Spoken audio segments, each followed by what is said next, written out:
Hi, welcome back guys. This is your friend, the Iron Fanfics, back with amazing fanfiction. This is the series of What If Deku Had Endothermia Quirk. Now before starting, please give this video a like and subscribe to the channel if you want more videos like this. Now let's get into the fanfic. The wind howled in front of UA High Entrance Hall. The small break of trees and stone fence gave way to a spacious path where numerous students walked side by side. Some larger than others looked brave, others looked scared. Some students vying for heroism, others just wanting the prestige of joining UA itself.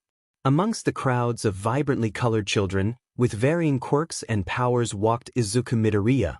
His coat wrapped around him tightly, his hood over the small tuft of dark green hair. The dark navy laced over his body, covering almost all inches of skin. His hands buried deep into his large pockets. However, most importantly for Izuku Midoriya's appearance, a striking factor he wore everywhere. A high face mask, rising from the base of his shirt and to the tip of his nose. Its dual-patterned gray and blue waved in the wind slightly as he stepped past the wide open glass doors. No one paid attention to the dully dressed boy. No one batted an eye at him when he completed the written exam, as he took a seat in the far corner and buried himself from the rest of them by the fabric of his coat. His answers cleanly written and smoothly pressed into the paper itself. He made not a single noise. When the teachers walked around the room to pick up each student's first entrance fee for the exam, he didn't rise to meet their eyes. He cowered under his hood at all the people. So many people. He made not a single noise. After they were finally bid to rise, he stepped into the orderly lines forming, until they dispersed from the main hall and suddenly broke away to a gaggle-formed hallway. Trying to maintain his blend of invisibility, he stood to the side, sliding along the windows. He made not a single noise. They soon opened to another hall, this one for presentations, the assembly hall. The great doors opened with a snap. Students cooed in shock at the darkened room and swiftly shuffled in. Izuku stepped forward before being pushed back. He tripped on his foot, falling again and using his arms to maintain a balance with another step back. He made not a single noise. His eyes glanced forward, looking toward the blonde cause of his momentary panic. His face scowled as their eyes met. His lips quirked into a smirk.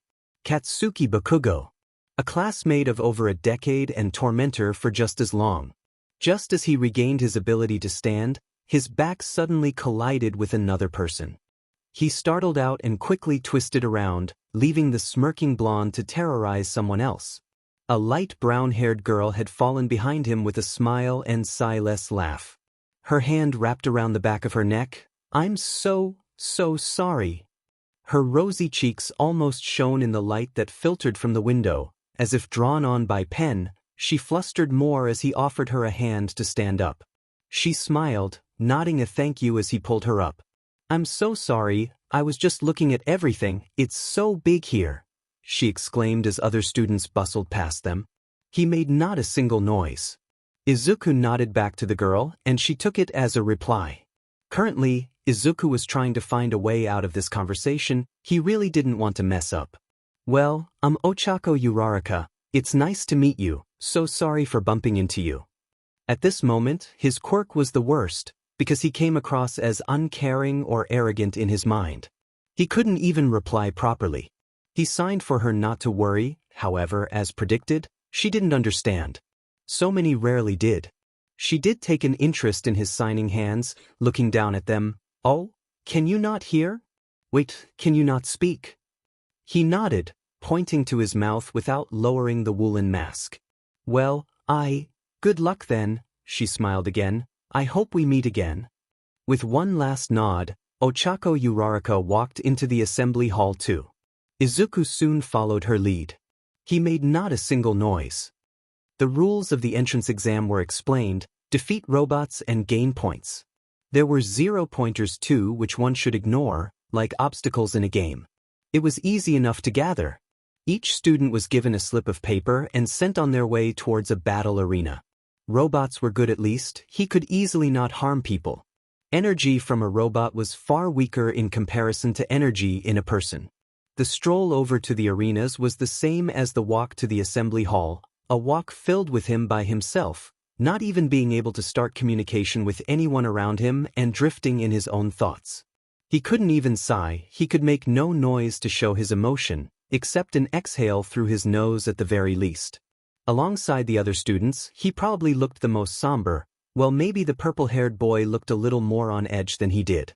Sadly, he couldn't see Ochako Uraraka from earlier close to him, however, he also couldn't see Bakugo, which was nice. And begin, Present Mike cried out. Everyone looked to the hero in confusion, there hadn't even been a countdown yet. What's wrong? The test started. The die is cast. The crowds all ran ahead. He saw the boy with glasses who asked Present Mike a question in the assembly hall, and then he saw the girl from before run in. As everyone ran in, Izuku strolled in quietly, his footsteps light yet not deliberate. He needed not to run ahead, needed not to physically punch over a machine. He just had to wait. His hands balled by his sides. The last time he'd used his quirk had hurt someone, as it always did, so he tended not to practice with it. He took the bus a few times each week to that deserted forest to practice. Hopefully, enough control paid off. Students left and right all fought the robots in vibrant ways. One boy had a laser from his stomach, Glasses boy rammed into another with his speeded legs. Smoke, dust, and shrapnel rained around him. He avoided each rock and shard with relative ease, most pieces untoward him. The robots also seemed to ignore him. All the better. Slowly, he made his way to the middle of the arena. 5 seconds should do it. With no elderly or young children around, 5 seconds should leave most people unharmed and the robots destroyed. He'd left enough time for others to get points too. Actually, he might break the circuits which record this. Well, hopefully they'd see enough. His index finger slowly hooked around the top of his fabric mouth protector and lowered it around his neck. His mouth twinged as the cool air met bright red scars and black scabs. The lines and cracked skin around his frontal features etched deeply into his face. He took one last inhale. Through his nose and opened his mouth. As soon as he breathed out, the low drone of a hum filled the air. It would be heard by everyone for at least 500 meters, he'd reckon, never having tested it before. Then it happened. A cry ruptured from the back of his burnt voice box as the world around him stilled. The robots all slowed, the air filled with rays of white, yellow, blue, and red rays of light. Energy in its simplest form all swarmed into his mouth. All fell into the sky from their circuits. Phones, a microwave, a plane, a robot. It mattered not as they all started to collapse. The energy swarmed his scarred mouth with a static feeling. He then caught in the glimpse of his eye a boy began to falter. He was a little too close to Izuku not to be affected. He saw the boy slowly fall to the ground, along with the domino noise of robots. Everyone around him started to falter, and the robots all died out. As soon as he saw the ones around him fall, he quickly closed his mouth with a gasp. His knees gave way and he fell to the ground. It shouldn't be too much to dispel later on at least, hopefully it wouldn't hurt. His stomach felt woozy and his throat burnt at the revelation. The crowds of students all turned to face him with a glare. They probably didn't like him stealing their thunder, well, energy. He imagined a few of them would feel relatively cold now, lacking of energy to keep fighting. No more robots made a sound as the klaxon, it must run on something other than energy, sounded, and the exam came to a halt. He could hope no one got hurt. Then he saw the largest robot. It seemed that klaxon didn't mean stop. He staggered his way to the forest, passing by splintered wood and thrown rocks as his stomach churned with fire. In a heap he fell to the ground, his hands gripped at his stomach, threatening to rip it open with his bare hands. With struggled and stiff muscles he managed to pull down his mask, then opened his mouth. The piercing sound of thunder broke through his lips as the invested energy dispersed around him, threatening to ruin the landscape he had nurtured to be his own. The small rock he sat on each time for lunch, an activity he always had to do in private, was flung into the air as powerful forces fluttered the leaves of the trees away. Branches fell into the fray and blew into the air, far away from Izuku. All he could do was cry out as the sound of the thunder ripped his voice box once more. The air fluttered around him in spectacular swirls. It might look pretty, but it hurt. It hurt so badly. The pain soon dissipated as the energy fell into the sky and back into the universe as a whole. Izuku was left shivering on the floor, alone and in fear of his power. That zero-pointer really took it out of him. It hurt so much, but saving someone made it worth it after all. Saving someone was human. People ran from their gaze at him as the zero-pointer destroyed buildings and rubble flew into the air. A dust smoke screen fell into the open which engulfed the robot's feet. He stood staring at it. It was just energy, of course, a lot more energy than the previous ones. Help! He saw the girl from before trapped under rubble and falling from fatigue. He had done this. As always, his quirk did this, hurt people. He had to help her. He ran, his legs running and burning the pain of before. At least he could utilize some energy from before. Yet what did he do? Using his quirk too close to her would knock her out for certain, and might hospitalize her for a few days. What choice did he have? She was nice to him, and if that wasn't good enough for him, then he didn't know what was. His finger unhooked his mouth cover once more. The fabric neck fell around his own. He breathed in and screamed. The energy from the robot poured out. Its red tendrils fell into Izuku's mouth with a deafening fuzz, like he was consuming pure static. It burned away his lips, like that one time before which scarred him, and burnt the back of his throat. The robot carried on forward with sluggish movements, then slowly, with slow being the operative function, it began to stop. Its arms swiped at a building, yet had not the force to keep on moving, and it fell stuck in the concrete. Its legs gave away and tumbled over itself. Izuku stood there, frozen to the spot and transfixed at the behemoth. The light soon flickered out of its head.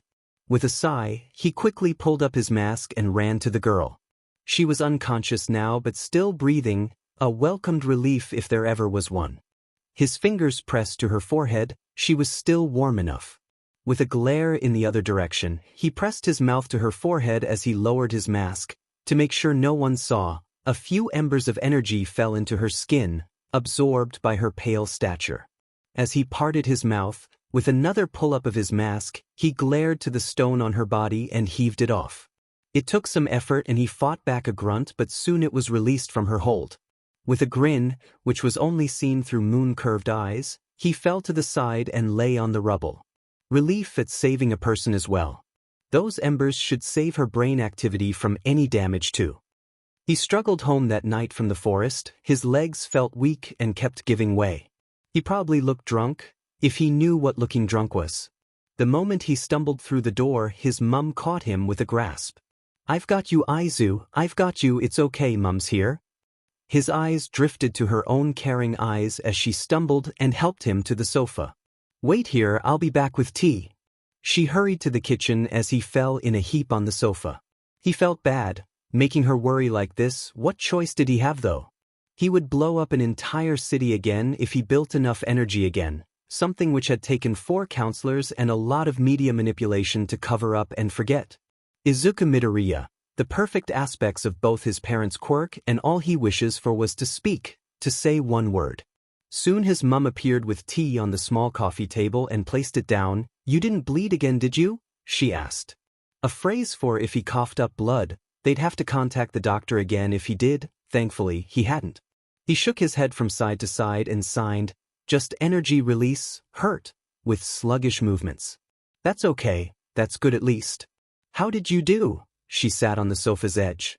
His hands moved again. "Did good, think, met a nice girl, saved her too, felt good." His movements more sluggish than before. "Well done, I'm proud of you." "Well, you're a real hero now, aren't you?" She smiled with him as she swept loose hair from his face. A nod was all his answer was, his hands too tired to sign further, and soon he fell into a sleep, his mother by his side. Izuku Midoriya, with any luck, a hero. It was a quiet day. Well, that was the standard for Izuku that Saturday morning. He had woken up later than usual. The exhaustion from the entrance exam finally settled in after the week. His limbs slowly carried him through the morning's motions as he prepared for the day. In reality, he had no plans. No one really to talk with, and certainly no plans to go to the forest for training, for he dreaded to see the destruction he caused in the light of day. So, with no plans, simply studying and television seemed to be his only bet. Well, at least it was calm. Good morning, Izu. His mum cooed from the kitchen where she slowly filled a bowl with cereal and milk. He gave a wave to her as he settled at the small table. She settled the bowl of cereal down onto the table and sat opposite him. Did you sleep okay? She looked at him with worried eyes. Slowly, he pulled down the woolen mask, his scars, burns, and tendrils of dead skin illuminated by the light of the day. With a quick motion of his mouth, he took the smallest bites of cereal possible, so as not to make any physical noise when he ate with his mouth. It had taken years of practice, and the pure hatred of eating through a straw, to finally achieve the ability to eat solid foods and foods he liked. It was still a difficult task, which took effort, but it was possible to now eat food without draining the district power grid. He gave another nod and signed with one hand, "Good, thank you," as he ate more of the cereal. "Happy to hear it, you needed the rest." "I slept well as well, thank you for asking. Have any plans today?" He felt the soreness in his throat as another bite of cereal slid down it before he shook his head from side to side. He couldn't stomach much more, so wiped his mouth with the back of his hand and pulled up the high collar once more over his scarred quirk. A knock at the door broke the calm conversation. "I'll get that." His mother stood up from the table and walked over to the main door. Izuku assumed it was just a dohoi, so stumbled up from the table and went to make his way to the living room. "Oh my, for Izu?" Yes, of course." His mother's distant voice sounded. "Izu, sweetie, it's for you." That was a surprise. He knew all of two people who didn't live with him. One left barely a year after his quirk had manifested, the other had been fearful and bullied him for years. Neither of which would be here at this time of the morning. Maybe it was the police again. They had called the last time to check on the damage he had caused from expelling the energy of his quirk. So he made his way over to the door, expecting no one he knew of there. He was, of course, right? At the door, the early morning light which poured through stood a very sickly-looking man. He looked more skeleton than man and certainly not a policeman with the drawn-back eyes and draping yellow garish suit. "Izuku Midoriya, I presume?" The man smiled. Even if it was clear his facial structure seemed hard to accomplish the feat, he gave the man a nod. "Perfect, I'm with All Might's Hero Agency. I'd love a moment to talk to you in private, if that would be okay?" "Of course, if it's okay with Izu, that is." His mother spoke as she stood to the side. Well, he didn't have anything better to do, and this was All Might's agency. What did they want with him though? He gave another nod and made his way to grab his jacket and shoes. They found a small bench that was secluded from the public. It was on the edge of an old park which had a wall bordering a beach trail. It was rather a peaceful place, quiet. "So, young man, I suppose you're wondering why I asked you here." Izuku nodded as his mouth formed a thin line, and his facial features narrowed too. He was probably in trouble again. "So, I saw your performance in the UA entrance exam that went to hero agencies, and I was very impressed by your performance. You know you're the top scorer." No, he didn't. He smiled though, his eyes curved upward. "First place? That was amazing. Did he have a place then? I assume you can't talk as well, can you?" He signed the signs for, "No, I can't." The small man stared at his hands. "I'm sorry, I don't know any form of sign language, I'm afraid." Not many people did. He lowered his head. "I have a pen and paper. If you could explain your quirk for me, I'd be greatly appreciative." The man held out a notebook and pen, both of which were colored with All Might colors. He supposed he couldn't keep these. So, with a delicate hand and neat handwriting, he wrote down his quirk. "It's called Endothermia. It allows me to draw energy into my mouth from any source." "By energy, you mean like electricity?" the man asked. "And anything else, heat, nuclear, electrical." The man's eyes gazed onto the paper. "So then, what about kinetic energy, energy to move, motion?" Izuku faltered for a moment. Was he in trouble? Did this man know? He doubted it. With a glance to his left and right, he slowly pulled his phone out of his pocket and opened up the internet. Quickly, he thumbed into the name of his hometown. All search results detailed the disaster that day. The day a city went dark and the cold settled in. It was said a permanent cold rested there to this day, and energy still had problems flowing there safely. He turned the phone around to the man. clicking on the first article. His eyes looked over the article on his phone. This was you? Izuku nodded, bringing up his fingers and showing the number 4. You were 4 when this happened? Another nod. And still, with this problem, you kept trying to be a hero? Izuku paused. It was very hard to read what was happening right now. He had no idea whether he was in trouble or not. He put his thumb up this time. His neck would start hurting soon. The man chuckled. Well then, that's what I needed to hear. Well see. Your performance in the entrance exam was a spectacle, young man, and this is my proposition to you. Suddenly the man stood up, and he was surrounded by steam. Izuku's first thought was that he must have had a steam quirk. That was until a larger figure started to appear out of the steam. Bulging leg muscles filled out the suits, thick fingers clenched and twisted into balled fists. Large torso muscles lined the suit too. His gaze traveled up and saw a grin, with yellow pointed hair. All Might. All Might was here with him. Right now. At this moment he wished he could let out a squeal. He signed All Might, knowing it meant little to the hero. He let out a loud laugh. You young man, embody a hero perfectly. I believe your quirk is wonderful, and the way you go around it really proves you have what it means. Would you become my student? All Might student. Someone believed in him. Someone thought he could become a hero. Tears rolled down his face. He fought back his mouth, letting out a sob as his shoulders shook. All Might believed in him. A grin plastered on Izuku's face. More people believed in him. Without thinking, he wrapped All Might into a hug, despite barely making half his height. He faffed his hands around slightly before laughing. I take that as a yes, young man? Izuku nodded as tears of joy rolled down his cheeks.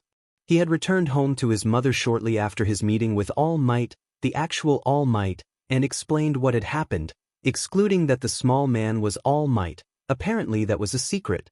She was as overjoyed as he was. Izuku couldn't stop smiling the entire day, high collar or not. Most people he saw could tell.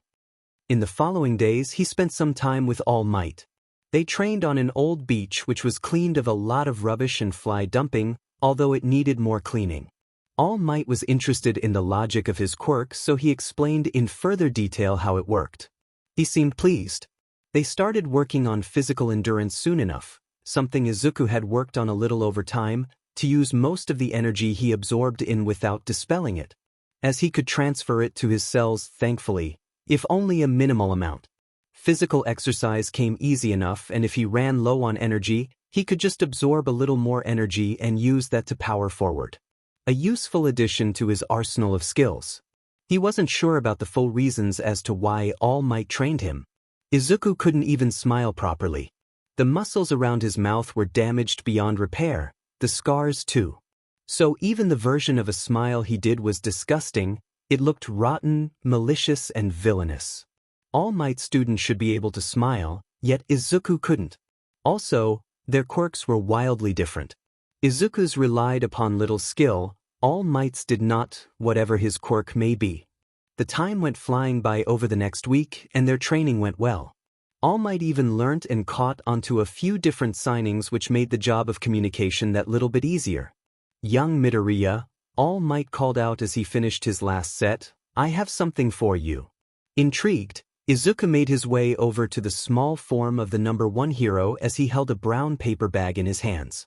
So, I had this custom made for you the second day we met. I hope it fits and it's your size. Izuku took the offered bag and rummaged inside and found a jumper of sorts. It was bright red and yellow with a pattern resembling that of All Might's costume. He smiled as he lifted it. The collar had been altered to be taller, like his own high collar, except for one difference. The collar was green in color, like his hair, and had an imprinted smile on it. He exhaled through his nose in a laugh and smile. His smile. I felt like, if you'll be my student, you might as well look the part, right? That was the second time Izuku hugged All Might. 2 weeks after his training under All Might had begun, which revolved around using stored energy in short bursts to increase his stamina so he could physically fight, he received a letter. His mum had scrambled to pass it to him, seeing as it was signed by UA. It had completely left his mind. He still was waiting on this. He hoped to be accepted, to prove he could be a hero to more people. The message was a small puck which displayed a hologram. The hologram was All Might. He was a teacher now? At UA? That was the first he had heard of it. Maybe he had seen him in the entrance exam live? Izuku ranked first, with 60 rescue points and a further 60 villain points, giving him a total of 120 points, scoring past Bakugo, who got 74 at 2 ND place. However, his eyes first went to 4th H place. Ochako Uraraka with 23 villain points and 45 rescue points. They could be in the same class together. At least then he could apologize to her. As he emerged from his room, he gave his mum a thumbs up. Well done, Izu, she happily cheered as she hugged him. I am so proud of you, so very proud. He hugged her back, so very happy too. Things were finally looking up for Izuku Midoriya. Training with All Might continued after his acceptance. All Might laughed loudly and congratulated Izuku on his acceptance into UA. He had wanted to tell him for a while, but the UA board would not take kindly to that. Izuku understood, of course. He did wonder about the girl though, so he asked. There was this girl, Ochako Uraraka, the one I saved. Will she be in the same class as me? He wrote down on the notepad as All Might sipped on a bottle of cola.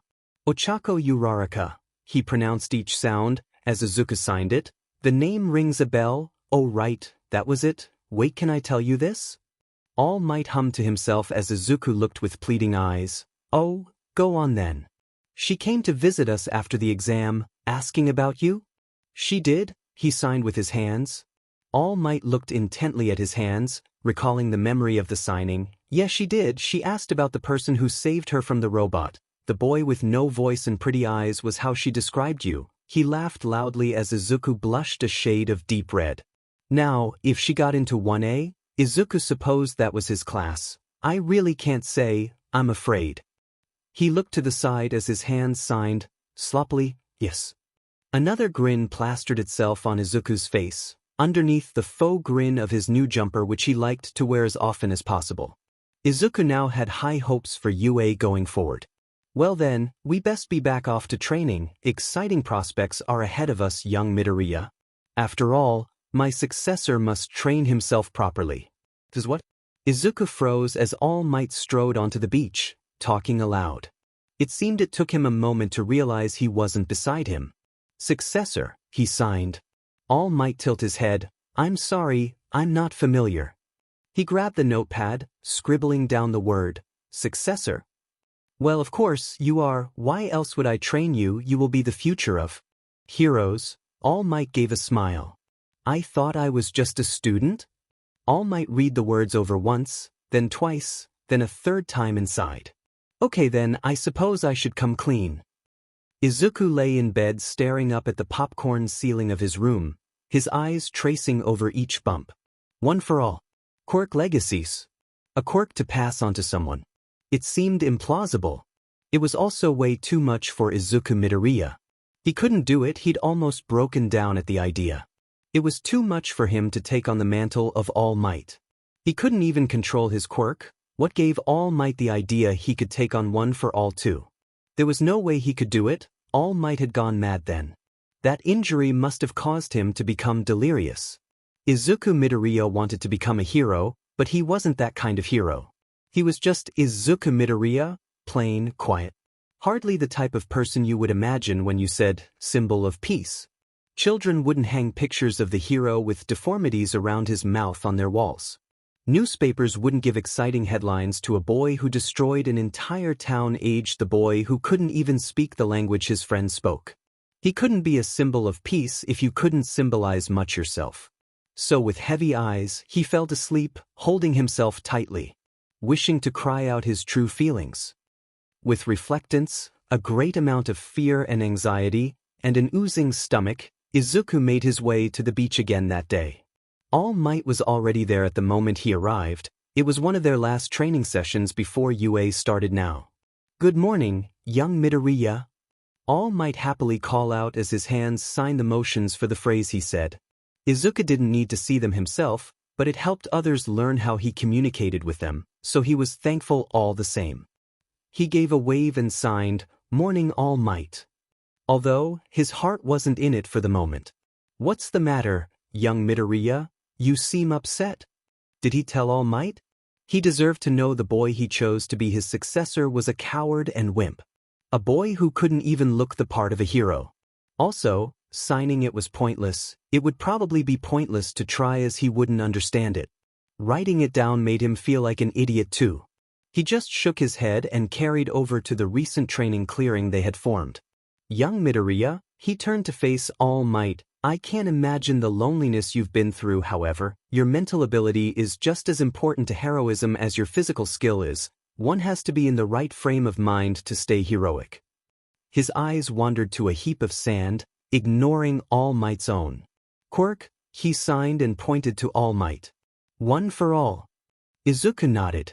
You're worried about taking it on. It shouldn't harm your body after the fact, young Midoriya? He shook his head. Not that. What's the matter then? You can tell me. I can understand the fears of quirks all too well. With a struggled breath through his nose, Izuku brought his index finger over the high collar, his finger hooked around the faux smile and lowered it, as he showed All Might his disfigured mouth. Tentacles of burn marks spread from charred lips, and black and brown patches of burns fell around his cracked mouth to below his chin. He pointed to his mask. No smile, no hero, he signed slowly, his eyes downcast. I don't see a problem. Izuku's eyes jolted up to him. Was All Might looking away? Others had before, so it made sense. He knew how it looked. He knew it was disgusting. All I see are the scars and marks of someone with a heroic future. We all carry scars, young man. A scar doesn't define you. It shows a part in your life. Those scars can represent people you've saved and your growth. A smile doesn't make a hero, their actions do. A scar doesn't decide who Izuku Midoriya is, his actions do. And so far his actions define him as a hero, a promising one. Of course I can smile, I can happily declare, I am here. Yet that makes no difference between us. If you save more people, help the world become better. Then you are all the hero I am and more. Scars are just a mark on paper, an ink splodge. The words written down can forever evolve and change. Those words are read by the masses, not the small errors along the way. You are a hero, young Midoriya. Your actions define you as so, and that is far more important than a scar on your face or a mark on paper. Izuku was 100% a hugger from that point onward. Tears rolled down his face. A wobbling smile etched on cracked lips as he pressed tightly against his mentor. Izuku couldn't help but be nervous for his first day at UA. Although at times, he wondered if his mum was even more nervous. She had faffed around him, constantly making sure he had everything ready. Handkerchief? She asked. He replied with a nod. Your school bag? It was on his back. Throat medicine? His hand brought it out of his pocket, the small bottle in a light green pouch. If you have any problems, you come to me straight away. Don't worry about anything, Izu. She brought him into a hug, and he wrapped his arms around her back as he stood at the door of their apartment. The previous night he had made his way to an old bypass road and dissipated all energy he had stored up. It wasn't all that much, all things considered. He must have burnt through a lot with his training then, which was a useful way to manage it, at least. He had staggered home that night with steady legs too, a bonus if there ever was one. So, with an empty energy core, his own name for the organ within his body which stored and converted the energy, he was ready for you. I am just so proud. She ran her hands through his hair again. I believe in you, Izu, always remember that. She grinned. How much he wished to tell her he loved her. I know, I love you, he signed as she parted from her hug. She signed it back with watery eyes. The train to UA was a busy one. He had huddled himself into a corner so as to remain hidden from most of the crowds on the train. It was dangerous to be around so many people and so much electrical equipment, so he had tried his hardest to stay still. His gray woolen mask, which fit from underneath his shirt, covered his lower mouth, chin, and all the way up to his nose. The walk to UA from the train station did feel relaxing. With bright, colorful trees, clean roads, and a bright sun leading the way, of which he was thankful was so far away and in space, he was content with it all. Sometimes he wandered into the nearby meadows and wandered around the city for the entire day, without a care in the world.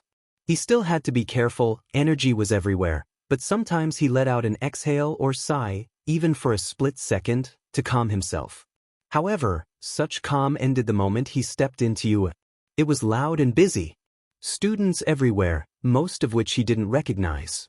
What he was looking for was the smallest student so he could work out the longest time he could slip, by accident, if he should. The door to 1A was ahead of him. It was rather big. If everyone was this size, he wouldn't have to worry about draining a magnitude of energy from them and leading to their death. It was just a door, but it terrified him. Stop crying, Dash, the girl ahead cried out as she slumped to the ground, her weight resting on one knee. Please, you'll hurt us all. The tears fell down his face freely as he wept loudly, the room thrown into cold darkness. He couldn't stop his shoulders from shaking as sobs racked his small frame. A trail of mirages, light, and power fell into his roaring mouth.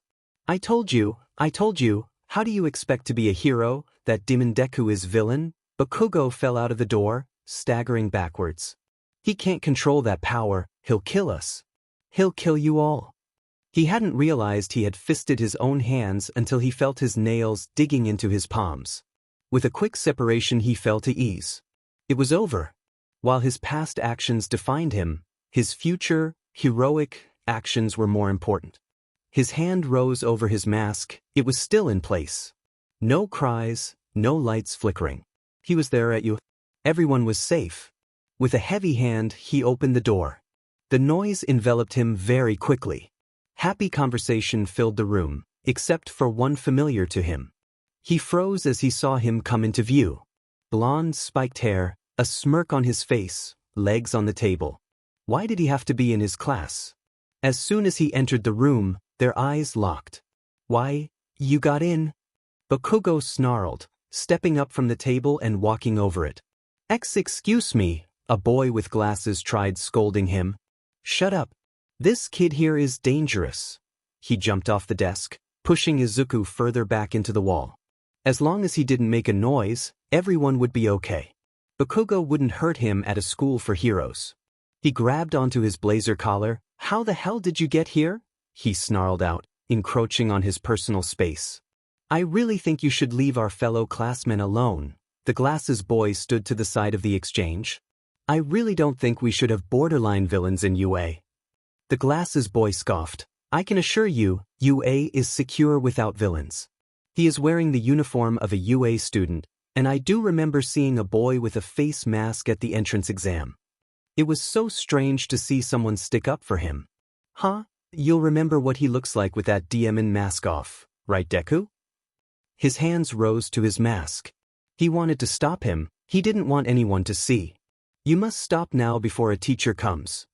Bakugo smirked. Maybe that'll be for the best. This kid ain't no hero. His hand was an inch away from his mask as another hand grabbed onto Bakugo's. Izuku was stunned as he saw slender figures wrapped around Bakugo's wrist. I think he wants to keep it on. A familiar voice sounded to the side. Like the song of spring and calming of a meadow that he enjoyed so much. Bakugo snarled, now looking at the girl. Why do you care? Brown hair? Might not want to protect him knowing what he's done. No? Well, I'm protecting him because of what he did for me. He saved me during the entrance exam. So she did remember him. That was nice. He was fighting a losing battle, no doubt, with his innate fear of Izuku himself. Fine then, just wait until you're all DMing in a coma. I warned you extras. He shoved Izuku's shoulder into the wall and stalked off. The boy with glasses followed quickly after Bakugo, shouting at him. Are you okay? Uraraka looked at him with a sweet smile. He nodded as he slowly pulled himself from the wall with a nod. She then smiled. Oh right, wait a minute. She took a step back. It's a pleasure to meet you, I'm Ochako Uraraka. With the words, pleasure, meet you, and Ochako Uraraka, she signed the two first words with her dominant hand, then with her name symboled her kanji and pronunciation with her lesser hand, as was standard. His mouth, if he could allow himself to, would have dropped in shock. You learnt it? A grin spread over fair lips with a nod. Yes, I had a feeling I'd meet you again, and, she laughed slightly, rubbing the back of her neck. I did ask UA to check if you would be, and they said yes, so I decided to learn a little bit. I'm nothing amazing, but I can understand most of the dominant signs for simple gestures.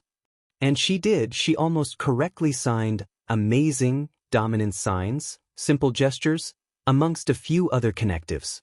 His eyes curved. Thank you though, really, it's nice to meet you too, I'm Izuku Midoriya. I am sorry I couldn't learn it all, it's tricky, she laughed. But it's a pleasure to meet you, Izuku Midoriya, right? She also learnt all phonic sounds too then. The door then slid open, and a strange man in a yellow sleeping bag was on the floor. What's going on here? He deadpanned, staring at them. Nothing, he motioned with his hands. The man stared as he stood up. Very well, the man slowly rose up. He had met the homeroom teacher a week previous when he visited Izuku at home to sort through numerous problems which would arise from his time here. It seemed the school was willing to accommodate him there, with a few members of staff even knowing sign language. Well, the resounded quirk signing, or RQS1, which most governments regulated for those which couldn't use their native version. Due to the lack of mouth expressions, JSL was a dead end for Izuku. Right then, sit down. The class has already begun and you're wasting time. The morning was to begin with a quirk apprehension test. A physical fitness test with the bonus of using your quirk, so a physical fitness test for Izuku. He wasn't going to be using his quirk in any area near people. His current dilemma involved getting changed. He wasn't particularly keen on removing his mask in front of everyone. Yue had altered his sports uniform slightly to include a high collar, alongside a pull-down zip. For this, however, he still had to get changed. So, with heavy reluctance, he stalked off to find a cubicle to change into. Seemed the actual changing rooms didn't compensate for those though, so he needed to find a toilet one. He shuffled into the stall and slowly got changed. He took staggering breaths through his nose as his fingers trailed down the marks on his face and chin. They fell from the bottom of his nose and down to the underneath of his chin, which met his neck. They no longer stung, they felt just cold. Like ice dripping onto your skin, raw ice against your skin cold. They were still ugly, he hated them. Scars are just a mark on paper, an ink splodge, the words ran on repeat in his head. Then his hand moved to his stomach, the burn marks which bubbled from within. It had only burnt him this way twice, as opposed to every other time when he used his quirk for his mouth, but they still hurt. The burns technically were on the inside of his stomach lining, it had just bubbled out last time he hadn't dissipated the energy quick enough. With a silent sigh held within his mouth, he brought up the high collar of his uniform. It fit well enough that it stayed up too. He gave the zip a quick pull down and up, it too worked, as he couldn't pull this collar down like the other one All Might had given him. He tied the black laces of his red shoes over and looked at the mirror of the bathroom he was in. His freckles reflected in the light and his green eyes stared back. Midoriya, a voice called out. With widened eyes, he stepped out of the washroom and into the main hall. Oh, there you are, one of the boys, Ida? Asked me to make sure you were around. She signed the words as she spoke, a few mistakes here and there but small enough that he knew what she meant. Sorry, had to get changed in private, he signed back. Of course, that makes sense, well, come on then. Mr. Aizawa is waiting for the test. She skipped up beside him and walked with him down the hallway. The test began with Bakugo throwing a ball very far, hundreds of meters in distance. It blinked out of his eyesight, and then it all went around the same. Izuku didn't have energy stores except for what was humanly normal. The first throw was meant to be him, but he arrived late, and the teacher wanted someone to use their quirk conjunction with the test to start off. So, Izuku had to work on the fact that A. He wasn't the most physically fit person in the world, certainly not the class. B. He wasn't risking using his quirk no matter what. C. Getting expelled so early from UA was just upsetting. Mr. Aizawa's threat scared him. Some students didn't care, but others did. It seemed to be a confidence issue. The problem with this test was that his quirk relied on his ability to open his mouth. He didn't need to run very far. Doing so made it difficult to catch his breath by his nose alone, and opening his mouth meant death for those nearby. This, amongst the general ability of the class, made him perform poorly. He had no advantage on the sprinting dash, push-ups, or sit-ups. His grip strength was higher than most, thanks to years of clenching his fists in panic. Over the course of the test, panic settled in. He might actually rank last. The last space was similar, vying between 3 people. Himself, a short boy with ball on his head, and an invisible girl. It was mainly the invisible girl he was probably competing with, which was unfair for either of them. Both their quirks didn't rely on how far a ball could be thrown or physical strength. Invisibility was an excellent quirk, her only drawback being no one could ever see her, a fact he could relate with, and yet she could face expulsion. Had he taken on more that he could take? Was Bakugo right? He refused to let him be. He refused to be a villain. I was right. He crawled back, his legs devoid of energy, as Izuku kept crying, "He's a villain, you have to stay away from him.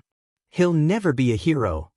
A hand fell onto his shoulder. "Are you okay?" He jolted quickly around to see Uraraka. He nodded, sorry, zoned out. "It's okay," she smiled, signing the word, okay. "Mr. Aizawa is putting out the results in a moment. I wanted to make sure you're okay." The results gave him some pause. He came 2nd to last. The great boy, Mineta, came last and broke down in tears. Izuku felt bad for him, but a part of him was thankful it wasn't him. As the results came in, he saw Bakugo sneer at him from through the crowd. His eyes could kill if they were able to. No matter what Bakugo thought, he'd prove him wrong. That time was a fluke, a mistake. He had goaded him to that point. He had forced Izuku to cry. He had tried to plead with him. "You did it." Uraraka's hands met with his and raised them in the air. Her hair looked as if it floated for a second as she did so. Did she use her quirk on it? He had found through the entrance exam what her quirk was. How it worked was beyond him, though. Then, in a move of good luck for Mineta, Aizawa proclaimed that his expelling the lowest student had been a ruse, a simple lie to ensure they took the test seriously. It worked, of course, but that kind of thing worried him. The day continued as normal after that, a general curriculum breakdown. It all seemed to be to within his ability. School generally was at the very least. As long as his teachers didn't expect a direct answer from him, he was good. Of course, at Aldra and elementary school he was a victim of bullying and avoidance, but it made it safer for him. If people avoided him, there was less chance they got hurt again. Whilst he certainly didn't want that loneliness at UA, it might be needed if he lost control again. A hand grasped onto his shoulder. "Midoriya, was it?" He froze as he came face to face with the glasses boy. Ida, he believed Uraraka had called him. He nodded in response. "Perfect. I was inquiring about what our fellow classmate was doing to you this morning. I presume you are okay?" Another nod. "I am glad. If you have any other problems, please do come to me and tell me. I am not fond of bullies and other disorderlies." It was a nice offer. "I'm also of the understanding you cannot speak?" Izuku's mouth curved inward with another nod, two this time. "I learnt moving jazz." Ida's hands moved with quick speed, or as to what Izuku gathered was what he had signed. It wasn't actually legible to himself, so it was a guess, like a baby babbling their first words. He quirked an eyebrow. "I fear I made a mistake?"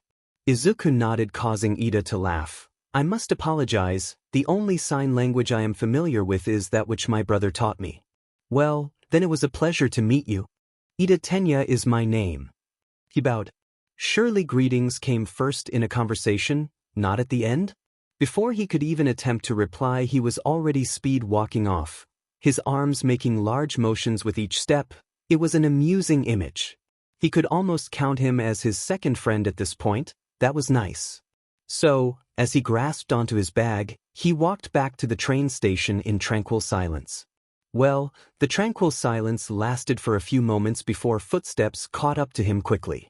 He turned around to see no one. Did he imagine it? "Behind you," a sing-song voice called as he spun around again. Now doing a full, he came face to face with a smiling Uraraka who had crouched slightly to get behind him. A red blush fell over his cheek as he gave a rather pathetic wave. "Are you okay?" His hands fell to his chest. She smiled. Yes, I was wondering if at some point you'd be able to explain a little about your quirk. I kind of wanted to leave you my phone number, if that's okay with you, and that if you have a phone, of course, she managed to speak out through several stutters. He wondered if he'd have had a stutter if he could talk. It seemed likely. "Sounds nice. Would you like to go get something to eat then?" Now, she paled slightly, but a smile was on her lips. Izuku nodded. That was the social convention, wasn't it? They sat on a small bench near a convenience store which was slightly off the beaten path to UA.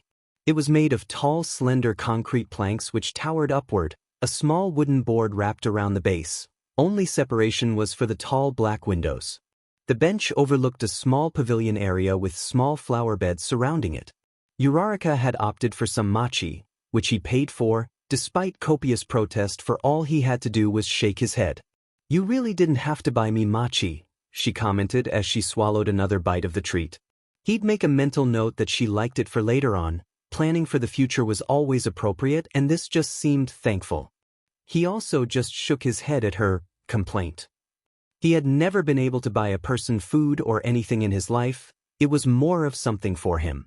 "I'm just thankful Mr. Aizawa was lying about someone being expelled." She leant back on the table of the bench. "Could you imagine being expelled on the first day of UA? I think I'd cry."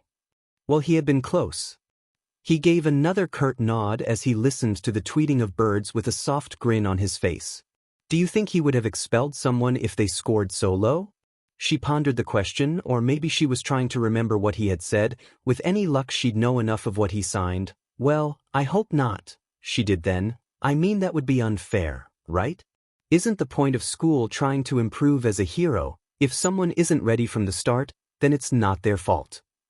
He was doubly certain he'd chosen a good friend. Well, she had chosen him. His eyes curved again with a nod. "I agree. You wanted to know about my quirk?" "Oh yes, if that's okay. I was just interested. I hope that's not a problem." He nodded his head and pulled out the notepad and pen he had borrowed from All Might. This borrowing was permanent though now. He flicked through several pages of general messages, notes, and other conversations before finding his way to a clean page. Only the imprints from the last page marked the lined paper. With a somewhat shaking hand, he was resting the pad on his thigh. He drew a small stick figure, possibly going a little extra on the detailing with it, showing a female using a telekinesis quirk drawing a box towards her, with arrows and slight effects around it. She had a smile on her face. "Your mum?" He looked up to Ochako, who was staring intently at the notepad. He nodded and moved over on the paper, drawing a male stick figure, again with a little extra detail around. The man's mouth was open in a smile and spewed out fire. "That's your dad then?" she asked again. He replied with another set of curved eyes and draw the characters for mum and dad above them. With a line connecting the two previous stick figures, they met in the middle and fell onto his last stick figure. This one had a set of hair and a mask covering his neck and frowned with an open mouth. The mask was slightly see-through to accommodate this. From opposite him, a robot was broken. He was working with a single pen on his leg to draw with, and lines fell from the robot. "Oh, I get it. Your mum has a telekinesis quirk and your dad has a fire breath quirk too. So you can draw in heat from anything." He wrote down energy and circled it by the lines. "Oh, all energy, that's amazing. It was?" He looked at her with a confused expression. She seemed to pick it up on it. "It's an amazing power, Midoriya. I can see why you scored number 1 on the exam. That's so cool." She looked back to the paper. "Except, you're missing one thing." With a stretched hand she took the notepad and pen off of him. He just allowed it with wide eyes. She bit her lower lip as she scribbled something onto the paper. It was cute. Now he felt all red. She also seemed to hum as she drew on the paper. For whatever it is she was doodling down, he didn't have any guesses. It took half a minute or so before she turned the notepad back around to him, and done. On the paper was a fourth figure beside his own, a female on the floor looking up to his own. She had short hair and a smile, one which had been added to his eyes too as well. The words above his own person read, "Hero," and he had been added a small cape which fluttered behind him. "Now it's better." Izuku wasn't exactly sure as to why Uraraka kept shifting her eyes around. Maybe this was normal for her, he simply didn't know. For all he knew, it could just be normal for people. She seemed slightly flustered, but when he asked, she quickly avoided the question by commenting on a nice tree. "I have another question if that's okay?" Uraraka almost spoke in a whisper as his back leaned against a tree with a small cup of coffee in his hands. He twisted his body against the thick trunk to face her as she sat beside him, her legs spread outward, juxtaposing his own, which were pulled to his chest. He nodded in response and moved his body better so as to face her. That boy from earlier, the blonde one, why was he shouting at you? I mean, I don't want to invade your privacy or anything. She quickly added at the end. That was a question Izuku would want a proper answer to as well. Bakugo had always been estranged from Izuku when they were younger. His oldest memories involved himself, Bakugo and their parents on some kind of play event, before he had his quirk. Bakugo already had his and was very keen on showing it off. To young Izuku it was the most wonderful thing in the world. The dancing of static explosions fell over his hands that spread into the open air. He vaguely remembered their parents talking about something. Bakugo's mum seemed annoyed, but to the young Izuku, it was nothing to worry over. However, back then Bakugo hadn't been so bad, he was just kind of full of himself. That seemingly changed the moment he got his quirk. It had first started with flickering lights, and his parents complaining about headaches. They hadn't thought much of it at the time, but then Izuku complained about the burning in his stomach. From there they rushed him to the hospital when they felt his forehead. He was burning up badly and his parents were also falling asleep on their legs. The day Izuku's life changed. He had thought back then that maybe Bakugo would resemble some kindness to him, but he hadn't. From that moment, the moment Bakugo's mother explained that Izuku couldn't talk, Bakugo had held some resentment toward Izuku. It only worsened the time Bakugo had finally goaded Izuku into using his quirk at middle school. Bakugo had been one of the only people who had seen the damage done to him since the Town of Evercold incident, and then he had tried to make it worse. Firstly, he had ripped the mask from Izuku's lips and pushed him. Pushed him and pushed him. Shouted in his face to prove to everyone who he was. It had taken years, however. Izuku still had only one theory. Katsuki Bakugo was scared. He was scared of a young boy who could drain stars and knock a person unconscious by greeting them, hello. He was simply scared. However, fear wasn't something Bakugo would openly show, so said fear became anger, said anger became hate. Scared. He's scared? Of what? For this he didn't need to sign anyone, he just pointed his thumb back to himself. Well, this is me. He had insisted on walking Uraraka back home to wherever she lived, or the train station if she had to take it, but it seemed not. That's what people did in books and films at the very least, so it seemed polite. The apartment complex she lived at was tall, around twice the height of the one he lived in. Although he lived in the outer suburbs, Uraraka seemed to live more in the city than he did. Tall gray concrete walls cascade alongside rows of balconies, their accents a muted orange color. Each balcony had a small light on the roof, which was just the underside of the floor above, that shone light onto plants, small washing lines, or on one where a man smoked a cigarette. It wasn't a bad neighborhood by any stretch, it just wasn't one that heroes nor villains frequented, so in general it was left untouched. Thank you, for this evening, it was nice to spend time with you. She smiled as the street lamp they stood under illuminated her hands, which signed, Thank you, evening and time. He smiled back, her gaze captivating his own. He had made his way back to his apartment soon after dropping Uraraka off at her own. The door opened with a hiss and soft click. Evening, Izu, his mother called out from the kitchen. With a shrug and roll of his shoulders, he removed his bag and set it down by the door with a slowly placed hand as he removed his shoes.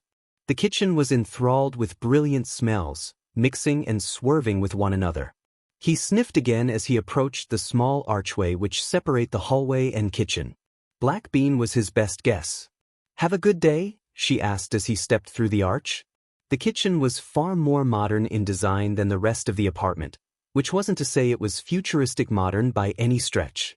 The floor was a plain white marble style pattern, not actually being marble of course, which felt cold under his feet. The cabinets and drawers were a muted gray in color. He nodded as she looked over her shoulder to him with a smile. That's wonderful to hear. No problems with your quirk at all? He shook his head this time and she smiled. Well, that's fabulous. Dinner will be ready soon. Why don't you get changed? With another nod, he made his way back out of the kitchen. The hallway leading off to his room was dark, the lights set to a muted orange hue as his feet warmed under the carpet. With a click of the light switch to his room, he made his way over to his desk.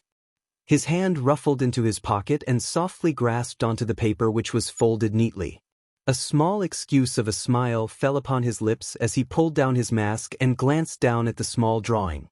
Sure, it was stupid to care so much about it, but he didn't have anything from anyone really in the world except his mother, and All Might, he supposed. However, now another item joined that group, from Uraraka. He grabbed a thumbtack and pressed it to the board above his bed. He didn't want to risk damaging the wall. It was the centerpiece of photos surrounding it. He smiled as he took a step back. The small stick figures displayed happily. He had trimmed the paper so only to display the both of them. With a happy noise from the back of his throat, he moved to get change, catching his reflection in the mirror. What would she think if she saw his mouth? He sat at his desk in far more casual clothes with a pencil thumbing the paper. His mouth was warm under the thicker high collar he wore. He decided on a change of fashion as the warmer weather was arriving, so he'd get less time to draw this. On the paper below, his pencil smoothly glided over the pre-made lines and constructed hands. Izuku wasn't going to lie and say he knew how to deal with most social interactions, because he didn't, and because his hands shook making the signs when he lied. So, in the past, he used to draw fake situations where people were nice to him. It was childish but played a major part in keeping him sane after the incident at middle school. As everyone avoided him, he had no choice but to isolate himself further. They'd call him names, try to get a reaction out of him, then go running if he moved back at all. Thus, drawings became his main source of friends and social interaction. He'd draw his classmates with him, being friendly, being friends with him. Now though, he used that old interest and old talent and drew pictures of him and Uraraka, and Ida. He was nice too. The three of them were in one picture together, arms wrapped around each other and smiling, while his eyes curved as they looked at him. Ida held a drink. He'd have to ask what he liked to drink, and Uraraka some matcha, for he knew she liked it. He often just shaded them in with a pencil, but he made the effort this time to use color.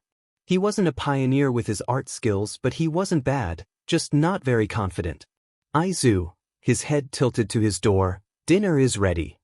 Another glance down at the picture gave him a small grin. It was looking nice. With a small push, he pulled himself out of his chair and made his way to the dining table, which was in the corner of the kitchen. You didn't have to go to the forest this evening, did you, Izu? His mum asked as he sat down opposite her and slowly pulled down the woolen mask around his neck. She placed him down a bowl of the black bean soup. He shook his head and placed his chopsticks along his bowl. Made a friend. He signed with his hands in quick motion. He could sign far quicker with his mother than anyone else, thankfully. A friend? Oh, Izu, that's wonderful. Can you tell me about them? He smiled with a nod and then spent the next 5 minutes, between mouthfuls of soup, questions by his mother and signing, explaining about a girl he had only met properly that morning. He spoke about how she had helped him stop Bakugo from hurting him, something his mother knew all about. So you went on a date on the first day? A date? He shook his head. Not a date, he signed. She smiled. It was more of a smirk. Oh, okay then, as she took another spoonful of soup with a sing-song voice. You might not be so bad. Izuku woke up slumped against his desk, his head resting on a thick sheet of paper with a hand resting under his hair.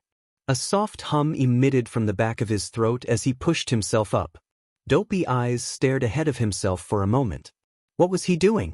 It took Izuku a momentary pause before he came to where he was, realizing he must have fallen asleep at his desk. A slight scowl fell over his face. He thoroughly enjoyed the comfort of his bed. His eyes, now considerably less dopey as he rubbed away the sleep, glanced down to the drawing at his desk. He smiled as his finger lowered to the smooth paper and wiped away at a few shavings of the pencil. So, he may have gone a tiny bit overboard last night in his detailing. A blatant lie, he completely went overboard. The last picture he had worked on was a piece of only himself and Uraraka. He had one with himself and Ida too at a football game stadium. The one of himself and Uraraka was a little more detailed, however. It focuses on the two of them in the middle of the page back to back and in a motion of descent. They were colored on a gray scale, however, their surroundings were not. Pouring out from behind them was a little bit of everything. Buildings, vehicles, trees, mountains, water, fireworks, robots. He may have gone a little overboard. However, it was rare he had people who actually liked him to draw. All of the students from Aldra hated him, avoided him, and were scared of him. So 2 people who endeavored to spend time with him? Yes, it was technically one day, was the cause of celebration. He had made his way for breakfast with ample time that morning. His mother had already been awake, ready for work roughly at the same time he was ready for UA too. Did you sleep okay? A curt nod fell from him as he struggled to straighten his tie in the mirror with steady hands, especially keen to make sure he resembled some form of apparel for the day following.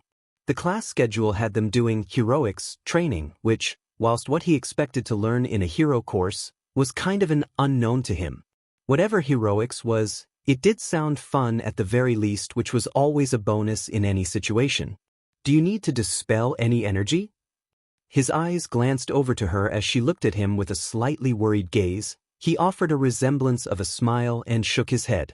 He was doing a rather splendid job of keeping his mouth shut and not using his quirk. Even better, will you be okay to leave by yourself? I have to get to work early this morning. She quickly clasped onto a black messenger bag. He gave another nod as she wrapped around her arms to him for a hug. That's my special man. I'm sure today will go brilliant. She pressed a kiss to his temple, ruffling his hair slightly. I'll see you this evening then. Anything you want for dinner in particular? With another shake of his head, his mother smiled. Okay then, I'll surprise you. She laughed softly. You have a good day. I'll see you this evening. Oh, and that Mr. Yagi had something he wanted to speak to you about when you get to UA. And now the apartment grew quiet, grew cold, grew empty.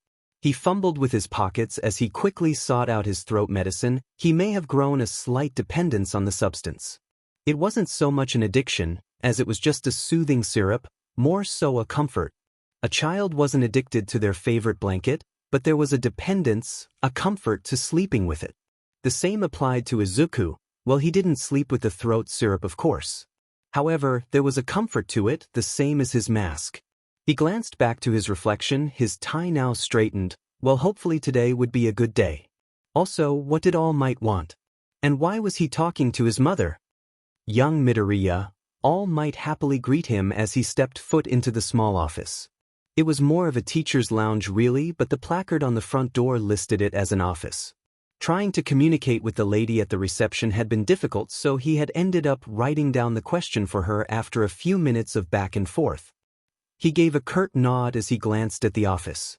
Tall walls of a muted red were interlaced with picture frames of different faculty members. He recognized a few from some heroes he had seen the previous day. Some he didn't know though, so they must have retired a while ago.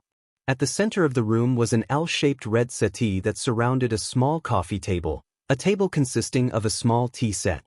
Izuku shuffled beside it and took a seat at the smaller length of the L. So, young Midoriya, today's lesson will be taught by myself.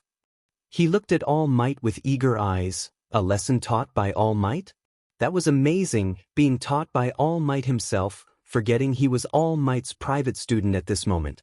However, I wanted to make sure it was okay with you. It's a battle trials lesson, you see, heroics fighting.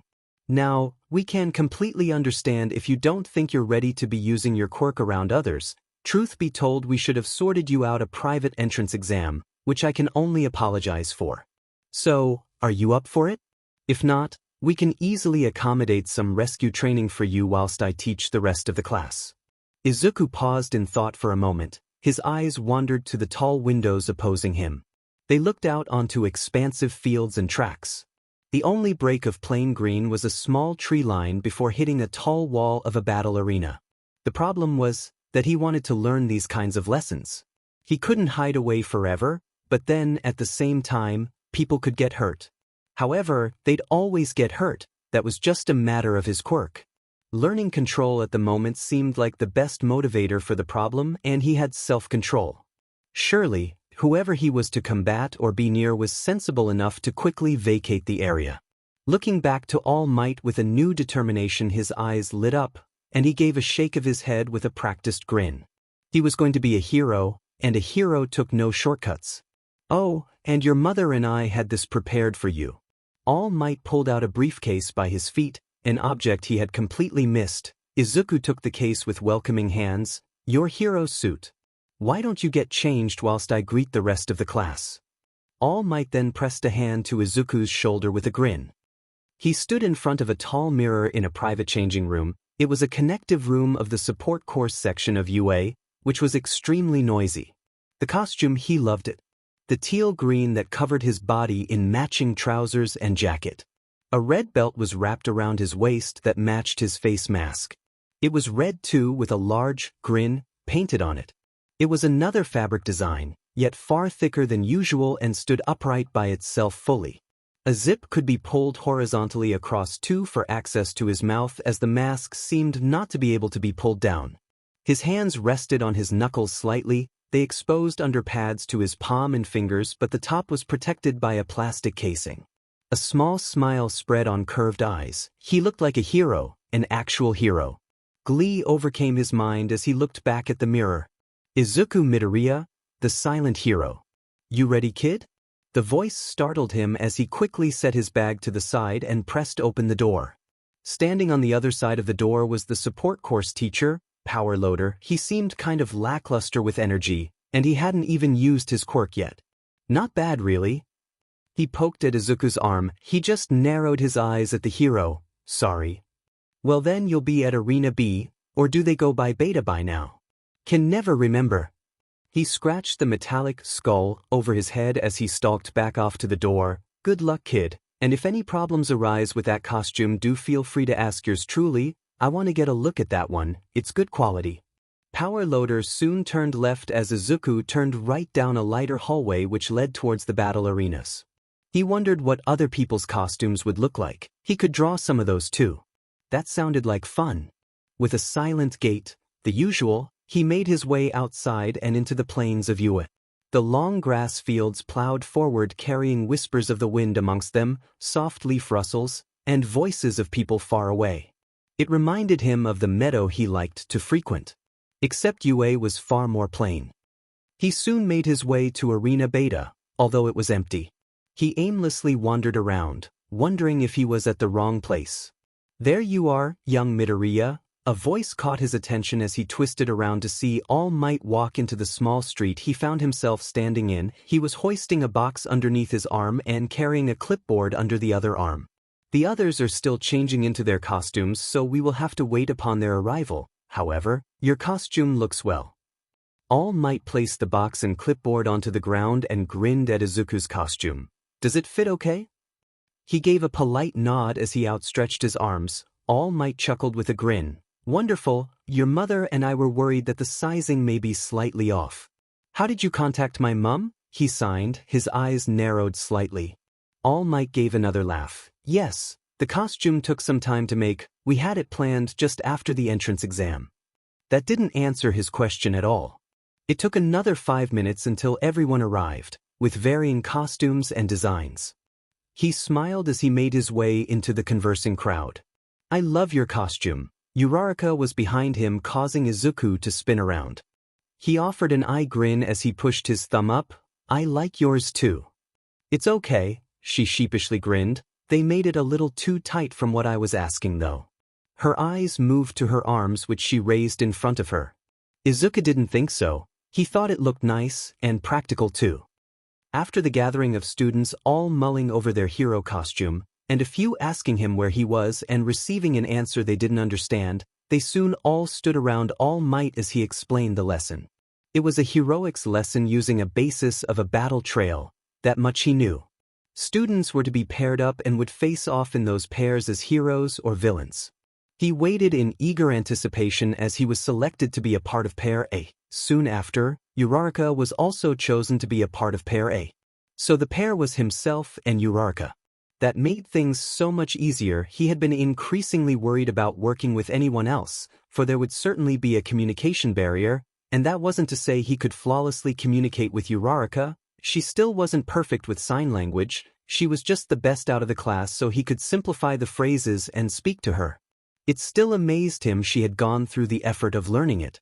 It's like fate, she happily declared, although as Izuku took a passing glance to All Might he wondered if he had planned this to happen, rigged it ever so slightly to pair him up with Uraraka. He mentally thanked his mentor. He smiled in response to Uraraka's excitement, feeling such excitement the very same. It had been pleasant to spend time with her last night, so more time with people who were nice to him was always a welcomed event. Pleasant thoughts ended the moment the teams were paired to fight. Team A, himself and Uraraka, versus Team D, Ida and Bakugo. Fighting Bakugo made him break out into a cold sweat, and made his mind run at 100 miles per hour. Could he do it? Was it possible for him to fight Bakugo? They were both scared of each other, of course. Bakugo's fear came first. He wasn't going to chicken out though. This was the perfect opportunity. Prove to Bakugo that he could be a hero. This was his opportunity, the start of his journey. Izuku could do it, he could be a hero. All Might said so, his mother said so, and Uraraka said so. And hopefully soon, Bakugo would say so too. Start. Indoor anti-personnel battle training. All Might's voice was powerful over the speakers as Izuku and Ochako swarmed the front of the building. He was rapidly signing words but guessed Ochako might miss half of the words. Long plan short, he was detailing to stay weary of Bakugo. So, he's always been afraid of your quirk? She asked, twisting a leaf in her hands. His eyes returned to the grass beneath his feet and gave a nod in response. I can't even begin to imagine how that felt, for those around you to be scared of you. His eyes met hers and she moved her body around to face and took his hands in her own. I promise you, together, we'll make sure everyone knows you're a hero. I'll need some help myself too. After all, we can be heroes together. Izuku may have only just met Uraraka, but, for such a small instant, it was like she was something he had missed his entire life. Someone to believe in him, to make him feel better with no bias. Someone to care. Someone to further himself. The kick from the hallway corner caused Izuku to freeze, pushing himself back and stepping in front of Uraraka on instinct. A sneak attack. With a pounce forward, Bakugo grabbed onto Izuku's shoulder, throwing forward as he stepped between himself and Uraraka. Get out of here now. Bakugo had his back to Uraraka as Izuku fell to the ground in a heap. And no, she shouted back whilst Izuku staggered up like a newborn animal. His gaze met hers with a nod. Midoriya dash. Bakugo snarled again as he stood up. Izuku's hand slowly rose to his mask zip, pulling it open ever so slightly but not enough to reveal his face. I'll be okay, just go, he signed again to Uraraka. She waited in a pause before running past him. Good luck, she whispered as she dashed ahead. Bakugo smirked as he took a step forward. Meanwhile, Izuku lowered the mask opening to provide access to his mouth fully. Now you're all alone, with no one to help you, just a lonely villain, he smirked with evil intention. He could prove Bakugo wrong though, he knew he could, but he had to prove him wrong. Go on then, use that delegate quirk. Show everyone what you can do. He waited, biding his time. The best method to beat Bakugo like this was small bursts of his quirk made the best bet to neutralize the explosions. Of course, he'd have to time it right and make sure to end it quickly, otherwise prolonged exposure to his quirks and effects could knock him out. That wouldn't be a great way to convey his point. Maybe Bakugo realized he wouldn't attack first. Maybe he grew impatient. Either way, with a grunt forward, his hand, sparked with explosions, drove to his face. His fist clenched as it dove forward, just as Izuku was able to dodge it. Coming alongside the fist, he opened his mouth and for the tiniest second made a small sound. It was nothing more than a monotonous hum at the back of his throat for a split second, but the lights overhead flickered violently. The explosion fell in a second and Bakugo stumbled forward as Izuku fell to the side. A bubbling sensation fell down his throat. Demon nerd, Bakugo grumbled as he twisted back around with a dash forward. What next became a spectacle of tiny noises, Bakugo shouting, and Izuku dodging. Punches through left and right as Izuku dodged up and down. With each move of his fist, with each jab of his arm, Bakugo got even angrier. His eyes were a fiery blaze, despite the fatigue already plaguing him. Izuku's own body began to burn too soon. His throat was a static drowning sensation. Stop dodging and fight back. He threw a punch left. You really think anyone cares about you? You only got into UA as a FING pity party? You think any of these extras care about you? They're scared, they've been dimmed told to keep you in check. Izuku tried to tune out the words, the doubts cementing in his mind. Bakugo, please desist from these insults, that is not the purpose of the exercise. All Might's voice blared over the loudspeakers. Bakugo snarled as he ignored the message and took a stance ahead of him. Your own demon mum doesn't even care for you. You ruined her life, because you're a villain, with a disgusting quirk and even more disgusting face. His words caught Izuku off guard completely, phasing him frozen. It wasn't true. Bakugo didn't know anything, yet at that moment, Bakugo was mirroring in his words so many of those which plagued his mind. Plagued his worries and anxieties. The split break of thought gave Bakugo the opportunity. Izuku caught the move at the last second as Bakugo clicked off the clips on his gauntlets. The grenade stored sweat fired, point blank, at Izuku directly. The following explosion rocked the very hallway and sent Izuku hurtling back, tearing through his main costume. Searing pain shot through him, and a cry fell from his lips as a plethora of energy fell into his open mouth before he crashed back. That's it. Go on, show everyone, show them what you really are. Bakugo, that is enough, decease now. All Might's second warning went ignored by the blonde once more.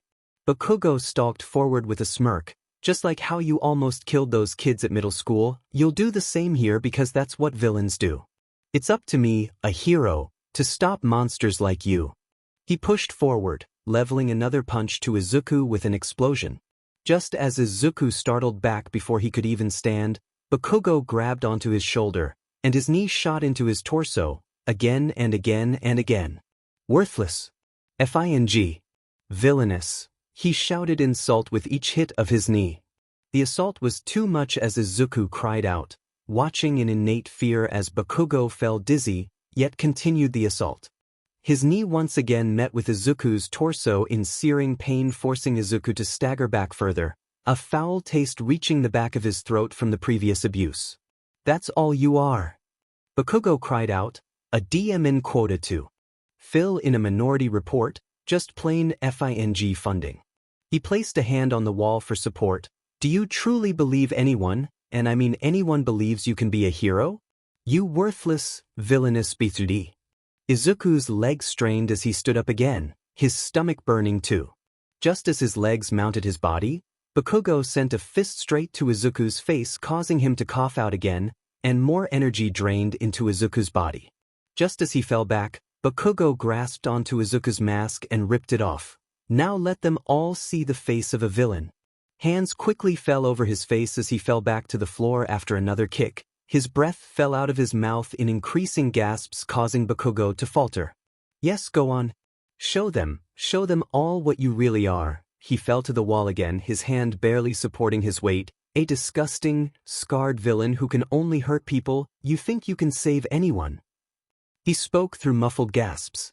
The saddest fact was Izuku could end this at any moment. It would take one word and this would be over. He'd be safe. But then, Bakugo would get hurt, he'd be even more scared, and he didn't want that. He could end it so quickly, but it cost him his very goal to do so, so he had to endure the assault, the pain. Bakugo! I have said enough, cease now. All Might's voice fell through the louder speakers. You think they actually care for you, Deku? He charged again, his leg kicking Izuku in the under the chin, hurtling him back again. Izuku's hand stayed wrapped around his mouth. It seemed Bakugo was now completely ignoring All Might. Fresh tears rolled down his face as he glared up at Bakugo, who fell to the wall in a slump, yet still awake, somehow. I've seen you do it before, only I know, only I am a hero here. I'll sacrifice myself to prove it. You will never be a hero. You will never be anything more than what you are now, a villain, on the floor at my legs. Cowering in fear, because you're too weak, too pathetic to control your quirk. A grin spread across Bakugo's face, which looked glassy through tears as he staggered forward. And now everyone will see who you really are. At the moment he took another step forward, two figures appeared ahead of Izuku. He gulped as he cowered in his arms, only catching a glimpse of Uraraka and Ida.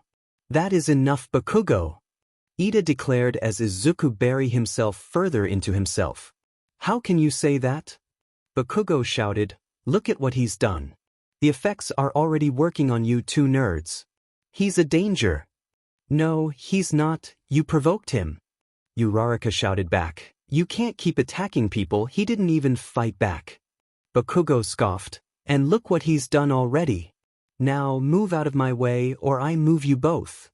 You would hurt the fellow hero? I thought your morals were to protect people? Ida spoke aloud. Izuku rose his eyes nervously to look at the scene. Ida was standing ahead of all three of them, Uraraka crouched by him with a hand on his shoulder. It was numb after the punch from Bakugo. You aren't a fellow hero, he tensed his legs. You're just a demon extra, now move damn it. He jumped forward. Just as Ida's body moved to a side angle, a blur shot past them both. In a mirage of red, yellow, and blue, Bakugo went flying with a loud shock wave. That is enough. The trial is over.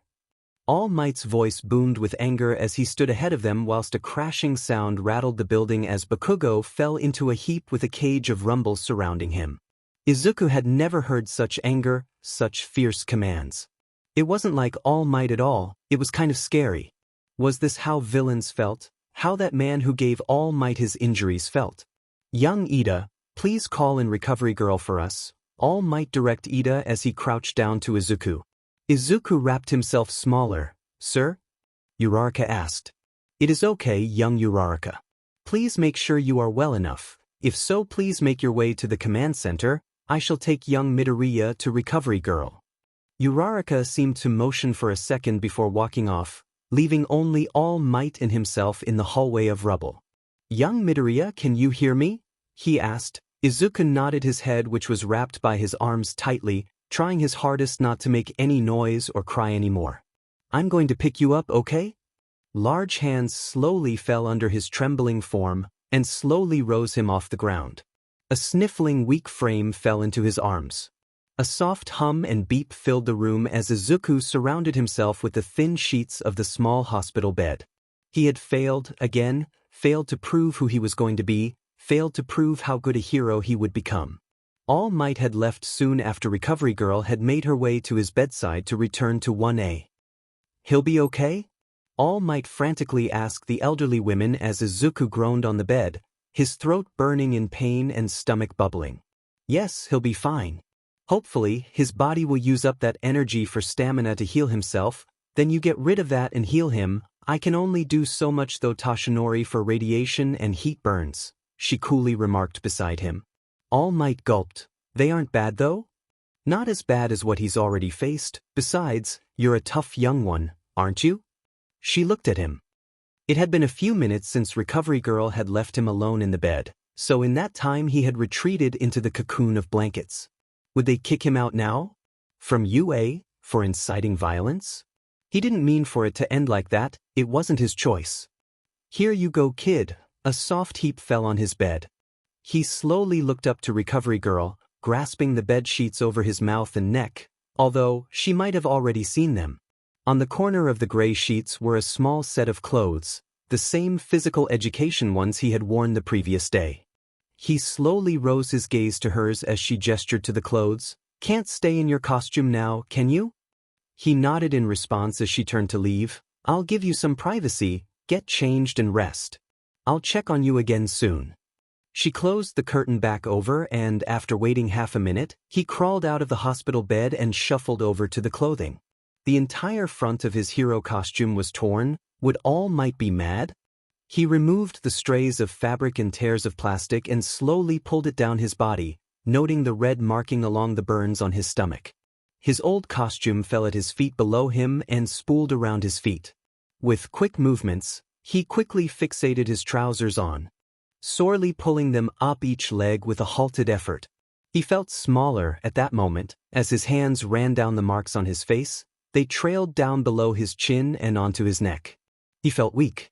With a lean over, he grabbed onto the shirt, pulled it over his head and straightened it out with a hiss as it passed his arms. An adjustment of his collar and he was at least dressed enough to look suitable to anyone who passed. As there was nothing else to do, he fell back onto the frame of the bed, the thin mattress compressing under his weight. He rose his hands into his lap and slowly rasped them over one another. A wave of nausea passed over him. Probably not a good sign. It was around half an hour later when the class bell rang. You sit down, young man, Recovery Girl's voice called from across the room. He had made no plans to move in any way. It was also A little after the only noise Izuku had heard for the entire half an hour that the door ahead of them burst open. "Izuku?" A familiar voice called to him. Izuku quickly turned around to the voice of his mother. "First curtain on the right," Recovery Girl called out again. As soon as she had finished speaking, his mother was already there, wrapping Izuku in a hug, her arms tightening around him. She smoothed her hand over his hair. "Are you okay?" she muttered into his ear. He was able to relinquish a nod as he was kept in a tight barrier from the world. "So then, young Midoriya," Izuku peered over his mother's shoulder and saw All Might standing there. "If it's any comfort, you did technically pass the last test, congratulations." Another faint nod allowed him to answer, or at least give a semblance of a reply to All Might. "So then, he's to come home?" His mother pulled away, sitting beside Izuku on the bed, looking to All Might. "Yes, if it's best for the two of you, young Midoriya may return home for the day. We understand what happened can be stressful, and we promise, we will get this sorted out. I am so sorry I wasn't there sooner." He didn't want All Might blaming himself for this at all. That wasn't fair. "Thank you," Izuku looked up to his mother, "for looking after my boy." "It's no problem at all, honestly. There is no need to thank me. Young Midoriya is an excellent pupil to teach, and UA wishes to help him in any way they can." He stood at the entrance of his bedroom door with a solemn expression. His body was healed for all intents and purposes, but his mind still reeled from Bakugo. "A disgusting, scarred villain who can only hurt people. You think you can save anyone? You really think anyone cares about you? You only got into UA as a FING pity party? You think any of these extras care about you? They're scared, they've been dim and told to keep you in check." They weren't true, his words, they weren't. So why did he believe them so much? Why did they make sense, align with his own worries? Why was he listening? Did they truly want to be his friends? Were they scared? Were they all scared? His mother's life. Did he ruin it? Was he that much of a burden? His father was already gone because of him. His birth ruined his parents' marriage, so Bakugo's words weren't far off. In a haze he stumbled into his room, slowly sitting down on his bed. Burden, disgusting, scarred. Burden, disgusting, scarred. He was more than those things, than those words. He had to be. They couldn't define him, they couldn't choose what he became, but if it was his actions that spoke words, why did Bakugo still fear him? How could he prove to Bakugo that he wasn't a villain, a grotesque villain who hurt people? His hand crawled over his bed and grasped onto a pillow. It snaked its way back to Izuku and he wrapped his body around it, the pillow staying at his chest. It was around 10 minutes later that his mother made her way into his room, knocking at his door first, and settled beside him, passing him a cup of warm tea. "Izu, do you need anything, sweetie?" His gaze cast down. "Am I a burden?" He signed with slow hands, although they were slightly pushed into the pillow. "A burden? Of course, you're not, Izu, look at me." His eyes rose lazily to her. "You are my son, and I love you. You would never burden me. I love you and would do anything for you. Everything I do is out of love. I'll always be by your side." She wrapped her arms around him. "You rest up. If we need to, I'll take you to the forest later on. Does that sound okay? Remember, Izu, I love you. Nothing you can do or will ever do will make me change that." He nodded softly as his mind slowly came to calm. Izuku couldn't remember when he fell asleep. It must have been very quick as he could only remember his mother leaving. With tired limbs, he pushed himself up from his bed, noting that he'd fallen asleep atop his bed covers and was still wearing his jacket, feeling the comforting feeling of his mask around his mouth. As soon as he sat up, voices startled him. He couldn't make out who it was, however, undoubtedly one was his mother. He listened carefully, unable to tell who it was. There seemed to be 3 voices though if he could hear correctly. Which hopefully he could. With steady steps he made his way to the mirror, making sure he looked in a state of apparel. He smoothed his hands over his hair and corrected his mask. He should probably change out of the school sports uniform. He quickly made his way over to his wardrobe, grasping onto an already matching outfit, a pastime from when he last got bored. Quick hands made work of quickly changing his outfit, adjusting the high collar once more so to properly cover his face, not intent on giving anyone a chance to see it that day. Although he was curious about who was there, his mother rarely had visitors. After all, his worst worries were someone from UA, and that he was in trouble. Did he hurt Bakugo too much? He hadn't meant to, after all, he just didn't want to get hurt himself. And to prove to Bakugo that he could be a hero. Look how that had turned out. Awfully, with a lot of injuries and worries. Way to go, Izuku. He pushed open the door slowly, opening it without a squeak as he strained his ears to hear who was talking. Still nothing. Was his hearing going? Maybe. Not great. Muffled voices soon filled his ears as he stood ahead of the living room. Then the familiarity hit him. Surely not. Why were they here? And how long had he been asleep? His hand faltered at the door handle, his lips pursing and pouting to stay closed. Why was he nervous? It would be fine, he wasn't in trouble, so why feel nervous? You really think anyone cares about you? You only got into UA as a FING pity party? You think any of these extras care about you? They're scared, they've been dim and told to keep you in check. Bakugo was lying, of course, he had to be. It wouldn't go that far, would they? But then again, he'd make friends that quickly, easily, but would Uraraka and Ida? That would explain how Uraraka knew sign language. She was taught it by someone from UA to get close to him. No, he mentally scolded himself. He was overthinking this. Bakugo was just trying to get under his skin. With a newfound determination, he twisted the handle down and walked into the room. Seated around the table, 3 figures all turned to face him. He felt red at the attention. He gave a kind of pathetic wave. Izu, sweetie. Izuku, you're back. Ah, Midoriya, welcome back. Wait, did Uraraka just call him Izuku? That felt nice, it felt right weirdly. He gave another nod with an awkward expression. Your friends came to visit once school was over. I've just been entertaining them whilst we waited for you, his mother smiled. Slowly, Izuku took a seat next to his mother, thankful for the 4-person table they had. He offered a smile to his friends as his mother suddenly sat up. I'll get some more tea. As soon as his mother left, both of them leaned forward. Are you okay? No one was allowed to see you after the heroics lesson. We were all so worried. Everyone in 1A was. They were? He felt fine, all things considered, well, physically anyway. I'm fine. Recovery girl helped me get better, used the energy to heal me. What does a radio have to do with this? Ida asked. Both himself and Uraraka turned to face him with equally puzzled expressions. I am correct to believe I understood him wrong?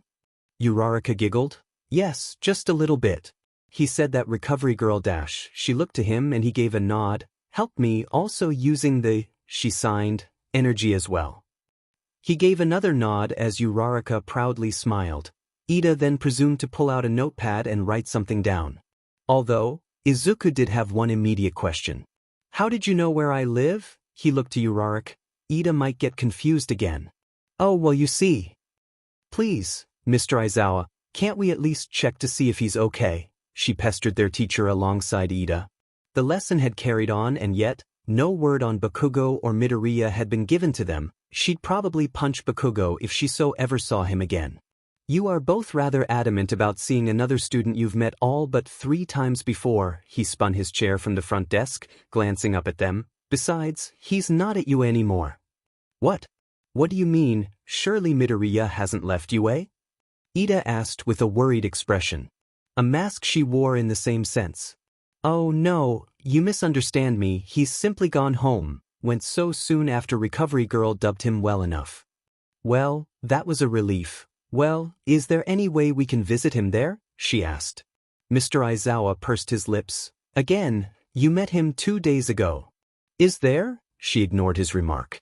It is against regulation to give students another student's address or personal information. She went to protest but stopped. However, I store all information on students on the form here on my desk, and I'm long overdue for another coffee. He smirked slightly. Do be well behaved, no rooting at all. Mr. Aizawa then slid out of his chair, pushing it back, and made his way over to the door, taking a step out now. It seems our attempts were for naught, Ida solemnly spoke. It felt more of a monologue to himself. What do you mean? It is against regulation for us to look up student information. We will have to await tomorrow. She sighed with a roll of her eyes as she scrambled to the desk. ignoring the complaints of Ida behind her who she feared might faint if she took too long. Then she saw his name, perfect. Izuku was surprised they went through so much effort for him. It seemed too much for him. He turned a muted shade of red from their consideration, giving a faint, thank you, sign that even Ida understood. It neared half an hour of them being there when Ida had to head home. Thank you so much for visiting, you are welcome any time. His mother wished him well. Ida bowed so straight that Izuku hoped he could get back up. It was a pleasure for you to allow me to enter your home with so little courtesy from myself, he quickly spoke. Oh, it was nothing really, I'm just happy Izu has people to care for him, so thank you Ida. With that exchange and a little more, Ida left for home, something to do with his brother coming back home. Will you be staying for dinner, Uraraka? I don't want to impose, she shyly replied. It's not a problem at all. If you want to stay for dinner, it's perfectly fine. You're our guest. His mother smiled at Uraraka. She played with her fingers. Well, if it's okay with you both. Of course it is, his mother replied as Izuku nodded his head adamantly. Izu, why don't you show Ochako your room? I'll call you when dinner is ready. He gave a smile as he ushered Uraraka to follow, namely by taking her hand, which was followed me an audible eep, for some reason. He didn't know why she did that, and when he turned back she had fallen a shade of pink. As he approached his room he quickly opened the door, kind of unsure of what he did next. Did he walk in first? Maybe that would look rude, but if he walked in afterwards it might look like he was trapping her inside. Maybe she didn't want to go in, maybe they should sit in the hallway. No, that was dumb. He should just ask her, right? He paused in motion and looked at her, just kind of stared. Izuku? He nodded, expecting some kind of intelligent response. Do you not want me to go in? He shook his head. Right, so you do want me to go in? He nodded his head. Why did you stop then? She giggled. He shrugged his shoulders, not really sure what he planned to accomplish anyway. It took some time, mainly because Izuku kept ushering Uraraka to walk on forward before him and then they'd fumbled over their own feet. He left his door open, after staring at it for 30 seconds deciding on what to do with it. Would closing it feel rude? These drawings Oh no. He scrambled forward, forgetting all courtesy he had been following beforehand, as Uraraka looked over the drawings on his desk. He had completely forgotten they were there. They're really good, she held one up to the light. From his open window. Mimicking her so often, he turned a shade of red. You drew these? She turned to him, holding a drawing of the three of them. He nodded faintly and averted his eyes, biting the side of his cheek. Could you teach me? He perked up at her comment. That sounded nice. The rest of the evening before dinner was spent, sitting on the same chair, his hand guiding hers over the paper and drawing together.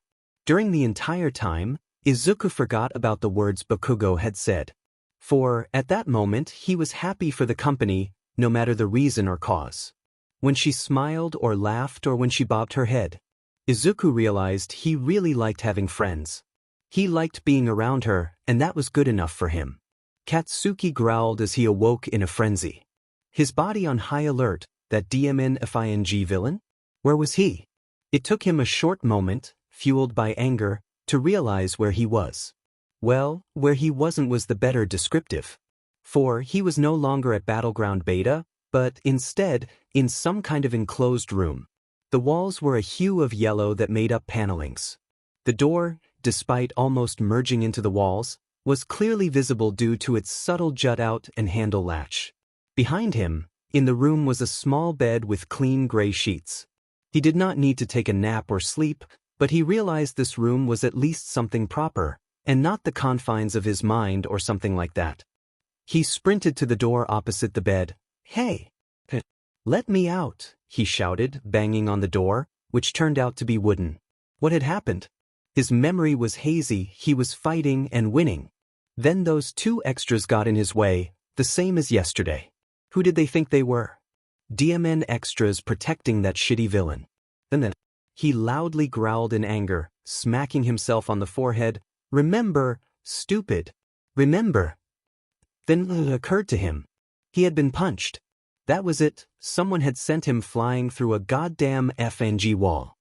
Thankfully, due to the explosion he had built up from preparing to attack Four Eyes, he simply blasted against the wall, so he must have fallen asleep after that, well knocked out. So, that begged the question, why was he in this shitty room? Well, time to return to the no doubt fruitless endeavor of banging on the door. It was around half an hour later that someone finally arrived. Who the hell did they think they were? You're awake. The door fell open, causing Katsuki to shuffle backwards. It was the DMN homeroom teacher. What was his name? Is no Azino. Oh wait, he didn't care. Dian right I am, what the hell am I doing here? He demanded to know. The teacher stared at him for a moment. Was that disgust in his gaze? What was his DMN problem? They should be thanking him. Follow me please, his teacher commanded of him. What was his iffy problem? They walked in complete silence for several corridors, and it was safe to say Katsuki was kind of lost. In both the physical sense, every DMN corridor looked the same, and for the fact, what had he done wrong? Maybe this was just some kind of precaution, a standard procedure for heroic students. Honestly, all he was doing was what a hero would do. He'd sacrifice himself to save the nerd, but how did he punch him so hard? Some kind of new move? He didn't see Round Face or Glasses move, so he had to have been the DMN villain. Oh well, injuries came standard with the job, no doubt. He could endure them well enough. It took them some further time, with no comment from the shaggy black-haired teacher before he stopped at a door. He spoke but a single word, and strange, it was like he was being shunned by the man. For reasons Katsuki knew not. With a glare and slight snarl from the back of his throat, Katsuki headed to the door. It was an oaken brown and looked the exact same as every other day in the DMN school, except for the placard which read, Principal. Congratulations from the principal, they must really have hated him there and wanted him gone. Huh? Deserves them right to thank him, idiots, for letting him into UA at all. He slugged open the door handle, pushing the door open with a confident gait. Katsuki Bakugo, the most heroic student of 1A. It seemed about right, his prowess must have saved hundreds back at shitty Aldra. Just another accolade to add to his collection. Who was going to thank him next, All Might? He smirked at the thought. Do come in and please shut the door. The chair of the principal was faced away from Katsuki, not the most welcome for a hero. Oh well, they'd learn manners soon enough. To look up to their betters. He shut the door behind him, giving a passing glare to the shitty teacher who brought him here. The principal's office was pretty gloomy. As in, the lights were dim, creating a gloomy atmosphere. Ahead of him was a large white desk. It seemed to be made of wood with a sheen coating over it, but Katsuki couldn't be sure, and in all honesty, he didn't care. Please, take a seat. He eyed the two leather round chairs, blue in color. He took the left one, no particular reason in mind. His legs parted slightly, taking up the entire space of the chair, and he slouched ever so slightly. He had some questions he'd like to ask, mainly, why the hell he was locked in that room. So, then, Mr. Bakugo, could you please retell me the events of yours and Izuku Midoriya's alteration earlier today? The chair spun around, showing the principal. It was a rat or maybe a bear or a dog. Rodent seems generally fitting. The rodent's hands fell onto the table, sliding over to a teacup, a part of a larger tea set on the desk. Where do I start? He smiled. Wherever you may wish, whatever is relevant will do. The rodent sipped on its tea with its beady eyes focused on him. Now, whilst this was a rodent, it was A, talking to him, and B, the principal of UA. So, surely it was intelligent. He best phrase himself carefully, he knew how these sorts worked. Well, I'd say it's when he got his quirk. That's the moment I realized he was a villain. The rodent leaned forward with a nod. I knew something like that. It existed to kill, to hurt others. I mean, that's no hero. I took it upon myself to save others, to protect them from this villain. Because that's what he'd be, a demon villain. He carefully phrased himself as he guided the rat through the many heroics of his childhood. Saving his friends from the villain, showing the world he truly was. How he made that villain kneel, how he protected other people. So what did he actually do for him to be a villain? Losing control of your quirk isn't villainous. The rat spoke aloud and Katsuki stared. What was it implying? That he was in the wrong here? No, there was no way. The teachers of Aldera praised him. The kids revered him as their protector. The boy who kept the cold away. The fear Izuku held was outshone by himself. By his way of protecting those, of making sure he remembered who he was. A villain. Protocol C-16, Article 14 of the HPSC states the unknowing or accidental use of a quirk is not villainous and those who do so cannot be charged with it as such. He pushed over a piece of paper. So, how are Mr. Midoriya's actions villainous? If he was a hero, he'd go into hiding, live in the DMN wilderness, not around people. What followed after was a back and forth between a highly intelligent creature and a DMN rodent. This rat-like menace was actually on the nerd's side. He was siding with the villain. What had UA become where they sided with villains? Heroes don't hurt ordinary people. He leaned forward, a blanket statement over everything. The rat smiled. And what determines that Mr. Midoriya isn't an ordinary person? To me, he sounds like an ordinary boy who got into a heroics course. So, by your own definition, you are a villain, are you not? What? How dare he? How dare that demon creature say that to him?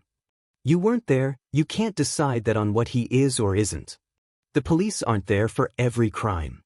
And that's how villains like him escape. So you want to become a vigilante? No.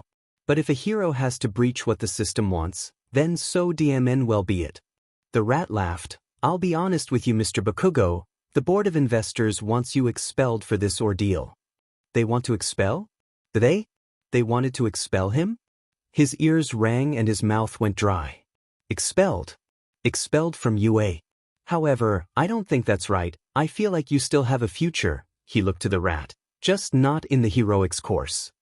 Katsuki idly walked into the heart of the city. He passed by criminals and vigilantes. Drags and thieving. His mind hadn't really pieced the puzzle together yet. It was still reeling from the rat.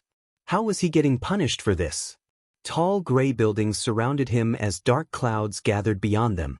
The sound of breaking glass shattered from a window somewhere above him, a woman crying in the alley to his left. The roads were littered with rubbish. It was a crap hole. However, if he kept himself to himself, he'd be able to clear his head at least. Oi oi, hey there kid. Some man appeared from behind an alley. Katsuki, with his hands buried in his pockets, stared at him. Never mind, to the piece. He wore a zipped-up jacket and navy cargo trousers. In his hand he wielded the most pathetic knife he'd ever seen.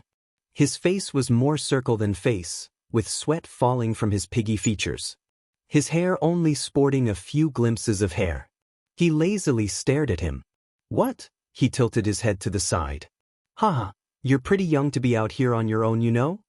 Oh brilliant, he was some kind of budget option criminal. Katsuki sighed as he cracked his fingers, one by one. You look pretty fing ugly, so fit right in around here. Hee hee, you got a mouth on ya, not bad. His voice was basically a snort. Katsuki had already dubbed him pig. You know what, I'll let you keep your wallet, just hand over your cash and I'll be gone. Katsuki smirked. Pig seemed to be someone who could take some serious hits. Of course, do wait a minute. He complied with fake intentions. Slowly, he opened his wallet and paused. What was the point? Why carry on? Hell, why not let this man just stab him? No, he was going to show everyone. He'd do it, no matter if they put him into mainstream education even. He scrambled the notes out of his wallet and scrunched them into one hand. You want these? He asked with a sly smirk. Yeah, that's money, kid, or are you fing stupid? Suddenly, he exploded his hand. A laugh fell from his lips as the notes turned to ash. They fell into the open air as he opened his hand. Oh no, my hand slipped. And now, oh if hell, now you've seen my quirk, so now you'd know who I am. The man took a staggering step back as he swaggered forward, his hands exploding. A grin fell over his face. Such fun. He leapt forward, his hands wrapped in explosions and hit the man in the face, and then again. Then his torso, his stomach, his arm, back to his face. Over and over. And he laughed as he did it. His stress dispelled away quickly. He stumbled home that night with an expression of nothingness. He now felt nothing. An improvement if anything over his previous mood. He was being punished for something that wasn't his fault. His punishment was also pretty FNG dumb, the support course. Basically, UA wanted to make the best student they'd ever get into a FING guinea pig. On top of that, he'd been banned from any exercises for combat or cross-class activities. What a DMN joke. It got worse and worse. His mother had berated him the moment he got in, he simply ignored her. He didn't care what she had to say, she was another extra who was on the villain's side. She always had been, and it really effing set him off that his mother would side with a villain. It seemed so many were. If he were an idiot, he'd think it was a conspiracy. He lay in bed that night with no thoughts, nothing. He felt empty. It wasn't fair, he did nothing wrong. If UA had actually done something about him, then perhaps this wouldn't have happened. They'd treat him like some kind of animal, like a criminal, a villain.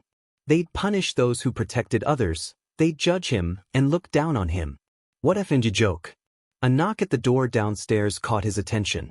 Only the light from the hallway illuminated his room, and said door was pushed shut, however it couldn't close because he'd broken it. His desk was darkened, only a thin strip of light falling onto it. "Oi, brat," his mother called up from the base of the stairs, "it's for you." For him?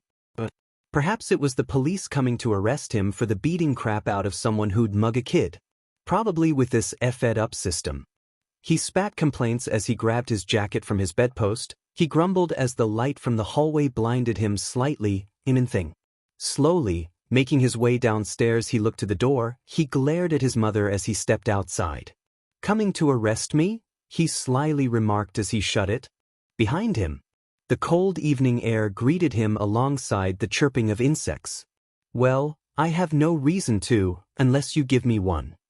His eyes looked to the man before him. He wore a neatly tailored black suit. His face was overcast by a shadow from a tree. He wasn't police then. He stanced himself. "Who are you?" "That doesn't matter. What matters is who I represent and what we can do for you." Intrigued, Katsuki asked for more. "Who do you represent? What do you know of the HPSC?"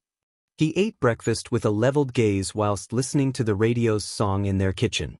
The sunlight poured from the open window by the oven, where pots bubbled and filled the room with varying smells of wonder.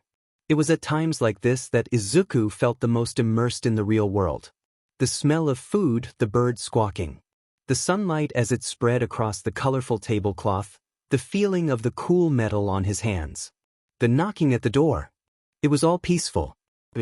He looked over to the door and then his mother. "I'm not expecting anyone," she commented before setting down her shoulder bag. "You keep eating, sweetie. I'll be back in a moment." He nodded and returned to look at his bowl. He had finished anyway. With a steady hand, he pulled his mask back up around his face and headed to the kitchen sink, appreciating the warm water as it covered his hands. Another sense he enjoyed.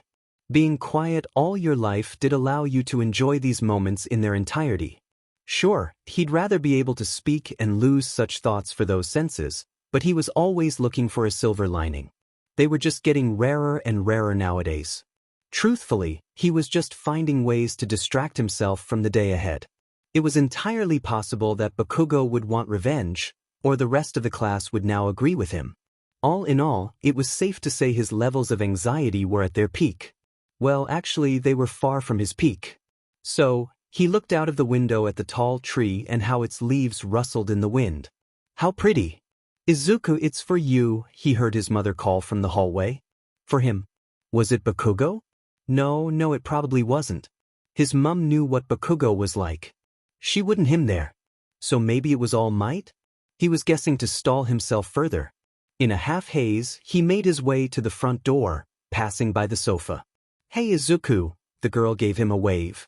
He blinked in response, looking at the open door where Uraraka stood. Wait, why was she here? Did she leave something behind yesterday? He didn't think so. He gave a wave back as his mother walked past him. "I'll leave you two alone." "Thank you, Mrs. Midoriya." She smiled before looking at him. Izuku was just confused about what she had left behind last night. "I was wondering if you'd like to walk to school together?" Oh, that made sense, he supposed. "I thought you had forgotten something." She rubbed the back of her neck, averting her eyes. "Ha no, just wanted to see you. Only if you wanted to or anything, I realize I could have messaged you now I think of it," she nervously chuckled. "Did you want to walk together?" How he could refuse? Well, he probably could, but he didn't want to. He nodded his head as he leaned over to grab his bag. As they soon approached, Ida joined them too, waiting at the turning to cross a road, where the signaling light was already blaring. Izuku wondered if he had been waiting for them. "Midoriya, isn't it a most pleasant morning?" he cheerfully called to him as he approached. "Fancy seeing you here." He wanted to comment it was very likely they'd see each other, on the way to the same school from the only route there, but held his tongue, held his fingers. Mainly, because he doubted Ida would understand what he was trying to say. So, instead, he gave him a nod as he carried on walking. Truthfully, Izuku wasn't sure why they were both here. From what he could tell, they left earlier than him to get to you. Ida certainly did, and to get to Uraraka's apartment, it was a half-an-hour walk in the wrong direction. Ochako was the translator, were enthralled in conversation as they approached the gates of UA, where a large group of journalists stood around eagerly pouncing onto students as they walked past. "I wonder what they want?" Uraraka asked.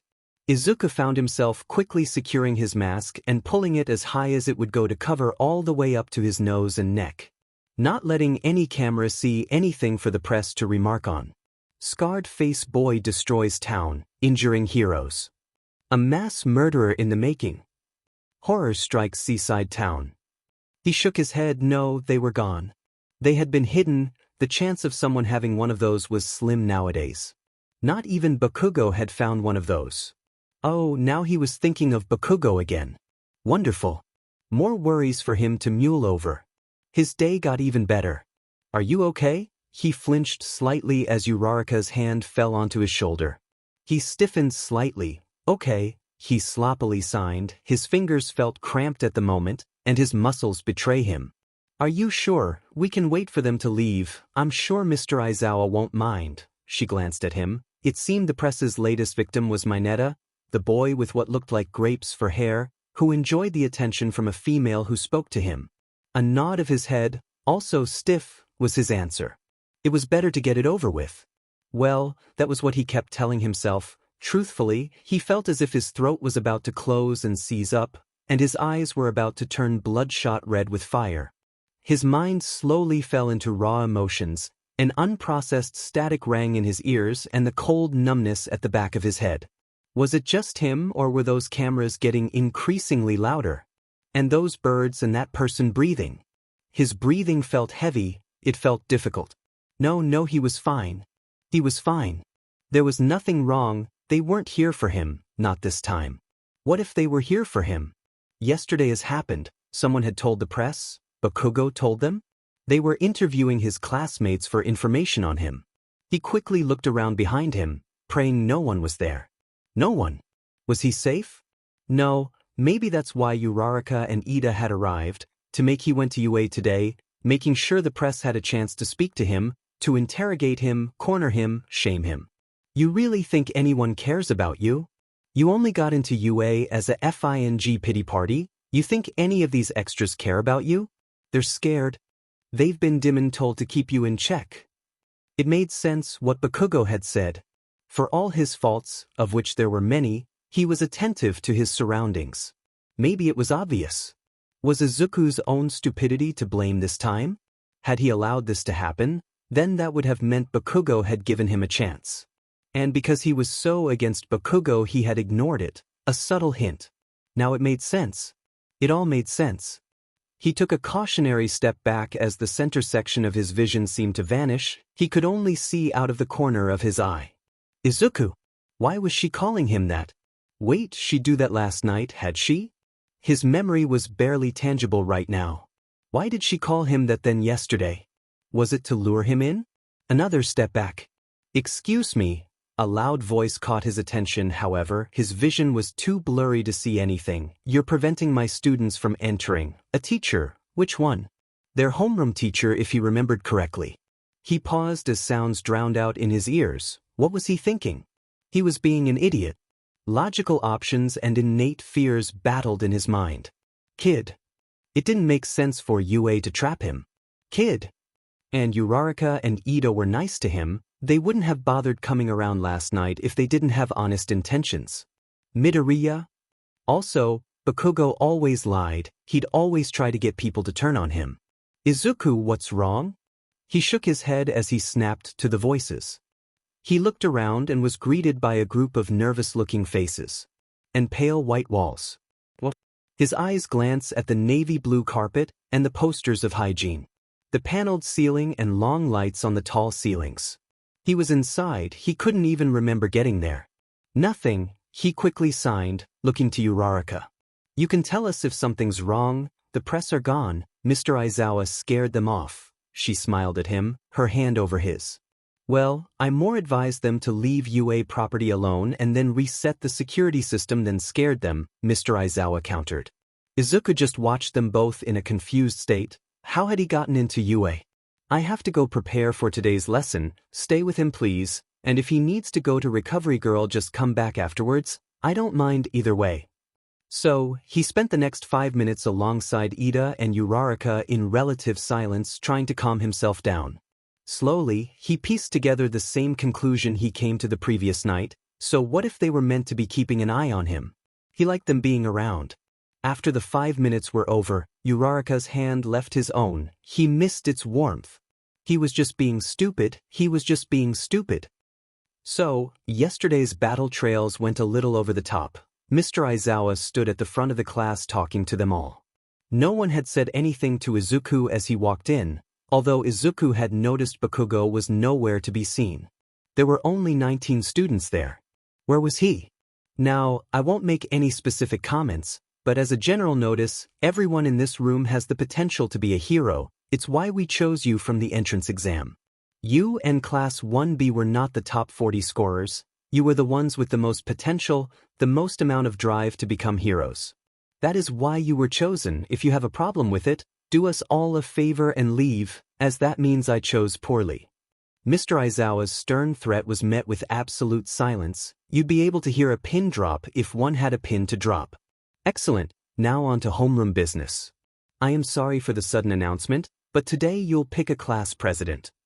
That was surprisingly normal to do. It was expected. UA was still a normal school, but it felt odd considering all the heroics lesson they had done yesterday. Well, most of them had done yesterday. Izuku had pathetically failed. Hands rose across the room as students all leaned forward, trampling past Izuku who just scooted away from the group of students. Midoriya, correct? He looked to a girl who was standing beside him. He couldn't remember her name. She had long black hair and onyx eyes with a stern gaze. Nope, he didn't have a clue of her name. He nodded his head as he looked at her. Okay, I thought I heard your name right. I just wanted to say, yesterday, you did really well. Most of the class agrees. If you wanted to go for class president, I'm sure most of the class would vote you.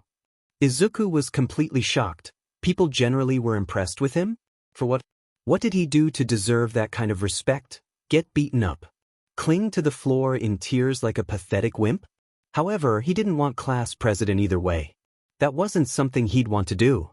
Firstly, he could talk to 3 people in that room at the moment, and one of them often made mistakes. He internally apologized to Ida, and the rest of the class wouldn't understand a thing. So, instead he pointed to Ida and Uraraka, a few seats away. You think Ida and Uraraka should be class president? She asked with a caring tone. She seemed nice. He nodded. Okay then, thank you. I think I'll agree for them. From there, Ida proposed the idea of a vote, of which everyone agreed, even if Ida posed it like they were set to vote in the next president of the United States, despite clearly being in a Japanese classroom. Izuku looked to the board with raised eyes, happy with the results. 6 votes to Uraraka, 5 votes to Ida, 4 to himself. He had asked people not to vote for him. He supposed they didn't understand, and another 4 votes for Yaoyorozu, the girl who had asked him if he wanted to become class president. So, with a gleeful acknowledgement, Uraraka and Ida became class president and vice class president apiece. He felt kind of proud they had become class president. Sure, his word, signing and pointing probably hadn't meant much, but he did wonder who listened. And who voted for him. Such thoughts didn't matter as he walked away from the group of children as they approached the canteen. We'll see you later, Izuku. Uraraka waved to him as she stood beside Ida with a bright smile on her face. Yes, do enjoy your lunch, we shall endeavor to speak to you later. Apparently we have another announcement later this afternoon. Keep haste, he cheerfully exclaimed. His arms moved like a robot. He was probably trying to sign something. Izuku just didn't know what. He gave a nod as he left down the hallway towards All Might's office, his eyes lingering on Uraraka's smile longer than Ida's as he walked. But the office happened to be the lounge-style area he had been in the day earlier. The hallways leading there felt more cramped than the expansive ones which ran along the classrooms. They had more turns, more pictures and side lights. Come on. Where are you? A voice caught his attention. He gave an intrigued look as a pink-haired girl ran around the corner before stopping directly in front of his face. Oh, hello, she cheerfully smiled. Her hair was a wild tangled pink which was pulled back by a pair of large goggles. They had different frames and what looked like handles coming off of them. Her uniform was also certainly not up to standard. A black tank top and black overalls which she tied around her waist. She was a little shorter than Izuku, but due to her close proximity, it was harder to tell, as Izuku also walked with a slight slouch, a habit to make himself look a little smaller. He gave a small wave to her with a confused look, basically to convey why she was there. Have you seen my babies here at all? For what? Did she lose her child? Wait, she had a child? Who took a child with them to you? Cautiously, he shook his head. He had no clue what her child even looked like. Was it a literal child? Dimin. Say, can you help me look? You aren't busy, are you? Well, he did want his lunch, but he didn't mind helping. So, he shook his head. Awesome. Thank you, thank you, thank you. I really don't want Power Loader telling me off again. It was only one time it exploded, you get me right. No, he did not get her. They had spent the last 10 minutes looking for her baby, which he now gathered wasn't an actual child, due to the fact it could apparently explode. Also, she seemed to have a lot of these babies because the entire time she had been talking. If that was about her baby, calling out to said baby or other babies. On occasion, she had asked him if he wanted a baby, which she then passed as her advertising her services. All in all, Izuku was thoroughly confused. However, his freedom was earned when he found a small metallic ball on the floor. It had claws left on 4 opposing angles. He picked it up and stared at the copper surface. He didn't know what it was, but it was heavy. He sat up from where he had crouched down. It had rolled behind a large trophy and he had only caught a glimpse of it as it shimmered from the sun. With a tap on her shoulder, the pink-haired girl quickly span around. Hello, she shouted as she came face to face with him. Slowly, he rose the small object, glancing to his side as a way to confirm if it was her baby. A grin spread over her face as she looked to it. You found it. Quiet, you are now my favorite student here. Oh, that was nice. Another friend. Quiet, if you ever need support gear, you can ask me, Mei Hatsum, the best inventor in our school. Oh, she was from the support course. Class 1H, if he remembered correctly, was the support course class. Wait, were there others? He hadn't really looked into them before. Now I won't get punished. Thank you so much. So, do you want to see what it does? He didn't know. She did mention explosions earlier. But he had spent 10 minutes looking for the baby, so why not? He nodded his head again. Perfect. Okay then, prepare to be amazed. She pushed one of the legs into the ball. It made a clicking noise as a cog started to turn inside. He waited in anticipation as they both crowded the small ball she held in her palm. Around 30 seconds later it did nothing. Maybe it's not working. Oh well, next time we meet I shall show you this baby quiet. Wait, was he quiet? Well, he was quiet, but was he quiet? With that she made a dash down the corridor and disappeared around the corner, muttering about how she was going to be late for her stuff. Izuku nodded to himself as he turned around. Oh, one last thing, quiet. Do you know where classroom 1A is? I got lost and made my way here. He just wanted to eat his lunch. And why did she want to go there? With a now rumbling stomach thanks to his lack of ability to say no to Hatsum, he was back at 1A. I see. This is so much closer to the main entrance of the school. That's a relief, I suppose. He hadn't been told why they were at 1A yet. Shall we go in? She grinned. He couldn't exactly speak to her, She didn't know sign language, he had asked, and she thought he was playing some game called charades. He was not. She opened the door in an exaggerated fashion. "Hello 1A," she exclaimed to an empty classroom. It's empty." "Well, it was lunch." Suddenly a loud blaring caught his attention. It rang throughout the entire school. It was obnoxiously loud and hurt his ears in equal measure. It caught Hatsume's attention as her eyes, which he only realized now had small lines in them, a quirk no doubt, drifted to a speaker in the classroom. "Security level 3 has been breached. A security threat? All students please evacuate in an orderly manner." "That doesn't sound good," Hatsume commented as the blaring rang again. It was really loud. He was half tempted to use his quirk on the speakers to shut the thing up. However, the urge to possibly hospitalize people was overwritten by the fear of a break-in. Someone had gotten into UA? That also meant everyone was in the canteen still, everyone with the main exception of himself and Hatsume. "Do you know where the exits are?" "We weren't told on our first day?" she asked him. He shook his head again, for he wasn't told on his first day either. "Well then, I suggest we stay in here?" "Stay in the classroom?" He raised an eyebrow. "Oh my sweet quiet, think about it. Whoever has invaded the school will probably go after the large group of students, not the two of us in the classroom. I'll even be leaving my babies behind, my poor innocent babies." She then went on a tangent about her babies and how they'd be defenseless and any would-be villain would revel at a chance to use them. Now, he didn't doubt she was good, but the last one had done nothing, highly the aim of a high-profile villain attack. "Hey, I don't suppose you're good at cards?" She pulled out a pack of Hanafuda cards from her overall pockets. Well, they had the time. Eventually, the alarm stopped blaring, and the distant shouting calmed down. And he and Hatsume had remained in the classroom. He had wanted to go find Uraraka and Ida, but Hatsume assured him it was wise to stay here. Well, she'd more pulled the card that she'd need protecting due to her intelligence being too much of a risk to be stolen, so he had become her bodyguard. As such, he was no duty bound to protect her during the attack. With heavy reluctance, he had agreed to stay behind and protect her by losing at the game badly. The door soon opened and his and Hatsume's attention was pulled to the students at hand. "Oh hey Midoriya," a red-haired boy waved to him, "and an odd-looking girl I've never met," he commented as he looked at Hatsume. "You have a name?" She looked at him. Well, obviously he did. "Yeah, he's Midoriya, like our class mascot." "Mascot? When did that happen?" Today was just fraught with questions. "How did he become a mascot?" "I see, I think I prefer quiet actually, suits you better. Wasn't it just a descriptive term of him really?" "Well, it's nice to meet you. I'm your new classmate." "Oh, that's why she was here?" The final confirmation of it was nice at least. Izuku liked her at least, a large improvement from Bakugo. That was probably the announcement for later.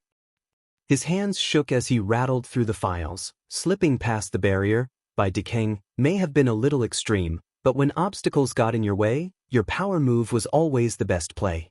And the other NPCs around him didn't care, they were too busy with fear. Hero society was laughable. He had already grabbed the timetable file, noting the symbol of Peace's lessons to teach, which excited him beyond belief, a boss level. As a precaution, he looked through the files of the class he'd be teaching, 1A. First years, low-level rookies in the grand schemes of things. One file took his attention though. Izuku Midoriya was a file with a lot of blacked-out text. The text that wasn't painted a very sad picture, a picture all too familiar to him. Mistakes with his quirk, hurting people. Fear and judgment from those around him. How did this kid stay a hero? He sounded like someone Sensei would have taken in a heartbeat. He was just like him. He looked back to the sad eyes of the green-haired boy and his mask. It made him feel a little sad too. He shouldn't be here, he wasn't a hero. He was like him. Izuku waved bye to the three of his friends. Hatsume had tagged along as himself, and Uraraka spent the evening in town again. She seemed to get on well with Uraraka.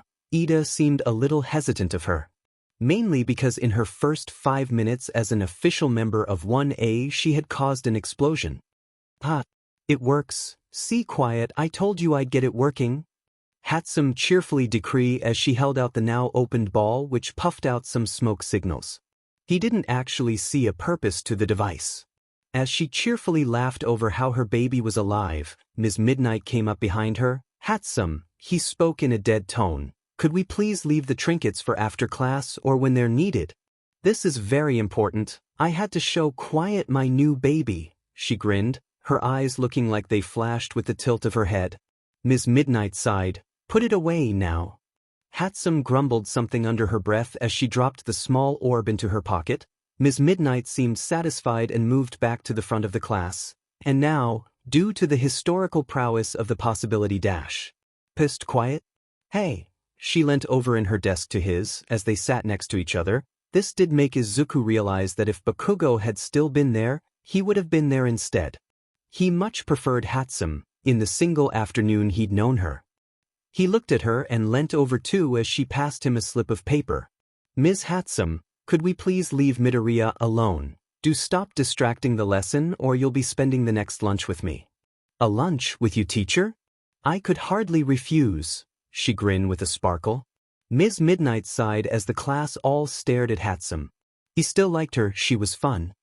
According to Ida, she was a bad influence on himself and those around her might be drawn to accomplish acts which wouldn't be defined as heroics. Uraraka liked her simply because she was nice to them. Although, she still refused to call them by their names. He was quiet. Ida became rulebook. Uraraka was float, as she accidentally used her quirk on a pen in class and Hatsum found that funny. All in all, though, Hatsum was nice, and that was good enough for Izuku. It felt like he had 3 real friends, and that was a great feeling for him. Real friends, and being around them made him forget about Bakugo. It made him happy. "Out with your friends again?" his mum asked after he had set his bag down in the hallway and made his way to the kitchen. He nodded with a trying grin as he pulled down his mask. The fresh air, despite being in his kitchen, was refreshing on his lower face, especially when he passed by the open window where a soft breeze fell through the open glass door. "Pleasant. That's wonderful to hear. Uraraka and Ida again?" He turned back around with another nod. "Yes, and a new girl dash. Wait, he never learned how to write her name. He'd have to spell it out then. He signed the me and I. Hatsum." His hands moved like cutting through butter with smooth direction.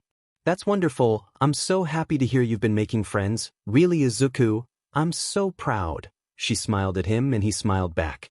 Their dinner was spent with Izuku regaling the tales of the day, how an alarm had been triggered but it was only members of the press. He omitted the experience he had early in the morning with the press so as not to worry her.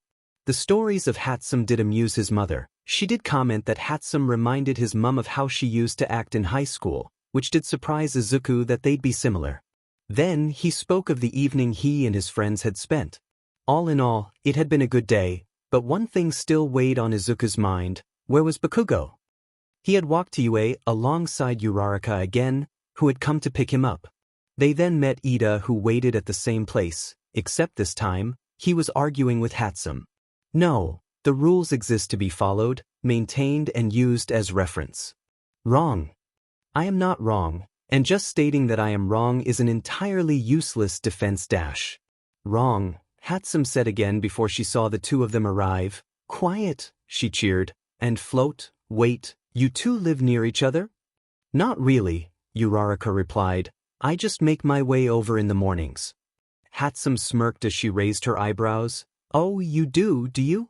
Izuku didn't get what was wrong with that, but Uraraka turned a bright red at the suggestion. No, I mean, maybe, he was confused by.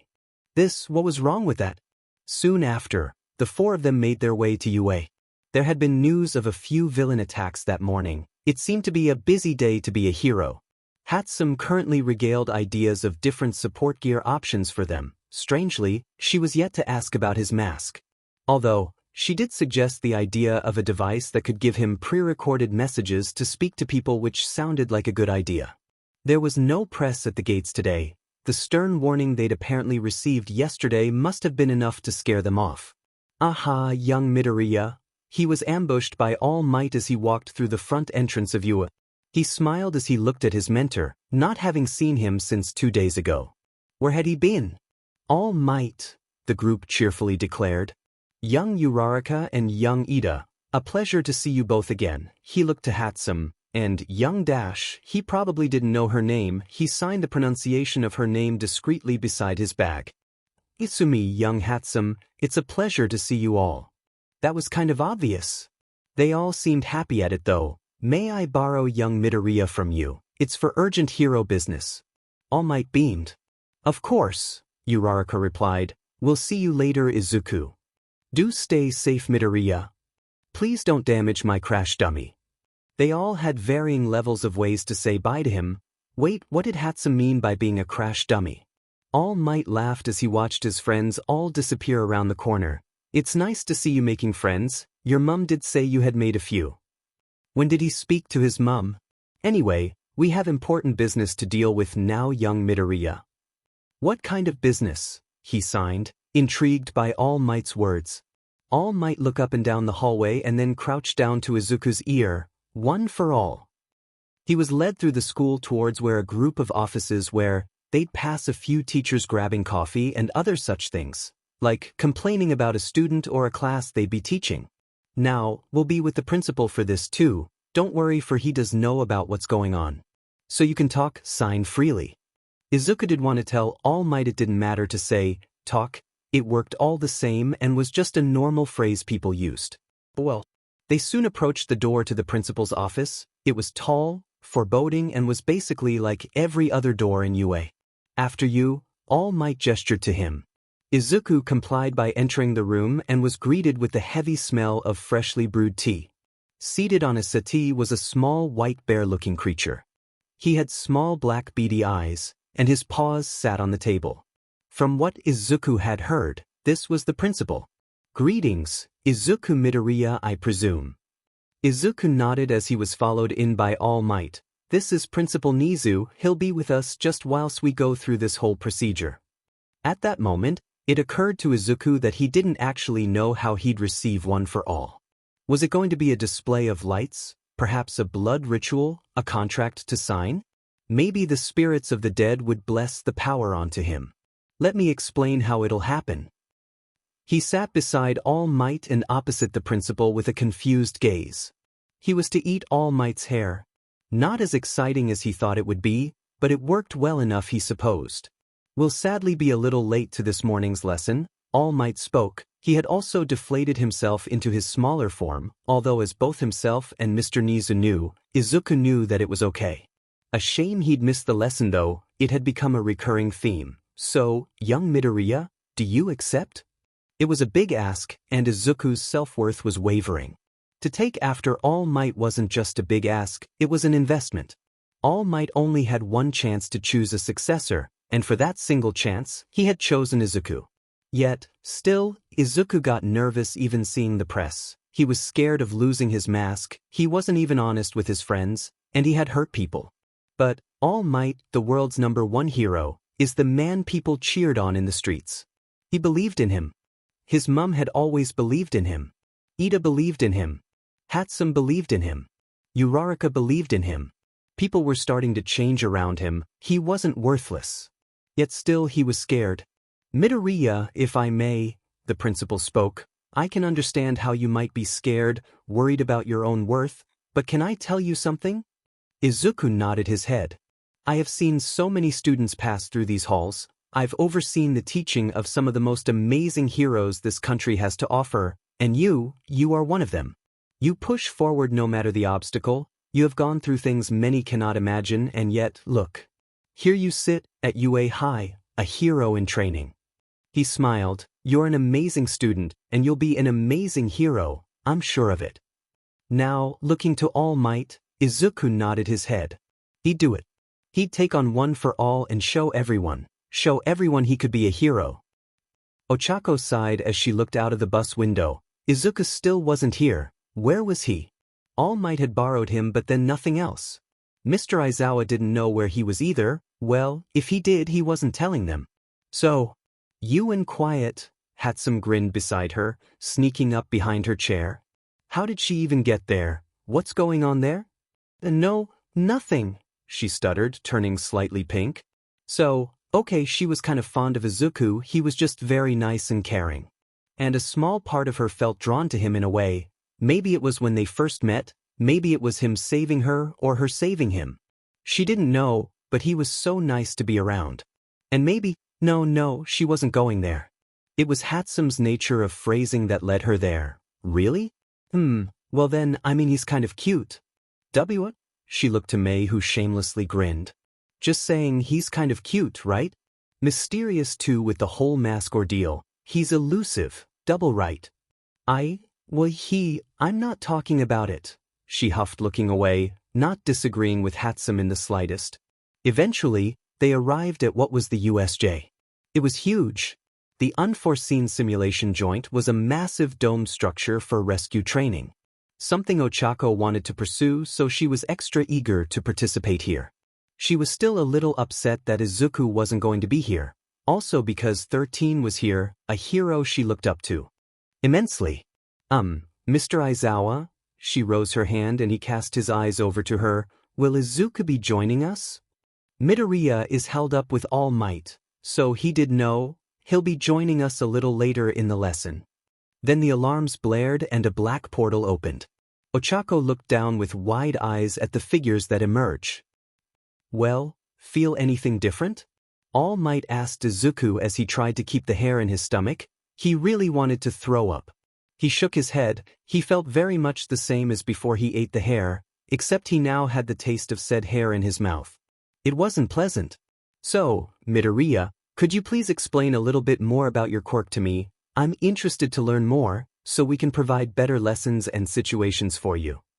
Izuku nodded as he looked to All Might and signed for some paper. He nodded and slid him over some so he could explain in drawings. After some thinking, Izuku had been able to come up with a good analogy for how to describe his quirk's limitations. It took a stone and a surface of water. The noises that came from his mouth were like stone. The longer he made a noise, the higher the stone was, the louder the noise, and the larger the stone was. It worked as closer to the impact of when the stone dropped into the water, the ripples it created were larger, and slowly got smaller as they spread out. So a tiny stone, dropped from very low. Basically, he whispered something very quickly or an exhale, and it created a small ripple close to him and spread out from there. So it would draw in little energy. Now, a large stone dropped from a high height, him screaming from the top of his lungs, created a massive splash and ripple and then spread out, further and even more than the tiny stone. The splash and ripples resemble the energy being drawn in. I see, that does make sense. Now then, the center of the drawing would happen to be your mouth, not the center of your body? The principal asked. Izuku nodded his head and took the pencil in his hands. If something was directly back to back with him, they'd barely be affected by the energy drained. His own body couldn't drain his own energy, so they were protected by himself. It seemed that explaining this was enough for both of them to understand, as Izuku did doubt All Might understood fully. And then, you have to expel that energy from your body? He nodded again, explaining, while writing, that it was stored in a pseudo-style organ between his lungs and stomach. It couldn't really properly store the energy, and he'd had surgery on it 3 times in the past by a healing quirk after accidents and general use. Then, when he couldn't carry any more energy, which the telltale sign was the intense burning in his stomach, he had to remove it. There were 2 ways of doing so. Firstly, his body could slowly convert the energy for its own needs. Healing from Recovery Girl and energy to run further were obvious signs. However, that rarely was enough and he'd have to basically puke it up. It would just expel from his throat. Due to the high influx of energy pouring out of his mouth, nothing got back in. The principal seemed happy with the explanation. Thank you, Midoriya, for taking the time to explain that to me. Well, why don't you make your way to class? I'll have Midnight escort you there shortly. I just want to have a word with All Might. He nodded and gave his thanks. Do keep us updated for when One for All starts to take effect. Just make sure not to injure yourself. Where is he? She watched the man covered in hands complained, scratching at his neck. Where is he? Where is he? He threw a tantrum. It's him or All Might. I don't care about the rest of these NPCs. Was he on about Izuku? She could barely stand. They'd escaped the water enclosure and tried to make their way to Aizawa, but he was on the floor, not moving. She dreaded to think about what had happened to him. Girl, he looked at her, where is the boy with green hair? I need him. He was here for Izuku, why though? What did Izuku have to do with this villain?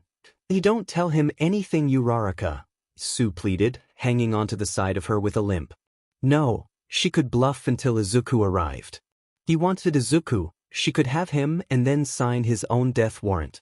I know who you want, she staggered up.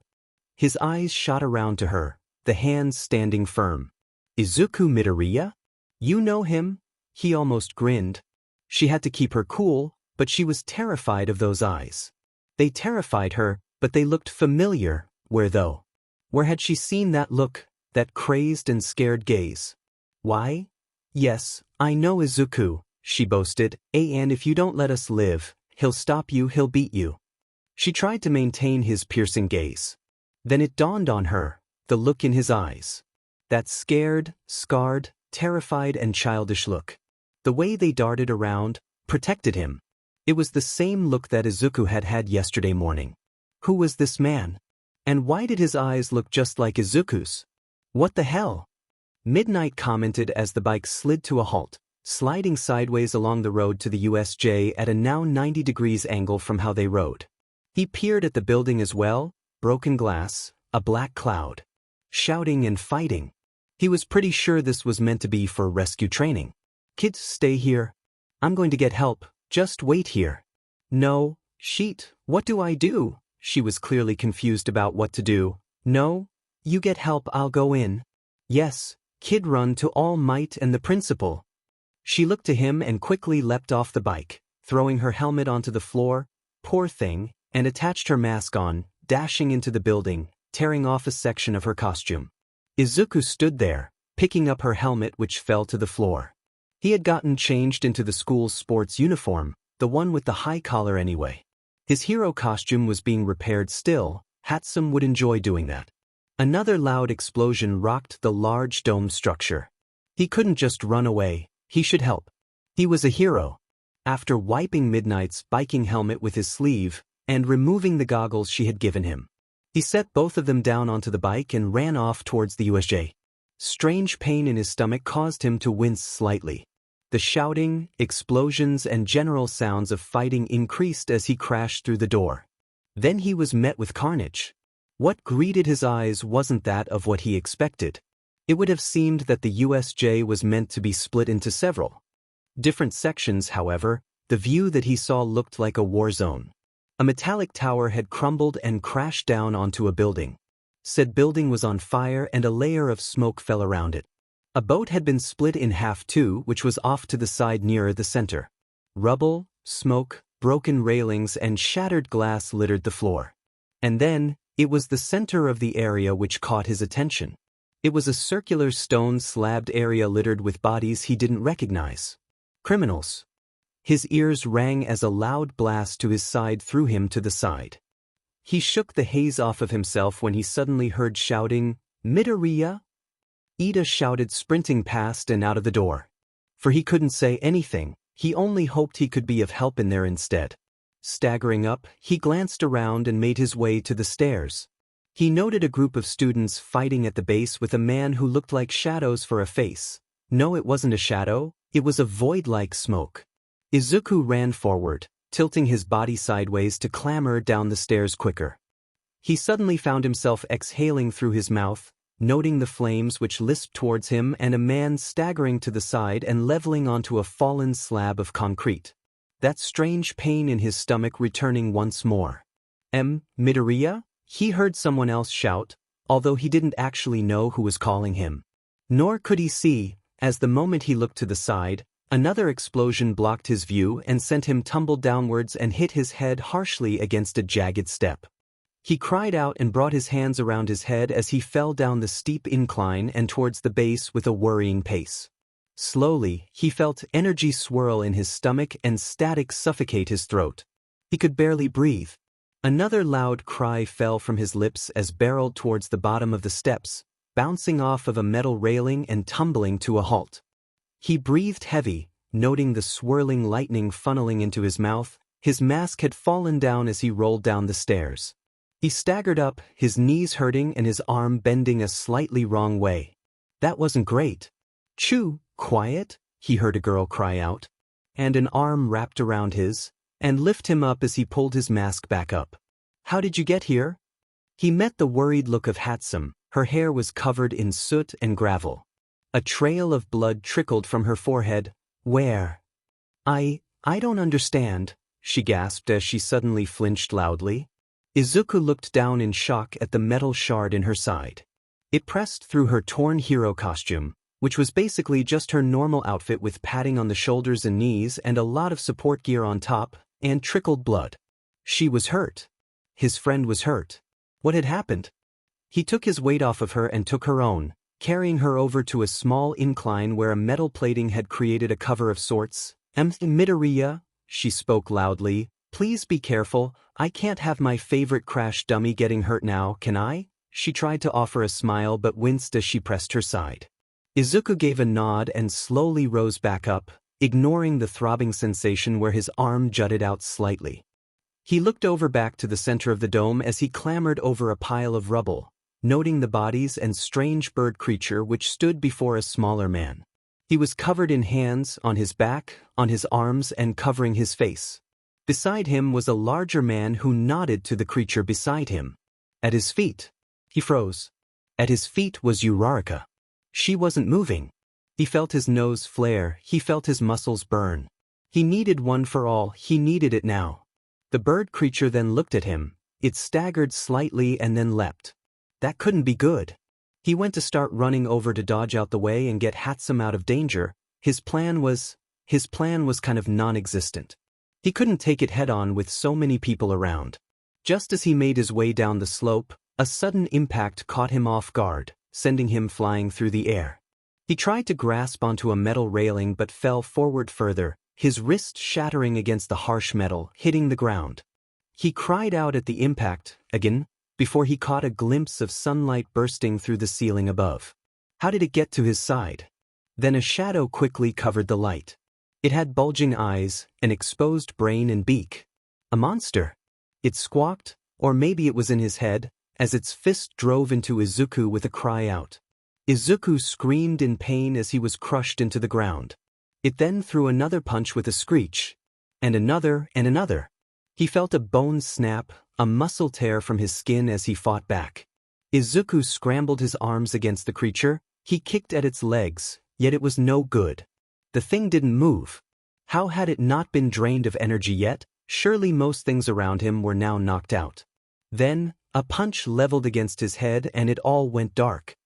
What do we do? It hasn't fused with his body yet, there's nothing we can do. Let me please, we can't let him die. Voices surrounded him in an eager fashion. Izuku couldn't see anything. It was as if he was blind. Was he falling? Floating? In water? He couldn't tell, all his senses felt numb. His body didn't ache or move to him. Was he dead? Was this death? This couldn't be where it ended, surely not. He had only just made friends, All Might trusted him with one for all. His mother would be left alone. His new friends. He couldn't be dead. He couldn't. Then what do you suppose? Let the kid fizzle out and join us. Yagi can still move it on again, it's not properly fused yet. You'd let a kid die? What other choice do we have? Well, there is one choice. No way. Why not, he'll die. Izuku didn't know who was talking, were they men, women, or other such. He couldn't make them out, they sounded like static. What were they talking about too? One for all? A strange glow of orange surrounded his eyes. It fluttered like fire and then electricity. Then heat and light, strange. You really want to do this? We don't know if it'll work. And if it does work, we save his life? If it fails, one for all is lost forever. You really want to wager all this on this boy? I do. Are we in agreement? A collective of 5 yes and 2 no's filled his ears from different voices, in equally spread out positions. Izuku was confused, he felt no pain, no comfort, nothing. No sense worked or gave him information. Where was he? The electricity in front of him snapped into 2 segments, tying a knot before the light faded once more. His eyes burst open, an orange glow wrapped around his arms as he watched his wrists sparkle for a short second, the glow burning away at his sports uniform, but he found he didn't care at that moment. It bubbled up from his skin and tore away with a coating of red and consolidated around his arm. Was this one for all? The creature tried to punch him again, but Izuku rolled out the way, his legs burnt with the same orange lightning as he hit a pile of rocks with incredible speed. He didn't know what came over him at that moment as he scrambled upwards. His legs then felt as if they were covered in a liquid. Popping sounds filled his body and a heat fell through his arm, running directly towards the beaked creature. His legs danced with lightning, and his stomach's burning felt less. Was he using his own energy? The one in his core? His leg connected with the creature and set both of them flying back. He didn't relent for a moment, using his hands to push himself up, with the same burning lightning chipping away at his skin. He was angled again to hit the monster, however, dust suddenly filled the air, the creature disappearing in a split second, and Izuku passed through where it had once been, standing in the settling air. "What the hell are you thinking? Are you trying to kill him?" a scratching voice screamed. Izuku noticed him as the man who stood above Ochako's body. He felt more anger fill his body. "He's one of us, don't hurt him." One of us? That villain thought he was like them. He hurt Ochako. He hurt his friends. He hurt Ochako. That's all he thought, over and over and over and over. It repeated in his mind like a clock. Tick, he hurt his friends. Tock, he hurt Ochako. Tick-tock, tick-tock. His friends. His Ochako. He hurt them. He was a villain, a monster. His friends. His Ochako. With a determination beyond any other, with a goal beyond his own body, beyond his own mind, he charged forward. He screamed out as he leapt through the air, lighting dancing around his chest, his arms, and his legs. He charged forward, a punch angled straight to his face. He sent the villain straight to the ground. "Tamura!" he heard someone shout out as they both tumbled into the floor. Izuku was up first, his hand dashing around the villain's hand, crushing it into the ground as the lightning crackled further.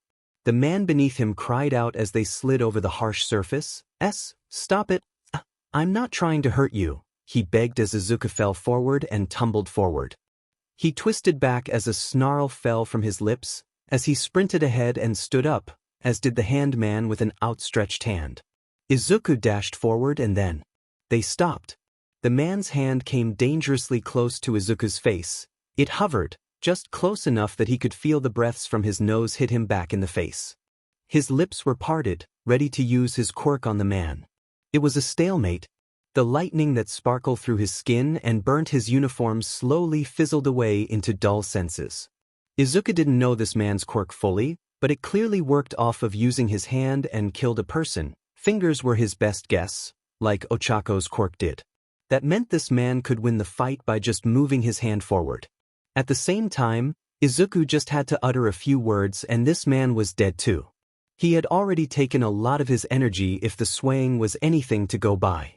"I'm not here to hurt you," he spoke, pushing his pinky finger behind his ring finger, his hand remaining in the same position. "I want to talk to you." He spoke calmly. "I wanted to meet you, Izuku Midoriya." Izuku was still angry over him hurting Ochako, his fists balled. "Your friend, the girl, she's not hurt, I promise you." He looked at Izuku through the 2 layers of hands between them. "She's just asleep." His eyes pierced back to his, staring intently. A mirror of the same eyes, of the same fear.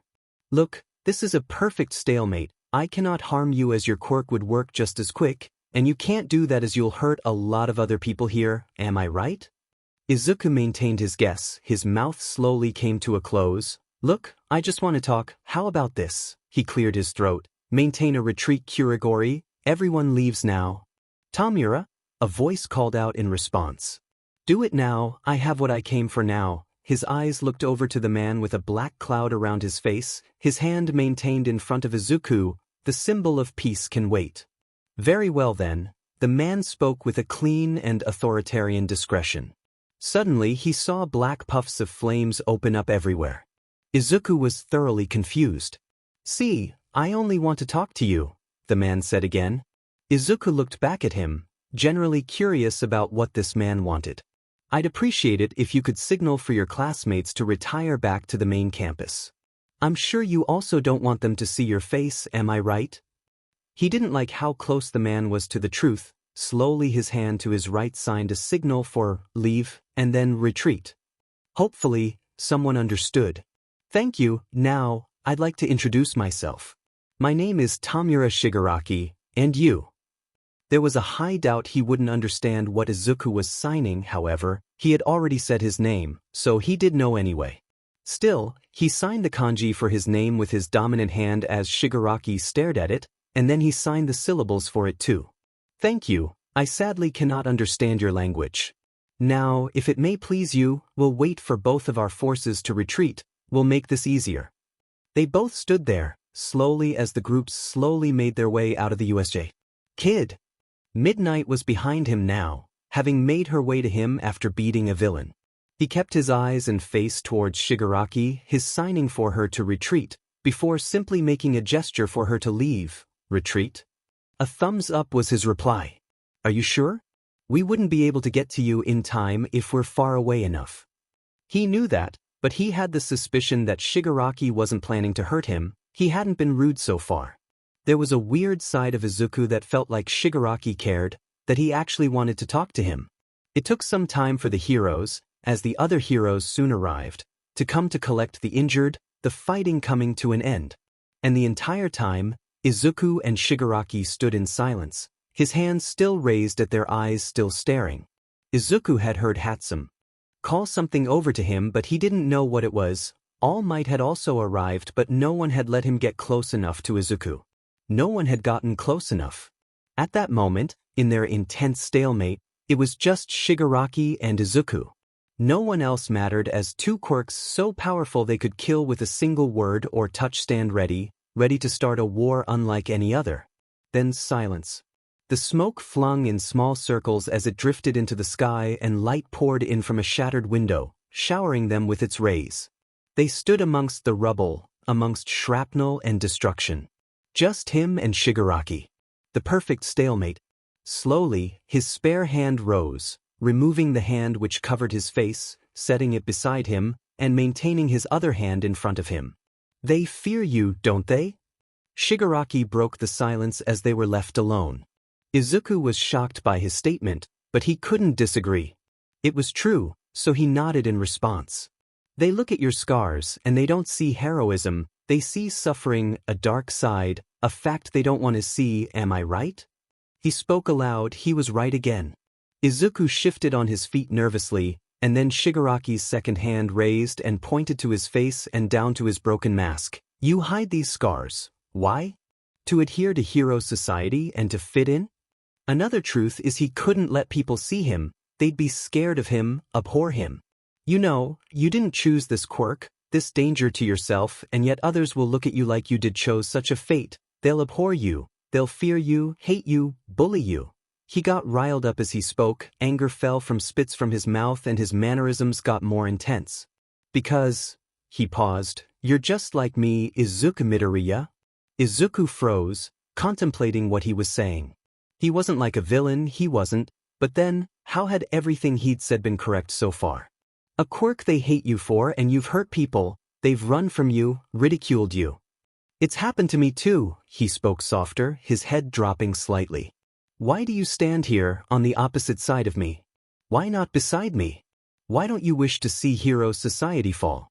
See it burn down, his anger irked again. He was clearly an emotional man, and then it occurred to Izuku, so was he. Because, it's the trend of powerful quirks, of flashy lights and grins that have made them hate you. You realize it, don't you? He asked, his eyes pleading for an answer he knew he'd not receive. You realize how we're the same, how we both are on the same side of the same coin. I look at your scars and I don't hate them, or hate you. I don't blame you for any pain that's suffered around you. I see a scared boy, I see myself. Izuku wanted to argue back, he wanted to tell him that he was wrong. But that was a lie to himself, and both of them knew it. Everything Shigaraki had said had been true so far, down to the last word. You don't want to join me, I understand that, not yet at least. This was Shigaraki's first fault. Izuku would never join him. He didn't care what he went through, he attacked Yue and hurt his friends. That was what made them different. The world may hate Izuku Midoriya, but Izuku Midoriya did not hate the world. But you cannot hide forever, and people will always judge you for these scars. They will always define you. Your friends may tell you false truths, but I will not. He sighed. It might be harsh to hear, Izuku Midoriya, but it's the truth I promise to tell. Izuku felt his stomach burn. He hadn't dispelled enough energy and it was burning through him at a rate beyond that he could even remember. His arms also felt heavy, they stung with pain. And when that day comes, when the world defines you because of something you can't control, please, come and find me. I understand how it feels, and going to the wrong person can change your life for the worst, for I understand you, and so little people truly can understand you. Shigaraki then stepped back. The shadow opened up behind him. Good luck, we're kind of like brothers, wouldn't you agree? Stay safe, Izuku Midoriya. I'm sorry for any of your friend's injuries. Suddenly he was gone. Izuku was left alone in the dome structure and then the pain overtook his body. He fell to the floor shaking, his arms screamed out and then the dams burst. Burning molten energy poured out of his mouth. It coursed and burnt through his veins. Then, the floor around him was painted in orange light, and Izuku cried out with the sound of thunder and static, and the taste of blood and sight of black. May staggered back from the man with a knife. He had a malicious grin etched on his face under his mop of black hair, acne and pale skin. Oh my, what a cute thing we have here, he snarled with a grin. Her hands fumbled in her pockets, aimlessly grabbing for something to save her. What you gonna do to me? From here? Hell, I'm only 17, we could make it work, what do you say? She wished she could punch square in the jaw sounded like a way to relieve stress. He would totally deserve it. Gonna introduce yourself? She found it. Oh, how she prayed this would work today. On her final day in testing the remnants of her babies before she joined 1A as their official support engineer liaison, she had been working on something with a little more of a blast behind it. For entirely recreational purposes, however, it seemed to come in handy at the moment. So, hopefully, this one worked. After all, she no longer had Power Loader telling her not what to do.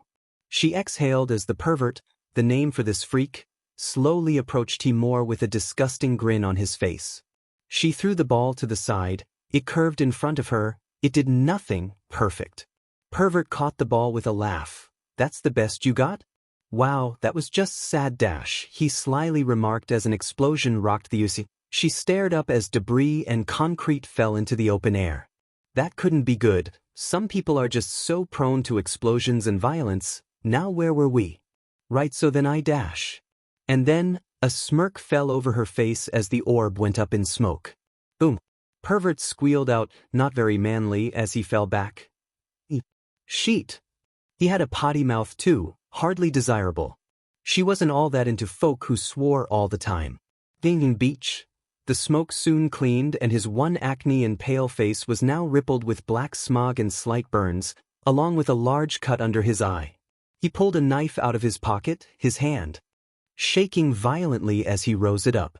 You know, it's fine if you want to play coy, I'll just cut you up into pieces, then I'll use those pie pieces for whatever I want. He cackled with startled breaths. What do you say, girlie? I can use those pieces of you and keep you around for dash. He cackled again before a punch leveled straight into his jaw. May watched in shock as a red-haired blur ran across her vision. Yo, shut up man, you damn pervert. What was his name? She couldn't recall as she watched Pervert collapse into a pile of rocks and his head crash loudly on a sheet of metal. She winced at the contact as Rocky, he had a rock-style quirk. She was thinking of names on the fly here. Punched into him again. Was his costume always shirtless? He flung his back as he stood there for a moment. His hands were downcast and muscle-taut and slightly red, the way his legs tensed forced his calves on edge. Well then dash, he muttered. Hey there, he looked at her and waved before leaping off of the metal surface. You okay inventing girl? She looked up to his outstretched hand and grasped onto it as he pulled her up. Man, what a freak, seriously uncool. Now standing up she looked at his bruised and bloodied face. Ouch. He deserves worse than that, freak. Well, you couldn't stand up to the might that was Rocky. Rocky? That is right. My latest test subject. She grinned. He took a step back. Test subject? A glisten fell over her crisscrossed eyes before another explosion rocked the building they were in. May was sent crashing over the room, a sharp pain embedded in her side. She staggered out of the building, each step winced with her. She held onto her shirt's torso in pain, her hand dripping with blood. She had to get help. Rocky was fine and told her to run as he held off the enemy. A sigh fell from her panting lips as she hobbled out of the zone they had been in. She then caught the look of a boy falling from an explosion. "Quiet!" May cried out as she fell to the floor, pushing herself up with heaving arms. The pain in her side rang with every run. "Chew quiet!" He was in a heap on the floor, she noticed as he pulled his mask up, looking away from her. Now, May wasn't one to really care what people thought or wanted, she'd do as she pleased. However, Quiet's mask was important and she respected that. She'd only known him a day, but he was polite and liked his friends, so he deserved that respect. So, how did he get here and what was he going to do? Chuckle. She stood facing the man. He was really scary up close. The hands which covered his body and the way his hair shagged against the battering air. They had escaped the trap which had been the water zone. Ochako had hoped to find her friends, any of them, but none were to be found. Hatsum had been teleported away before she'd be even able to say her name, and Ida had been left behind. The struggle to escape from the water zone had been immense. She was ever thankful for Tsu at that very moment. Mineta, not so much. You know my brother? His brother? Izuku had a brother? I know Izuku. The man smiled. Well, if you could call it a smile, it was covered mostly by the severed hand and he didn't seem used to the expression. You call my brother by his given name, so you are close. Perfect. Tell me about him, please, he eagerly asked. She glanced to the side. The bird-like creature stared at her and squawked. It looked nervous, on edge. Like it could sense something she couldn't. I won't tell you anything, she firmly stuttered, trying to match his gaze. He began to frown. You wish to prevent me from knowing knowledge about my brother? He is my sworn ally. You're just an NPC, a nobody. You don't even rank. Now she was just confused. What was this about NPCs? How do I even know he's your brother? You're a villain who wants to kill All Might. Why would I tell you about Izuku? The man snarled. I was trying to be polite to you, as you are friends with my brother, but it appears I have been too lax. He stepped forward and he rose his fingers. Ochako took a step back before bumping into the bird creature as its head twitched anxiously. When she tilted her head back to the handman, his hand, the actual one, was right in front of her face. She gasped in shock and her breath stilled. My quirk can destroy your entire body when all 5 of my fingers touch, so I'll ask you kindly once more, tell me about my brother. She averted her eyes. No, she mumbled under her breath. Play that again for me. She stared at him. No, I won't tell you anything about him or where he is. He'll save me, and if not, then at least won't be near you. He groaned, throwing his head back. Your bravado would be far more commendable if it wasn't so annoying. His fingers twitched before they touched her face. She stammered as his cold talons pressed onto her face. One last chance, tell me about my brother. Was this really it for her? Would she actually die right now? She didn't want to, she still had to help her parents. And she still had to become a hero. Would this man mark himself a killer? Maybe he already was one? She didn't want to die. Wait. A cry fell behind her. Why, you want to know about a Midoriya, right? Ochako froze as she heard Mineta shout. Don't talk, Tsu whispered with a croak. He can't talk and has a super powerful quirk, right? That's him. She was still frozen to the spot as the man's fingers peeled away from her face. Now, that's what I was talking about, thank you. She saw him grin to her side before a hand swiftly met the back of her neck. And soon after, she fell into darkness. Now, tell me about my brother. A hand carrying her to the floor. Tenya. His eyes shook as he watched 13's costume get torn apart. A pro hero, down? It was unheard of. It couldn't be happening. A villain attack at such a prestigious school was an assault on its people and the very foundation of the class. And now, with Uraraka gone, it was up to him, as vice-class president, to save those around him. To rally those to his cause to break through and get help from the heroes. If there was one fact he was pleased with, it was that Midoriya wasn't here.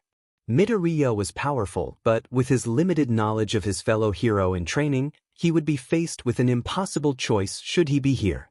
With strict permission from his teachers, Tenya had scoured the videos, looking for how to make conversation with others. He had seen Midoriya and was intrigued. Whatever his quirk was, it was dangerous, and to use it was without prejudice. And that made for a debate for any hero. If Midoriya was here, Tenya wagered the fight would end in a matter of 5 seconds if the green-haired boy decided so. But that came at the cost of everyone being injured, not just the villains. However, he wasn't here right now. Tenya and the rest of Class 1A were. So, it was up to them, up to him to break past this villain and get the help they needed. At first, he hadn't wanted to go. He should have stayed with his fellow classmen. They were his allies, and to protect them was his duty. However, it did make sense to get help. That job relied on him and him alone. It was a worthwhile goal. The villain, though, had been brutal. It had taken many of them, and the fall of 13, who he was increasingly worried for, to finally get past the villain. His legs had never carried him so fast. The engines burnt and his calves felt like they must explode from the pressure. Once upon a time, the stairs might have felt like a steep incline, but this was his goal, his aim, to save his friends. And, just as he sprinted past the door, he saw the boy. "Midoriya?" he shouted as he zoomed past and barreled out of the door. The outside world of the USJ was far quieter than the inside. His legs marched on, pushing themselves further and strides stronger. He glanced to his side at a parked motorcycle, curious as to who it was. Strange that it was left to the side, it wasn't there before. Had that been how Midoriya had arrived? Impressive that he could ride a bike. Now, it was time to get the heroes to help. Midnight. She dashed inside the building, her sleeve already torn to her left arm. Hopefully, the quiet kid could get help quickly. They'd need it. Generally speaking, the kid was an enigma. A quirk which could render any hero in a coma within a space of 10 seconds, and he was so timid, hell, it was kind of cute. He was like a small puppy, still clinging to the closest larger dog's leg. Of course, forcing the kid into whatever mosh pit this was a bad idea in general. Sure, he could end whatever was going on here by simply announcing his name. However, the guilt he'd face over hospitalizing all of his friends might be too much for him to handle. She was thankful she hadn't seen the purple-haired kid he'd knocked out during the entrance exam. She pushed forward into the building before a black cloud covered her in a split second. "What the hell?" she shouted before she was falling through the air into a building. Brilliant! Now she was far from the actual action. At the last minute, she was able to control her landing, rolling to a stop on the harsh concrete. She should have taken this part of training more seriously. Hey! Another one appeared through here. So then, this was their plan? Villains who split up the heroes to fight other villains. Interesting, she'd give them that. However, if these villains were to fight the brats of 1A, she would wager she'd be able to defeat them with relative ease. She stood up, acknowledging her surroundings. A shattered wall behind her where the voices had come from and the sound of approaching footsteps, easy enough to follow. The room she stood in was amiss with flames. The concrete room with its square windows looked out over onto a street of fire, and the doors on either side ran along the building. Also noting she was on the first floor, there was a drop from the windows, and the shattered wall behind her had a ramp of rubble. Interesting once more. "Hey, there kid, howaboo whoa," she faced the group of men typical, that barreled through the door. Well, if it isn't our lucky day, fellas," the man with pig-like features snorted. He looked horrid and fresh out of a fight. The bruises and burns on his face looked like he had just received them. Also, he was extremely ugly. She'd seen ugly, but he really took the cake there. His round face, crooked snout-looking nose, bloated cheeks and beads of sweat fell from his head. What a pig! Midnight? Well, that's far better than some school kids. Can't stand them young, not a DMN pervert. Another man commented, with tall black hair and tan skin. His eyes were like spiders, as in he had 8 of them. His arms also thick with fur and hair. She would bet he had another 4 arms somewhere. I like them either way, but Midnight, he bit his bottom lip, his teeth slightly black. Now that's something I like the sound of. She sighed as she began the allure of her quirk. The brat wasn't the only hero around here who could knock someone out with ease. It had taken her some serious time before she made her way out of the fire zone. She was relieved that the green-haired kid had gotten help, evidenced by the appearance of Power Loader. "There's something going on in the center," he commented as she got close. "What do you mean?" She glanced beyond the edge of fire towards the center. "It seems that green-haired boy with the mask has kind of made himself and the leader here hostage, the both of them." Her eyes widened as she looked at the mechanical hero again before darting off towards the center. She jumped over the piles of rubble and concrete, shot through the blasts of dust and smoke, and danced through the rays of light before finally making her way to the center area. She noted the heroes were retreating around her. "Kid?" she asked, coming up behind the green-haired boy. Ahead of him was a man covered with hands, with shaggy aqua-colored hair who maintained a stare with the green-haired kid.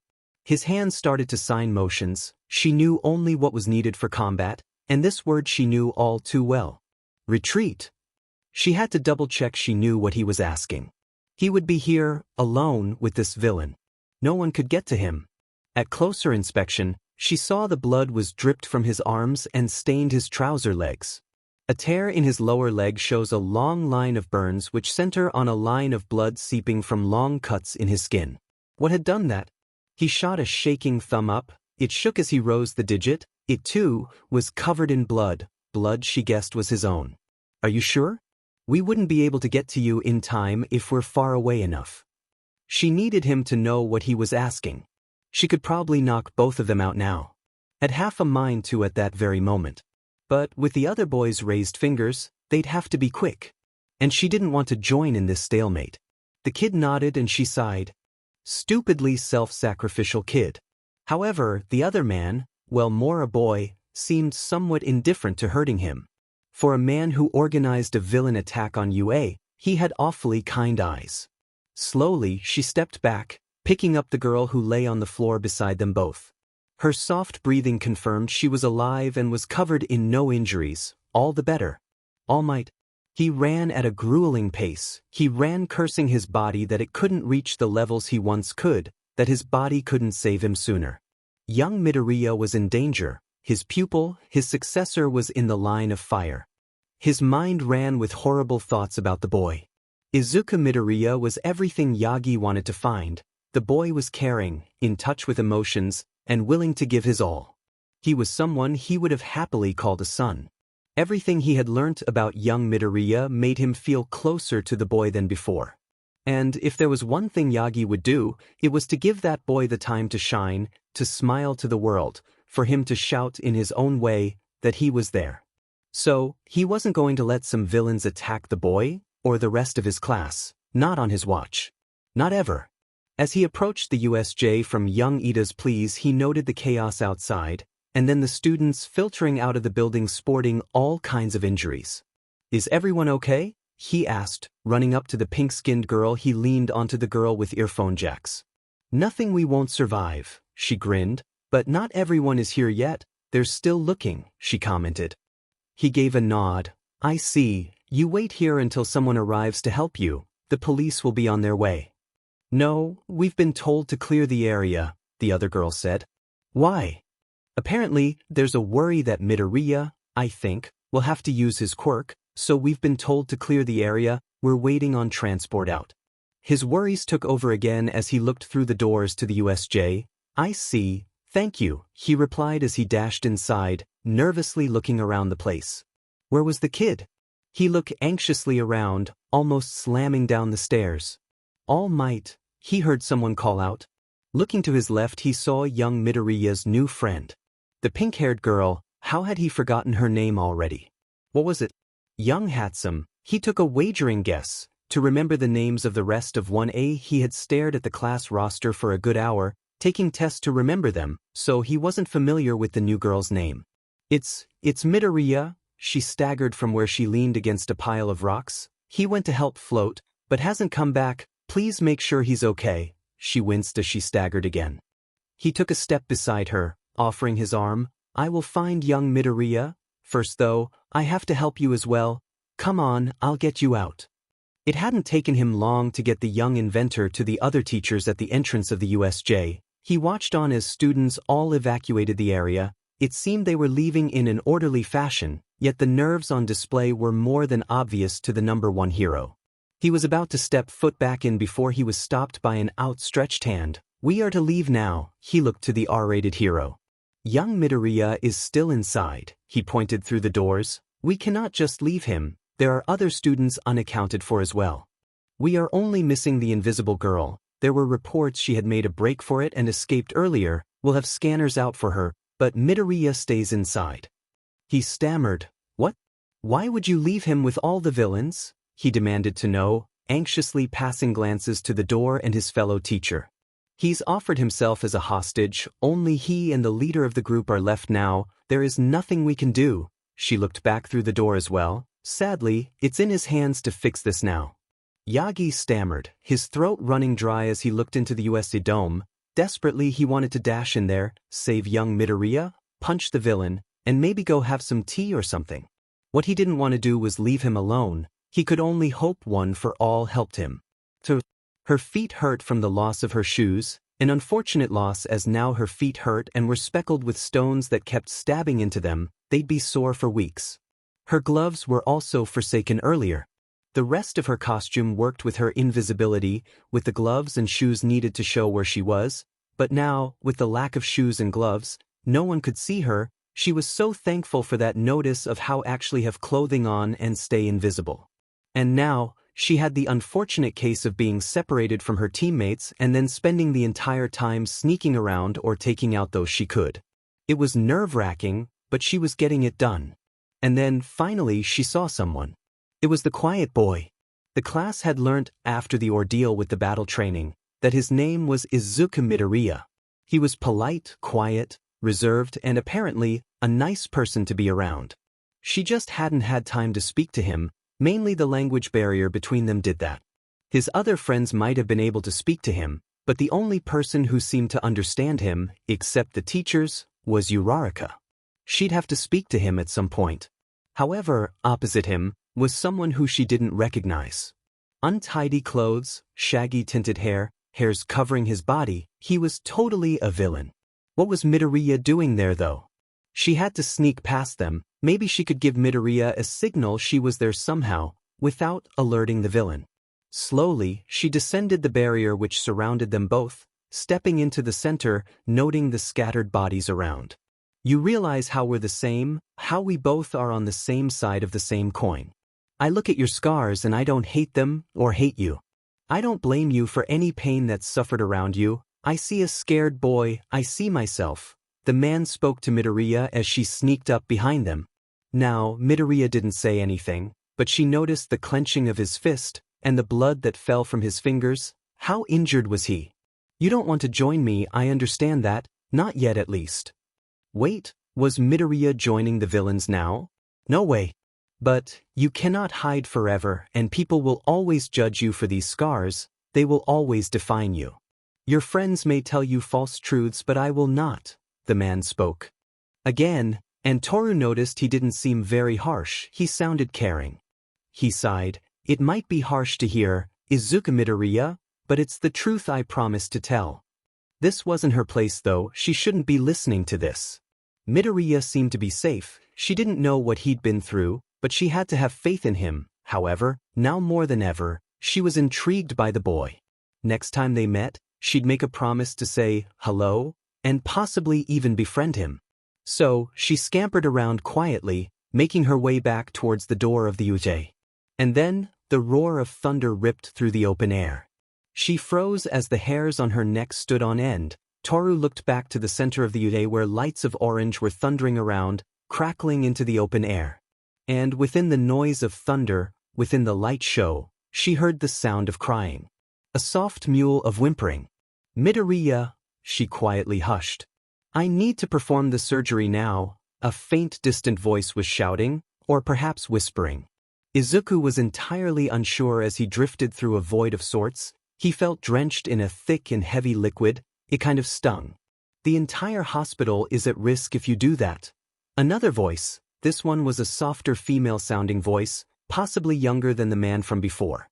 How strange. What do you expect me to do? The man from earlier called back, slightly louder than earlier. His lung will collapse and stomach rupture if I don't remove it now. Remove what? What were they talking about? His answers fell quiet as pain stabbed his neck and was thrown back into darkness. The scarring along his arms needs this adhesive. He awoke again in the same void to the strange voice. It'll burn away his nerves otherwise. His stomach felt like a bottomless pit.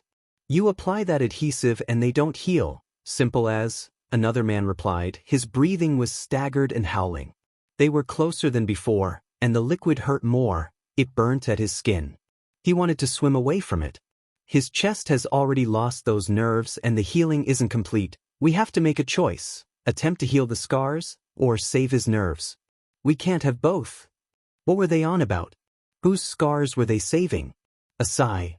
I vote the nerves. The kid can deal with more scars. Maybe it'll replicate the wrist healing. Me too. The nerves are important and there is a slim chance. Nerves it is. Then he was thrown back into darkness. Izuku, it's me, Ochako. He woke to another voice. A familiar one this time around. I'm not to be here, none of us is, but Hatsum is currently creating a diversion. I do think I heard an explosion. She spoke in a hushed voice. It's been 2 days since the USJ attack. Mr. Aizawa and 13 will be okay, so that's good, but we're all worried about you. Wait, had he been injured? He had never even gotten to the USJ, had he? I heard what you did for us and I'm sorry I tried to stop him, but he was, no, it's not about me. I just she sighed. I really wish I could see you, but this curtain is in the way. I'm not sure if you can hear me at all, but thank you so much, you saved everyone. I knew you could be a hero, so after this, I think they called it a quirk awakening, so I hope you're better after that. Sunlight poured through the breezy window and spread over him like a blanket. A humming and whirring of a helicopter rattled outside the window, draining out the sound of birds as it flew on overheard. The soft scent of flowers, fresh and like spring, filled the room too, a mixture from both outside the open window and in the red vase beside him. Its ceramic patterns whirled into squares and spirals. It sat upon a bedside table. It was white and had a brown coating over the top. Beside it was a mixture of machines, all turned off. To the front of the machines was a small metallic tower, a pole with a small bag attached to it, filled with liquids that fell into another tube. His eyes followed the tube as it curved around into his arm. Those were the first things that appeared to him as his senses came to properly once more. It was an odd sensation. It felt as if he had been submerged in a bath for a long while. The pleasant scenes soon were replaced with a strange static sense over his body that was strange. Now, what had happened to lead him here? Had he had another elapse? It was possible, the last time he lost his memory like this that had happened. He did feel a whirling sensation in his stomach, but it felt weird, heavier, stronger, older. The energy felt like it had been there his entire life, like the beating of his heart. No, it felt older than him. How was he even sensing this? What had happened? He slowly sat up, his muscles heading to his call. Izuku, a voice called out. He tilted his head slowly and saw his mother. Oh, Izuku, sweetie, she cried as she wrapped him in a hug. His body felt like it made a scarping or crunching sound as he was quickly brought into her arms. You're okay now, you're okay. He was okay? He was okay. He was okay. It took some time after he had woken up, and a few tests by the doctors before he was allowed to finally sit up properly. He looked around the room. There was All Might, in his shorter form, and his mother. Alongside them was Recovery Girl and 2 other doctors. He had been asking the entire time what happened and got no answers. Now, 3 hours later, they finally decided to answer his call. Now, what we're about to tell you might be very shocking, so we'll be taking this slowly. Firstly, we've had to have performed surgery on you. He had gathered as much from the stitches across his stomach and to the front of his chest. He had freaked out when he saw them and then told not to take any other bandages off, so he hadn't seen his arms yet. Now, these operations were ones which we had to take, ones to save your life. However, they don't come without risk. The man kept a professional gaze. However, he kept stealing glances at Izuku's torso, which worried Izuku immensely. We can't be sure what exactly happened to you. during the attack on your school. He still had no memory of whatever this attack was though. You know, you didn't choose this quirk, this danger to yourself, and yet others will look at you like you did choose such a fate. They'll abhor you, they'll fear you, hate you, bully you. Now, our main guess is that you had a quirk awakening. It seems, somehow, your body is literally producing energy. Well, it's more siphoning it off of something in your potentia ferrocactus that we aren't sure of. It could be linking to an opposing energy field. Your body could literally just be generating your respiration into energy. Potentia ferrocactus, right? That had been the actual name for his organ. He'd totally forgotten. It had been so long since he'd last called that. Now, due to this change in your quirks and latent ability, it would seem that the energy shattered your potentia ferrocactus and it traveled directly through your body. So, that would be the cause of the damage. Wait, if his energy core was damaged, then what was in his body right now? Now, the rootus energy in your body broke down the muscle, skin, vessels, and other fibers within your body. However, it also has seemed to heal those very same injuries to a degree where you'd live. So, it expelled itself through the closest available conductive material, your blood and nerve endings. His eyes shot down to glance at the bandages around his arms. So, we had to make a choice, to either save the nerve endings or the skin above the blood vessels which burst open. We chose the nerve endings dash. This quirk awakening didn't make much sense, but a certain quirk did. One for all. Had he taken one for all that day? If so, why did it do this? It didn't make sense. Now, the energy siphoning from your potentia ferrocactus is still spooling outward, at a slower pace thankfully. We can offer no help there except for you to dispel it with the usual way you go around the problem. He nodded and paused, taking the information in for a moment. A hand moved to just below his ribcage. His breath stammered as he felt the heat radiating off of it. He clenched his eyes shut, inhaling through his nose. I want to know the damage to my body, he signed with steady hands. One of them was bandaged at the wrist, halting some movement. Izuku, that isn't such a good idea so soon, his mother pleaded. He shook his head. Please? His eyes looked to the doctors ahead of him, and then to the guilty face of All Might. Then the main doctor sighed, his head hung low. Of course, it is your right to know dash. Izuku looked over the report again. It had been the 15th time he'd scanned the words, the diagrams of his body, hoping something would change, but nothing ever did. The words never changed. Collapsed left lung, metallic plating enforcement, minor self-healing. Ruptured stomach, metallic plating enforcement, minor self-healing. Torn trachea, replaced with bioplastic in midsection. Ruptured potentia ferrocactus, natural healing. Nerve damage and blood scarring on chest and back, healed blood scarring, burns remain, no senses on chest. Nerve damage and blood scarring on both arms, healed nerve damage, scars remain, burns remain. Radiation decay detected within mouth region, no treatment available. Burst appendix, removed. Decayed fingernails, removed. Decayed retina, no treatment, complete self-healing. Burns spread over mouth and neck regions, all nerve endings completely burnt and beyond repair, skin on facial region stretched to the lower nose, burns increasingly spread further. Advisory precautions, continued treatment going forward weekly, quirk counseling, no further usage of quirk and to leave UA heroics course. Accompanied by the words were diagrams of his body. They showed the red regions of burns on his body, the black regions of radiation decay, and the blue regions of skin tearing. From his shoulders to his palms, his nose to his neck to his chest. It was covered in horrible colors. He wanted to cry so hard. He wanted to scream. He wanted to tear off his skin, what remained of it. He wanted to grab his fist and rip out the organ within his body and crush it in his bare hands. Izuku stammered another breath. No, he was overreacting. He should be counting his blessings. He was alive, and he still had almost a full physical ability. And he should be happy he had a new possible power, right? He pushed the report to the side, burying it under a meal pamphlet and gazed his eyes towards his hands. Thankfully, the doctors had returned him with a proper facial mask, which surrounded his entire neck and lower face. So, at least he wasn't hiding away from everyone who walked in. The doctors had finally given him some time to himself, without the constant tests and rebandaging of his body.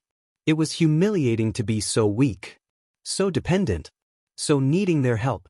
And in a display of more saddening news, he'd slowly regained some snippets of his memory. He'd been talking to some man who was covered in hands, so, with his own internal prejudice, he'd assumed the man had been a villain, so they likely thought. That perception of the man was completely overruled in a second of gaining the words he'd said back. This man seemed to be a friend of his. Now, he didn't know how he'd gained another friend so quickly, but he was intrigued to see him again. He seemed to have faced the same problems he had, so that must have been where the friendship had begun. However, how had he gotten into Yue? And the doctors did mention a villain attack, so did the man get involved with that somehow? All in all, he desperately wanted answers there, mainly to take his mind off of the report sitting right beside him. Mr. Midoriya? Someone called from the door. He looked over and saw a nurse. She wore the standard white nurse's attire. Her yellow hair was tied to the side and fell down her shoulder in wisps. He nodded as she pushed open the door fully. "You have a few friends to see you." She looked back through the door. Miss Uraraka, Hatsum, and Mr. Ida. He glanced at the clock on the wall. It was 5 p.m. School must have been over perhaps, or was it a weekend?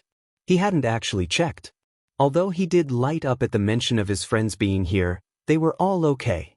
The last memory he had of Ochako was her talking to him. He couldn't remember the other two during the whole day.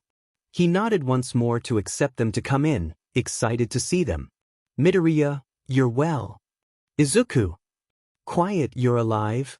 He smiled as he watched his friends fall over each other and pile into the room, almost tripping over each other, one at a time. The nurse hissed at them, but it seemingly went unnoticed as they were already at the side of his bed with large grins. "Are you okay? How are you holding up? Did you win?"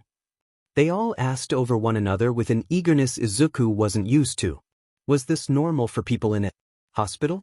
"Do not surround the patient like this," the same nurse from before chastised them. "Please have some restraint dash." "Ah, so sorry dash." He watched Ida bow and apologize. He then quickly turned back around to Izuku at his bedside, smiling. "Hi," he signed with eager eyes, looking at his friends. "Hi, that's all you have to say? We thought you died, you idiot." Hatsum shouted, hitting him over the head with a smile and laugh. "Do not hit the patient." Hatsum frowned, grumbling under her breath about the nurse. "Are you feeling any better? We really wanted to see you earlier, but we weren't allowed. Everyone is so worried." His smile met Uraraka's. She was okay. That was a relief. "You're okay?" He signed cheerfully. "Me." He nodded. I, Izuku," she smiled back with a tear in her eye. Had he done something wrong? The train was empty at the late hour. It barreled along the country tracks with relative silence. Its gray walls and once bright red seats are now a muted color from the years of travel and lack of upkeep. Izuku's eyes were downcast as they stare at a light bulb which kept flickering.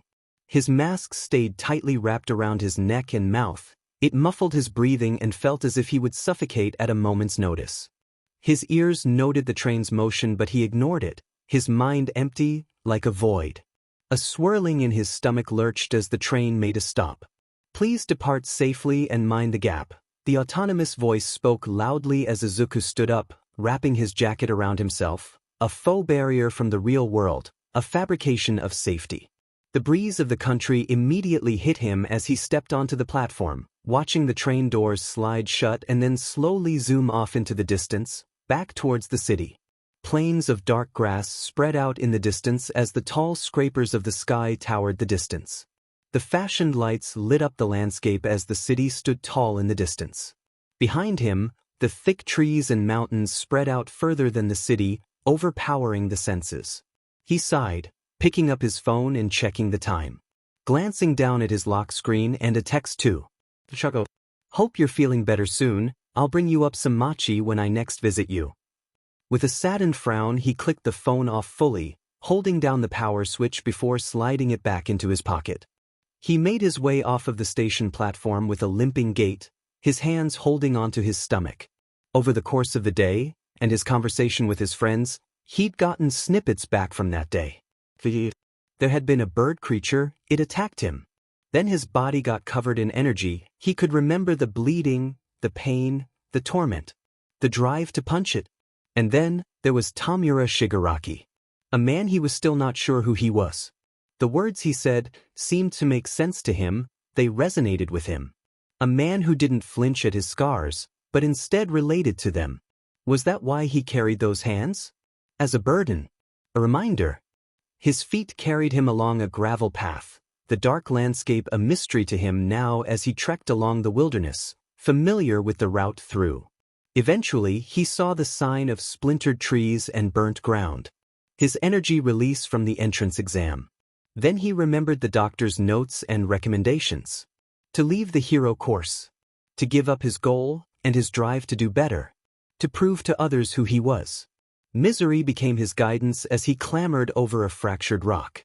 Entwining further into the thickness of the forest. Into the fray of his mistakes. As he got closer to the trees he felt his body tense further, the pain settling in, the light dimming slowly. A crack of a twig, a stumble of dirt, a tweet of a bird, a gust of wind. The further in he got, the more deranged the terrain got, the thicker the splinters, the burns, the charring. This was him. This was the power of Izuku Midoriya. The trees, dead. The small rabbit's body, dead. The leaves on the ground, burnt. Dead. Destroyed. Dead. Scarred. He made his way to the eye of the fray, the moment when he had unleashed the energy from the entrance exam. The shattered rock and gap of trees made way for him.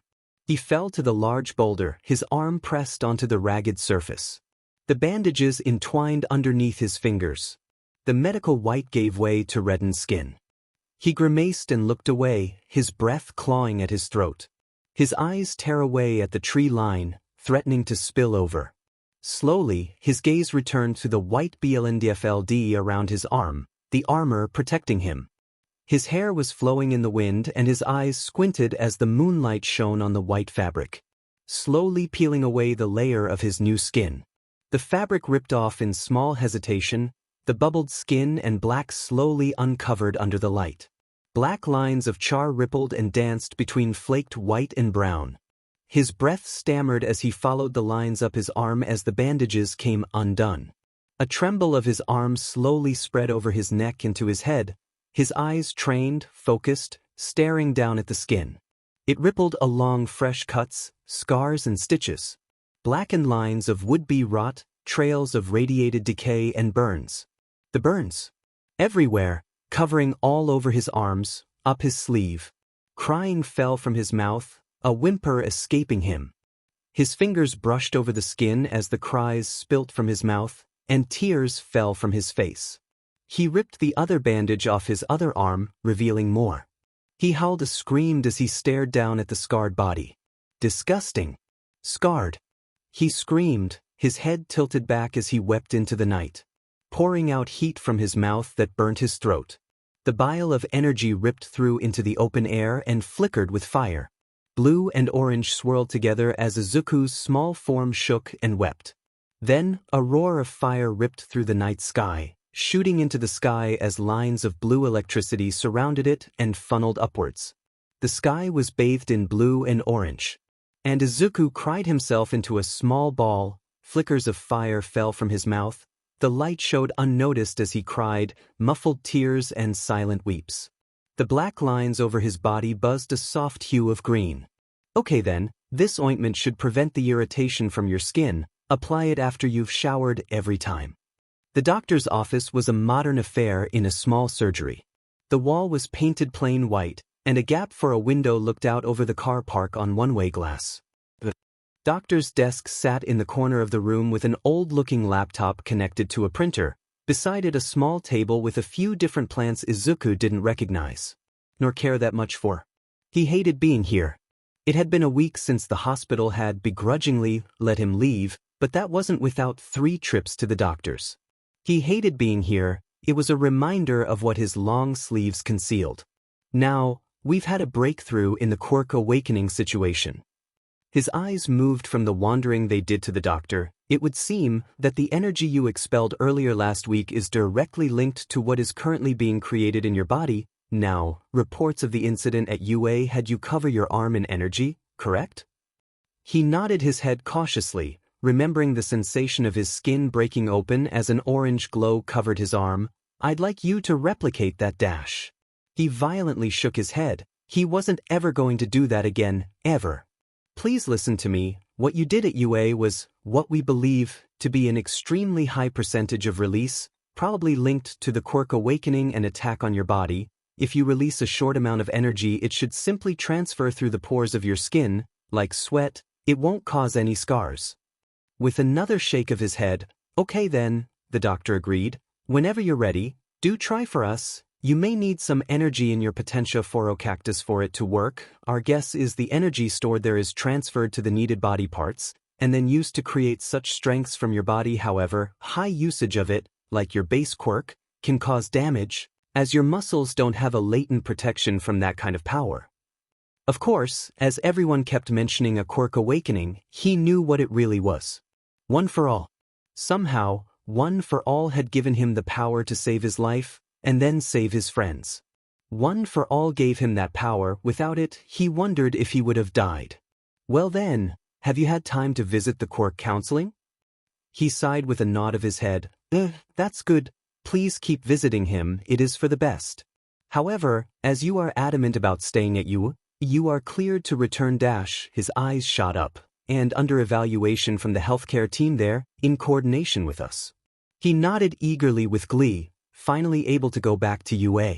He hadn't been cleared to return, or if he was going to be allowed, and now he had confirmation. Some good news at last. A welcomed relief. Go on then, and thank you, Mr. Midoriya. We understand how difficult this must be, but going through the correct avenues is for the best for you. With a bow, he dashed out of the door into the welcoming lobby. His mother perked up as he stepped out of the office into the narrow hallway, anxiously waiting for his mood as he left the office. He put a thumbs up to her and she smiled, bustling her way over to him. Oh, Izuku, good news? He shook his head. Back to you, he signed happily. Is that for the best? He nodded again.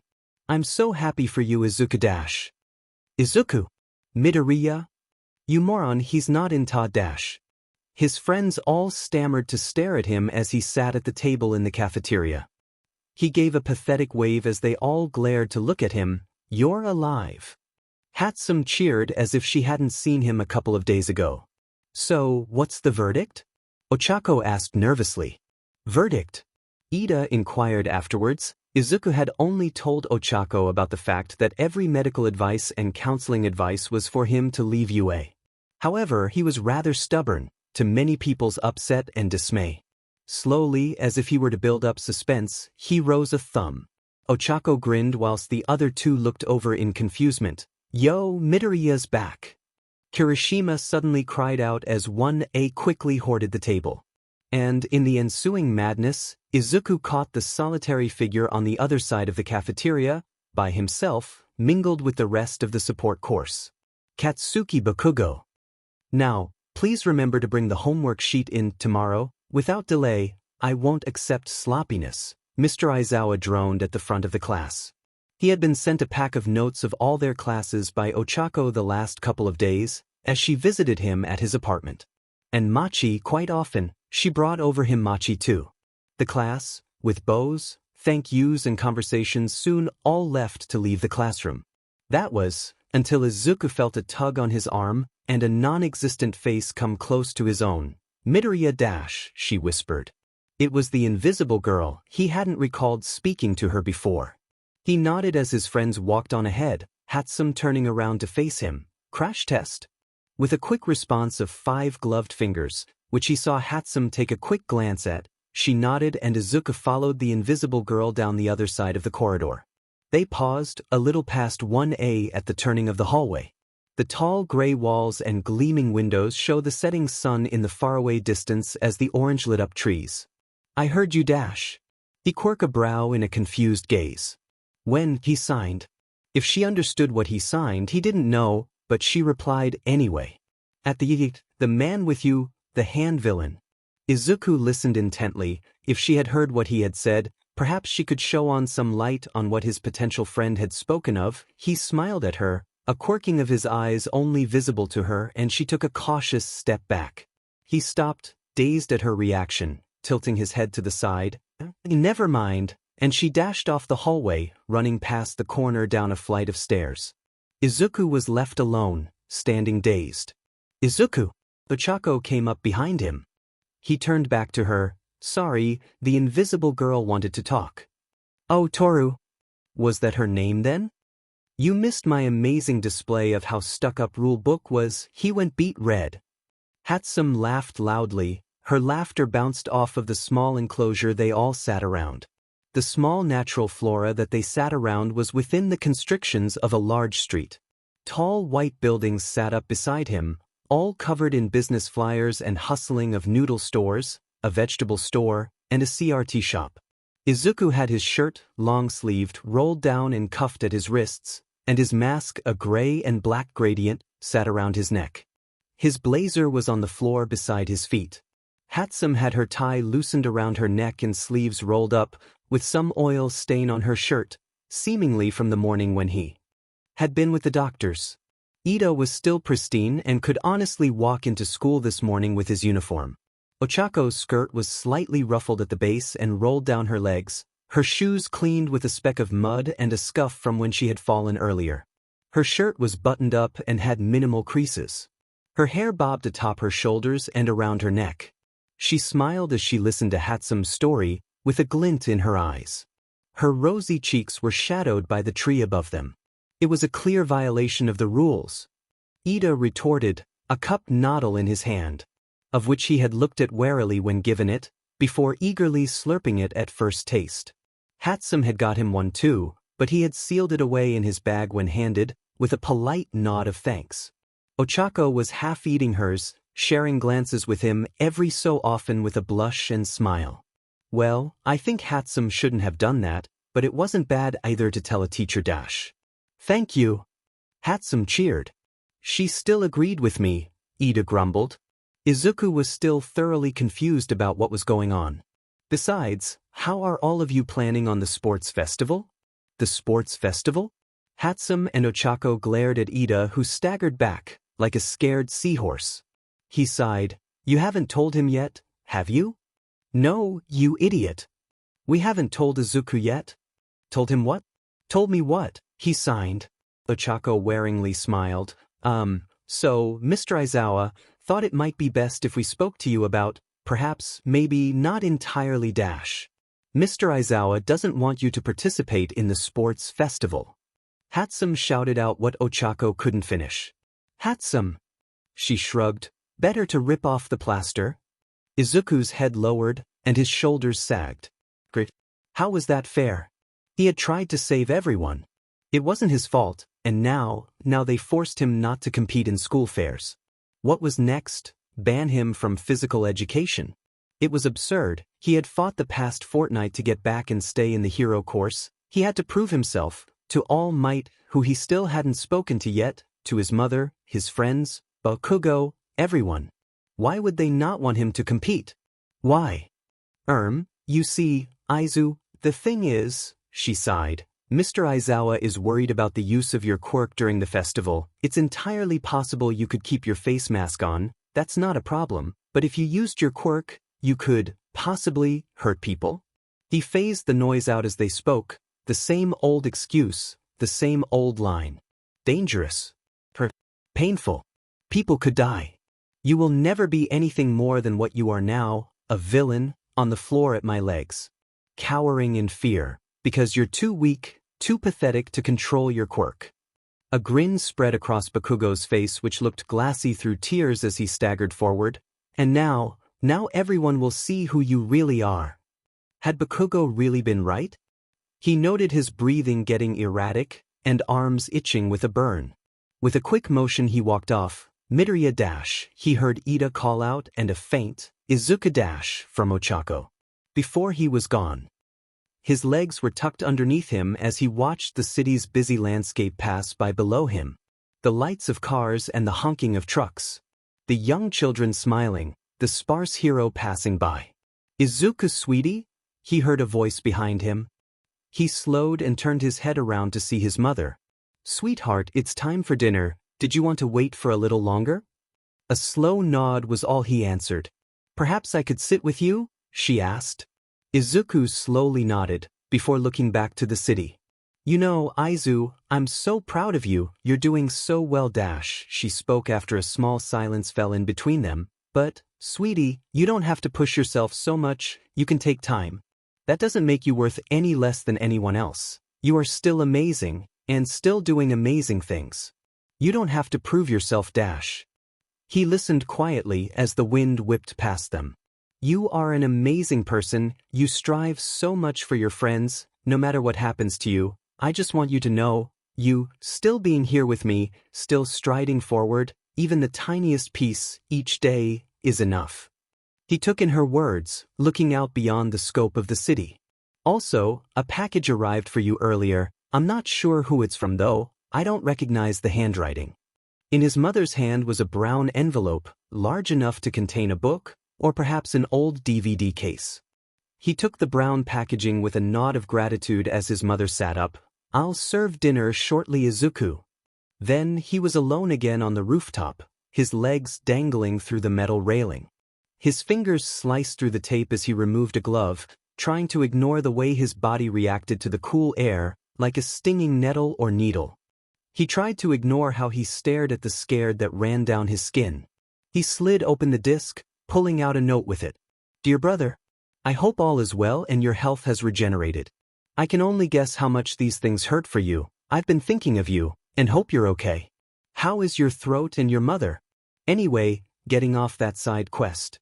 I've sent you this game. I'm not sure which systems you're familiar with or games you often play, or even if you play them, which you totally should. I think it's relatively peaceful, a fun relaxation game for quiet evenings. If you ever need me, you'll know where to find me when you finish the game. I left a little clue at the end. Do enjoy, my brother. Shiggy." A video game? Brother? Shiggy? He sat down at the edge of his bed, the note and game box in his hands. Having finished dinner, he made himself a drink and settled in his room. His mask was on the bed beside him. The crumpled covers surrounded him like a nest, snakes draped around him. A question lingered on his mind. Why didn't Shiggy want to meet him? It made little sense to him. He still only remembers snippets of the mysterious man now named Shiggy, and he knew the police were searching for him too. They had interviewed him for such. So why didn't he want to meet him in person? Was Shiggy in trouble? Or perhaps an unwilling criminal? Maybe he had a secret identity? All sorts of theories racked Izuku's mind, some far more believable than most. All in all, he wanted to see Shiggy, which must be his name. So, his hands clicked open the game disc, slipping it out of the case, fumbling it into the disk drive, by his bedside table, and leaning back on his ruffled sheets. The dark outside circling. "So, the little sheet is back then?" Katsuki shouted loudly as he walked into the tall yellow-walled room. The drab foam walls rode high with no windows, only black lines of connection and gray marks of explosions. "I don't run UA, agent," the man in black replied, looking over at Katsuki from a rack of weights. The sleeves of his suit riled up his forearms. He scoffed. "So, what is the plan then?" "All in time, agent. For now, it is for you to keep an eye on him, to keep an eye on UA. I'm not without action. Until the suspect acts in any suspicious manner, we can do nothing. His quirk is suspicious enough." The man sighed, turning back fully to face Bakugo with a smirk. His blackened eyes cast down at him. "Agent, you wish to train today?" Katsuki snarled. "That was our agreement." He cackled softly. "Very well then, very well, begin." The man's hands rose up from his torso, angled towards the ceiling with palms outstretched. Katsuki, as he ran forward, closing the distance with the man in an instant, his explosive fist aimed straight at the man's face, whose own hands brought up and redirected it beside his face. The explosion missed its mark. He kicked his legs idly over the seawall, his red shoes bashing against the worn concrete as the sun cascaded through the sky. The beach's sand swirled in the slight wind, whipping up and around in circular motions, The waves further on crashed with rocks and driftwood. They swirled the air with a salty taste and sharp texture. "Kid." The voice broke the silence, only disturbed by the thick washing of the ocean cleanly. It held no opposition or hatred, it sounded tough, strained.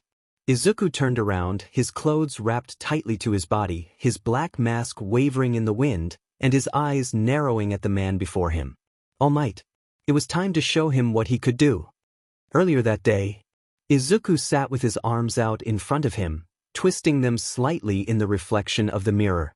The bathroom's wide glow only enhanced the coloring of the reddened skin, only rendered the scars clear and brightened the burns. He frowned as he moved a finger to trail along them, a frown pinching at his lips. It was a cruel temptation to ebb at the marks, to trace dot and line, the spiderweb of white and red, the echoes of black. His eyes returned to the mirror, glancing at his mouth, the darkened scars, opposing the white of his arms.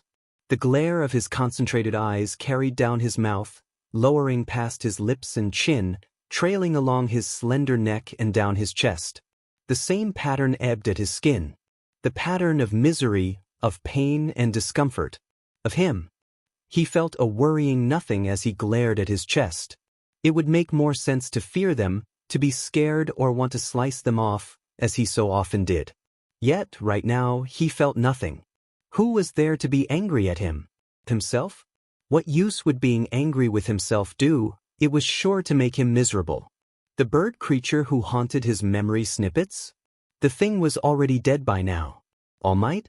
The list went on, and as Izuku got further down it felt for nothing.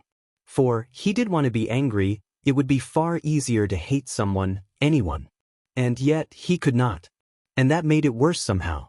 It made him think of himself as crazy in a small way. Not to be angry, not to howl at his scars like he had that night. It made him feel less human.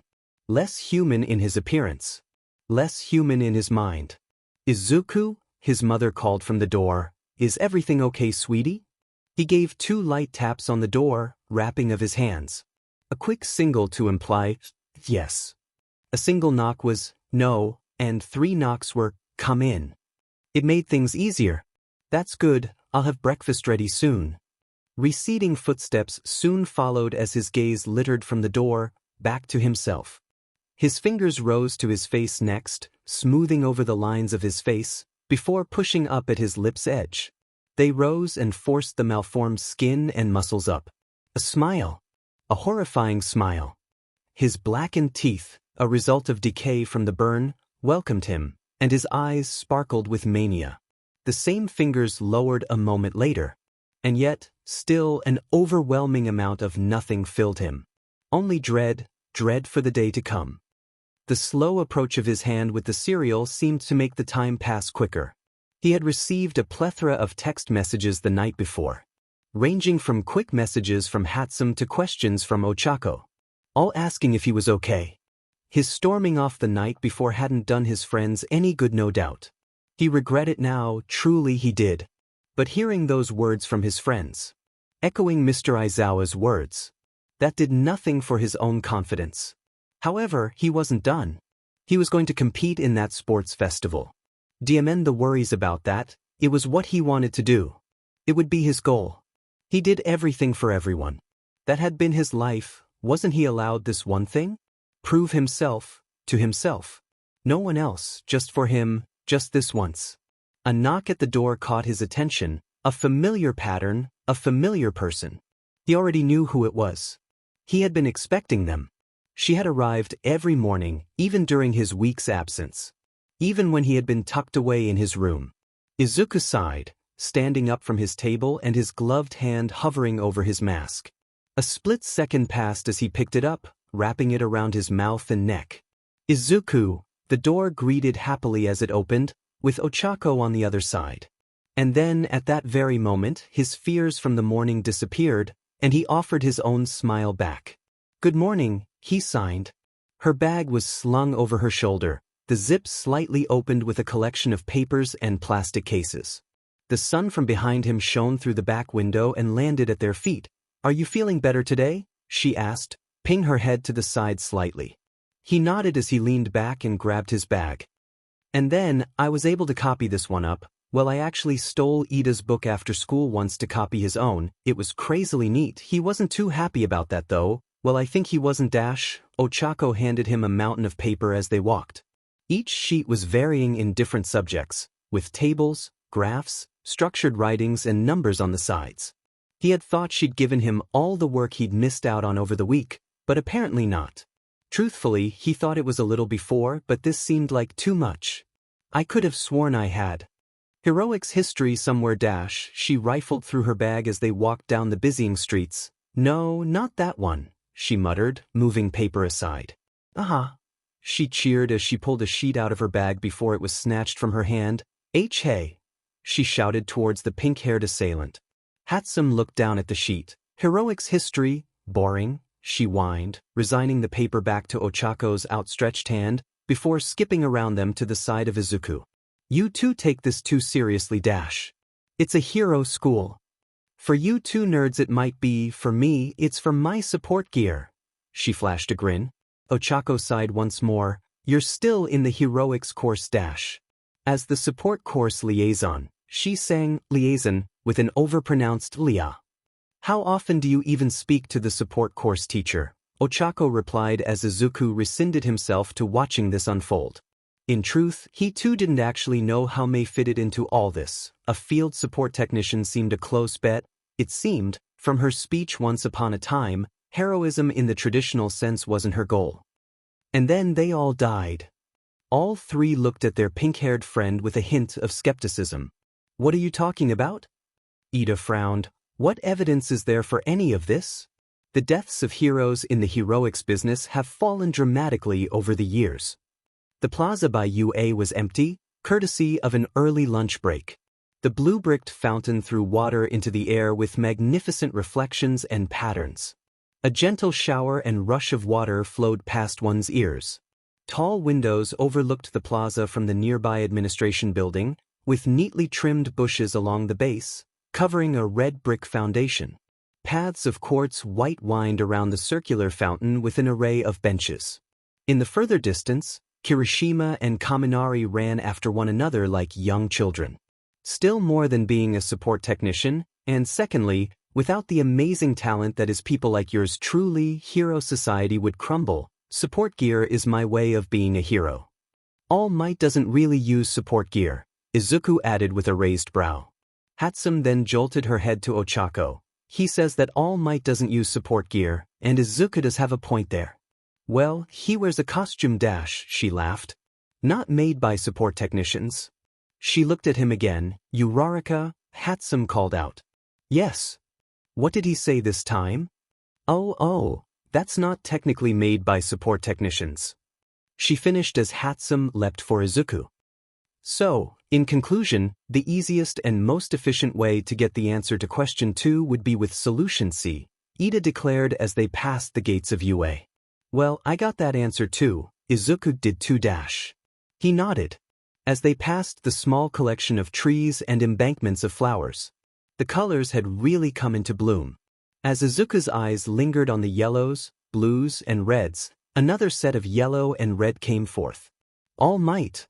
Ida's bowed low as his friends came to a stop. I was wondering if I might speak with young Midoriya before classes, he asked the group. Izuku knew the question was directed at him. It was just a polite way to address his other friends too. Truthfully, Izuku had wanted to speak to All Might for some time. He hadn't had a moment to speak with the man as of yet. It was upsetting because Izuku was positive that All Might was blaming himself and one for all for what happened to Izuku, which wasn't the case. He just needed to get the right time to tell him that. So, with a determination set out, once more, Izuku nodded his head to his hero teacher who smiled back earnestly. That's wonderful, I'll see the rest of you in class later today. His friends all nodded, Ochako's hand reaching for his, her fingers laced along the fabric of his fingerless gloves and over the hem onto his bare skin, trailing until they parted with a somber expression. He followed her gait until she turned the corner with his friends, All Might standing silently beside him for a moment. Young Midoriya, I was wondering if you'd like to talk, perhaps over some tea? Izuku nodded as he soon began to follow his teacher. Izuku smiled as he remembered meeting Hatsum in the very same hallway. His eyes lingered on the trophy as he closed the door behind him. All Might took a seat on the chair before him. On the table a tea set was already prepared. It looked a lot like the principal's. However, the rat principal was nowhere to be found within the confines of the room. Izuku sat down on the settee opposite where All Might had seated, and lowered his mask, noting All Might's glance at it. They sat in silence as All Might poured the tea from the pot. The trickling of the liquid and the hum of air conditioning filled the otherwise silent room. All Might sighed as he sat back down. Izuku's fingers came to embrace the cup, the padding of his gloves resting against the fine china. "So, kid," All Might started, "I've got to apologize first. I suppose that I've been a bit of a coward dash." That wasn't how Izuku had expected this to start. To say he was confused would be an understatement.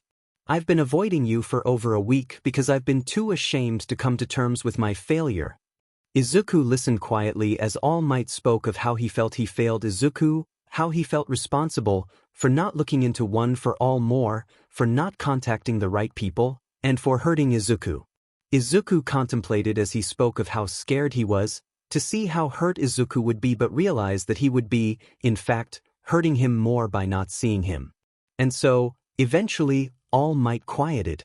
Izuku could only watch before him as the man had the saddest eyes he thought possible on the number hero. "I don't blame you," he signed, trying his hardest to smile at the hero. All Might looked physically startled at his words. What? "One for All saved me dash," he sighed again. "Without it, I could have died." Each sentence came out deliberately as he explained to All Might the story of the bird creature, and how hard it had hit him. The broken bones, the darkness, the voices. He watched All Might tear up as he explained how One for All was his last defense. He explained how the quirk saved his life, fixing his bones, his sorrow. By the end, All Might was crying. "Itish," he stuttered. Izuku just lowered his head to the side with a tried smile. "You saved me," he signed, and the floodgates broke. All Might was then holding him tightly. "Kid, thank you, thank you so much," he wept as Izuku startled.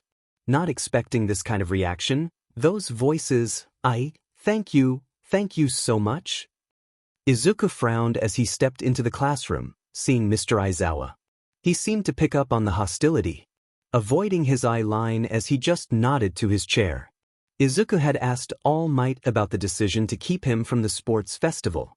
All Might was as confused as Izuku was, which meant the decision relied on Mr. Aizawa. Now, whilst Izuku wouldn't disrespect a teacher, he would happily not meet their gaze, and a cold shoulder wasn't beneath him either. He needed to prove he could control his quirk.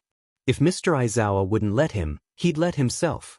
He could train enough, he could regulate Endothermia and One for All, he always had, mostly, and he would still. No damage to his body would prevent that. Ochako would help, as would Hatsum.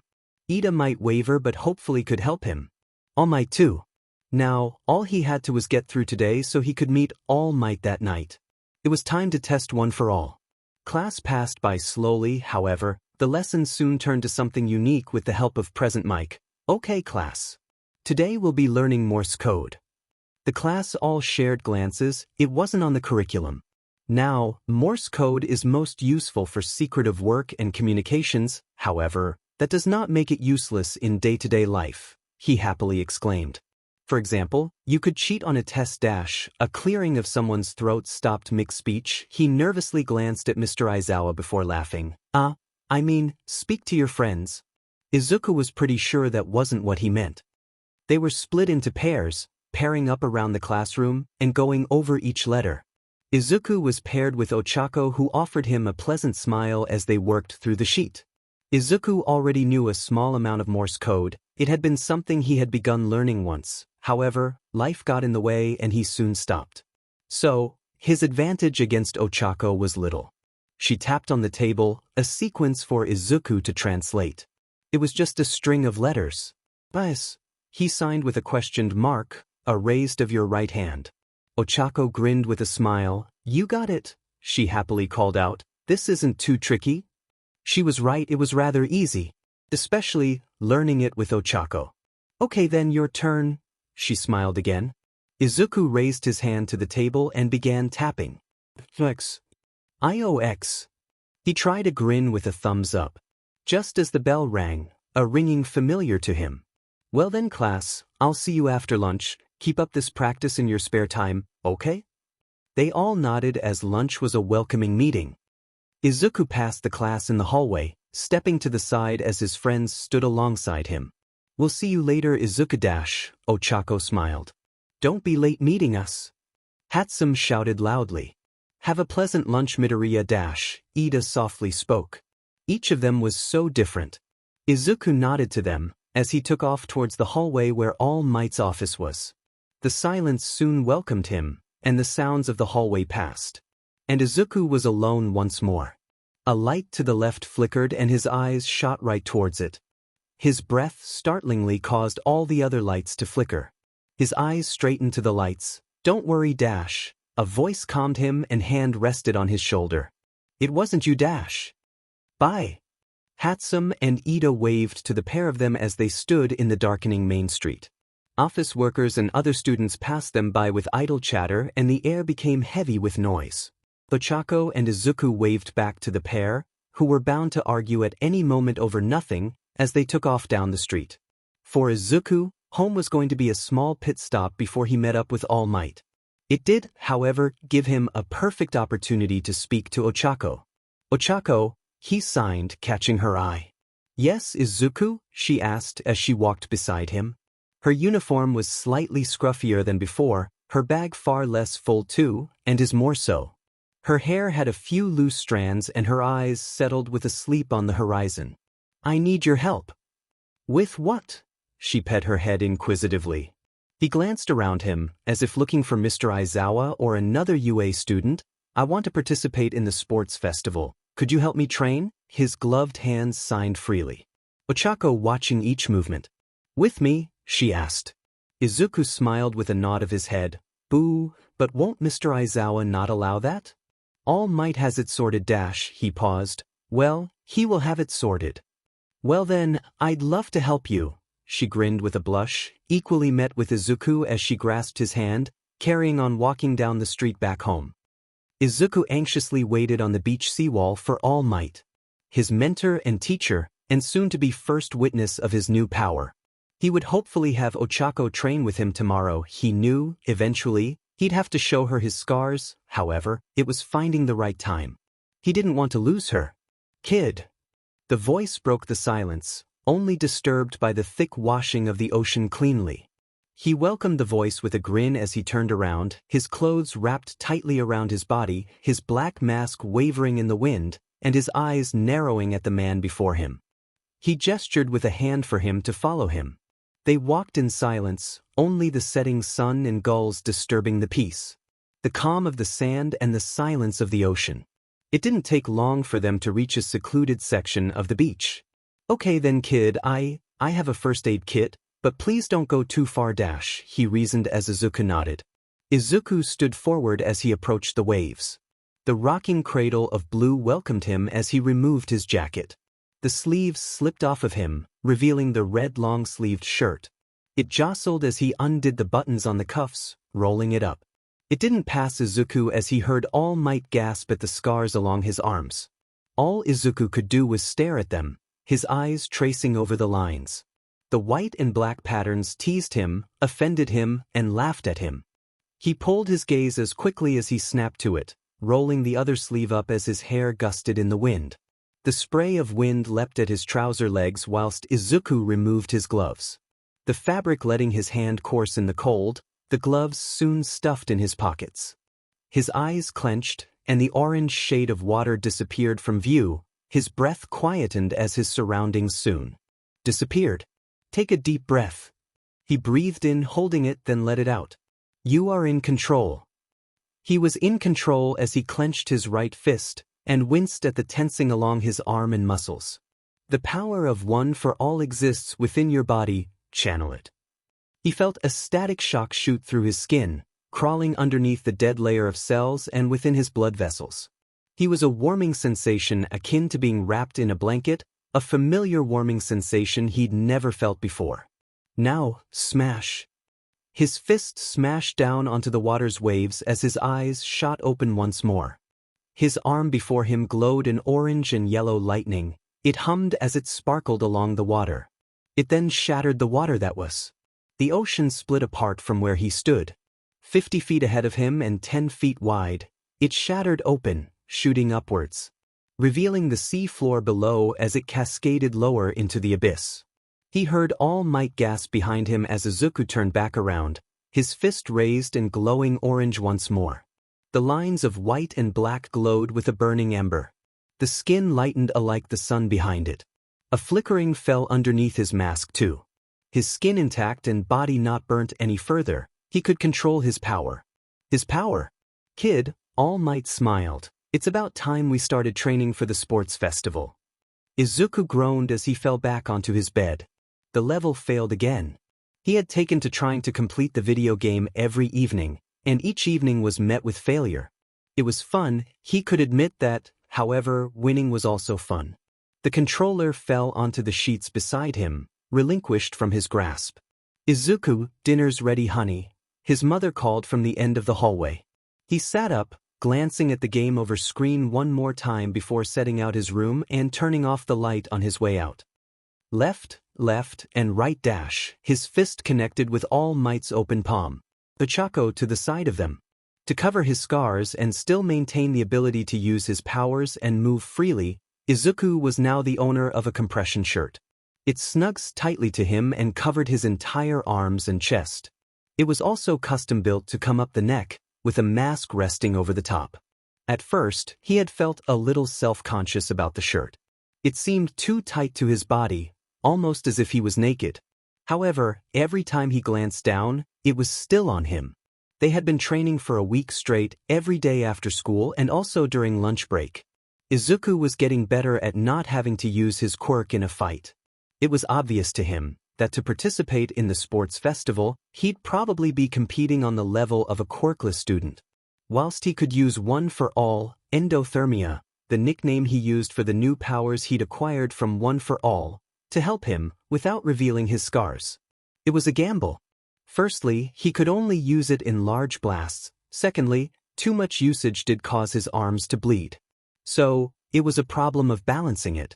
He also didn't wish to hurt anyone.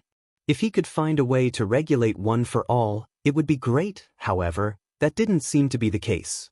The key to One for All was the energy stored within him. If he absorbed energy, he could then use One for All, otherwise, it wouldn't work. The problem was, once those floodgates opened, they opened. So, he could only store a small amount in him, for a short while. Although a glaring benefit of this was he didn't have to puke up the energy as such anymore. He could sit there, letting One for All do its thing, and the energy would burn away. He had spent last night in a field by himself, his scars glowing as the pain burnt away. His arm glowed in the midnight sky, the twilight of light disappearing in the distance. The waving of grass lisped against him, burning themselves as they came close to his arm. It stung slightly. The cold air crisped against his skin as he looked to the sky. It was so clear, so dark, so distant. If his hand was to reach out, it would be no closer to the end of the distant dark than it had been originally. It made him realize how small he was, how distant he was. His goal, by the universe's standards, was so far distant that it mattered not. Even if all of humanity was all there was, it still mattered not. Humanity could never see it all, for if they did, there was always more. The darkness spread beyond, a matter Izuku would never truly know, never truly obtain. "You're doing really well, you know?"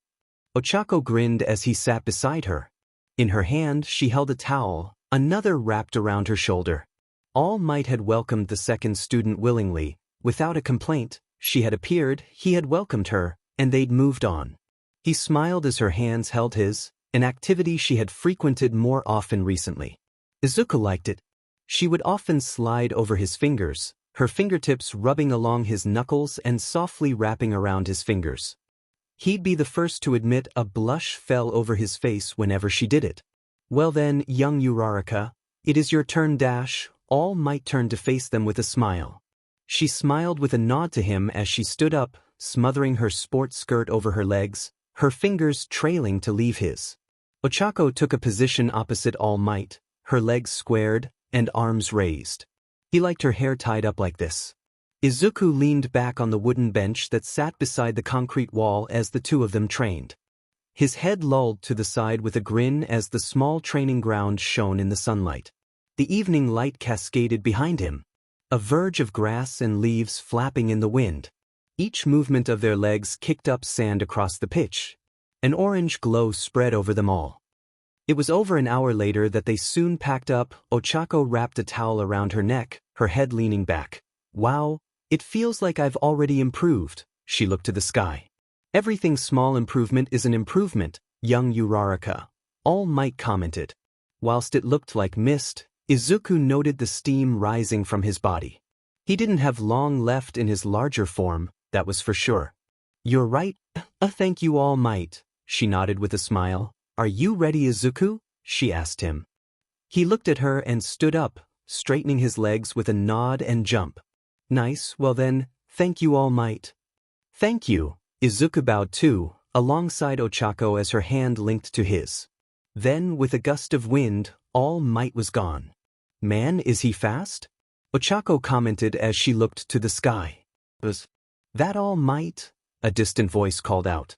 They shared a glance and quickly moved away, making sure to avoid possible questioners or other such intrigued members of the public. It didn't take them long to make their way down the staircase, covered by a trail of bushes and onto the main street, mingling into the public and right-of-way. Ochako looked behind them and forward before sighing with a grin, "We're safe." He smiled back, although it was useless as they carried on down the street. Did you want to go get some mochi? I think the recent issue of Heroes Weekly is out for sale too, Ochako asked. Izuku thought that was a splendid idea. Ochako spoke with a mouthful. That one has to be 13. She grinned as they stared down at the magazine. It was a weekly issue, where each week a questionnaire on a certain hero was released. It would also result in a prize, mainly a collectible piece of merchandise based upon the hero that the riddle and questions lured to. Ochako's current guess was 13. Ochako's guess was often 13. What about Backdraft? He looked back over the questions. Her gaze read over the questions again. I think I remember that hero. And so, the next hour was spent alongside Ochako, idly chatting away on a bench, tucked away behind a rock, beyond a park and into the distance. Level completed, the screen read as Izuku froze. He'd done it? Izuku froze for a second. Had he really done it? His eyes slowly turned to the side, glancing out of his window into the dark abyss. It was late now. His eyes then shot back to the clock in his room. 0:34, it was really late. Well done, brother. A voice suddenly broke the silence in his room. He quickly scampered close to the screen where a game avatar stood in darkness. The room behind them was pitch black. You completed the game, I knew you would. The avatar then clapped with a grin, its gray hair cascading down its shoulders. So, I promised a small clue to my whereabouts. Now, from what I know of you, brother, you're a hero fan, right? Izuku absent-mindedly nodded at the remark, well aware his system had no camera. So then, are you familiar with the hero, Backdraft? Perhaps you are, perhaps not. He knew a small amount after today. The hero made their debut where? If you know that, travel as far as the power of All Might's standard punch could send a man and you'll find me. Simple, right? He blinked once, then twice. Was that all? He could do that. Good luck, brother. I can't wait to see you again.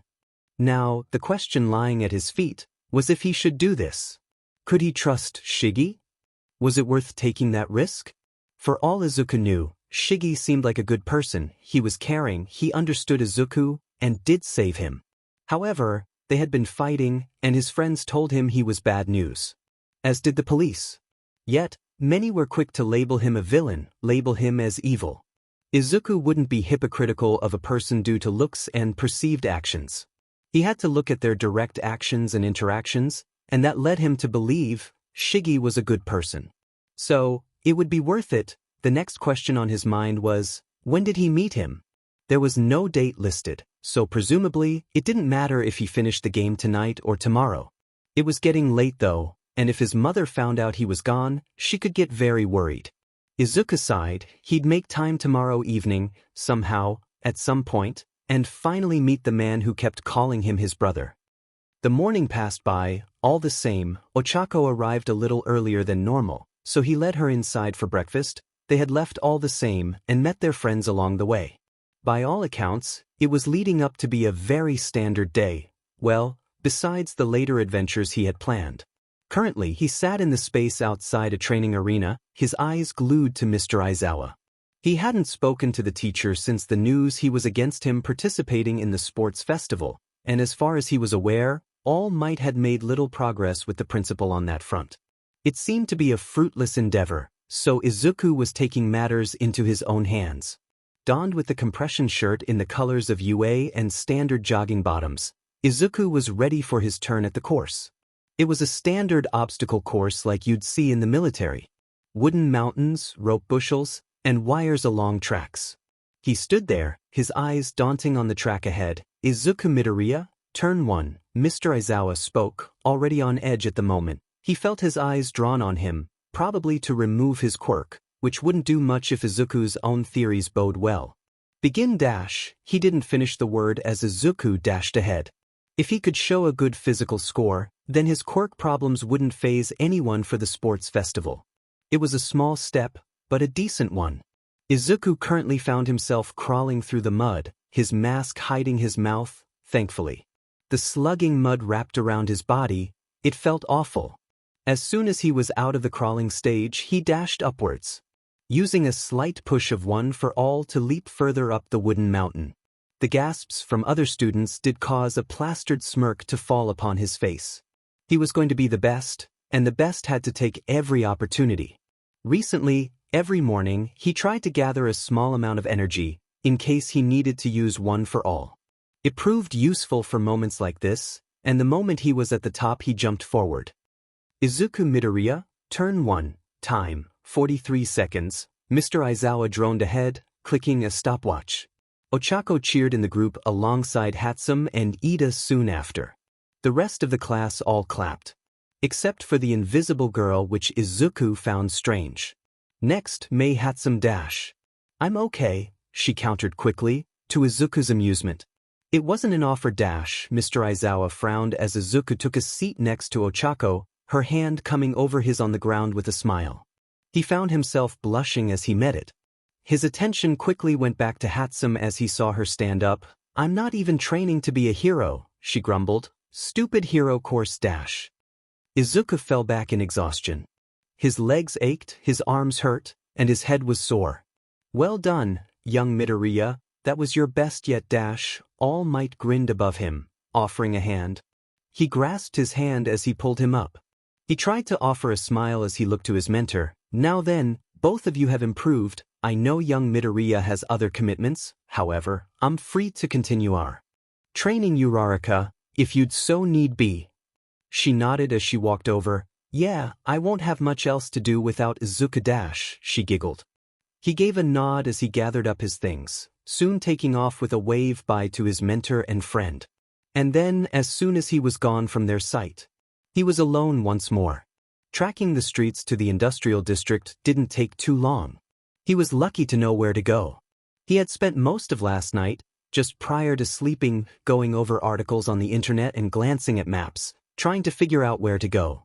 He found that it would probably be best to just wander a radius he came up with, that he'd probably find the location that way. Of course, he did wonder how Shiggy would know if he was there. Was it his house perhaps? He wandered aimlessly along the well-lit walkways and embankments by a river. He passed over bridges and zebra crossings, past lit-up stores and shady dealers, past women, children, men and dogs. The city slowly got emptier, with less light and more darkness. The light of lights began to flicker, the rubbish piled up. The warehouses loomed ahead, the thick bricks made up the shelter of supplies. The spines of businesses. The front of his goal. It wasn't long until Izuku was crawling under fences and hopping over crates. A hooded jacket wrapped close to him and covered his hair.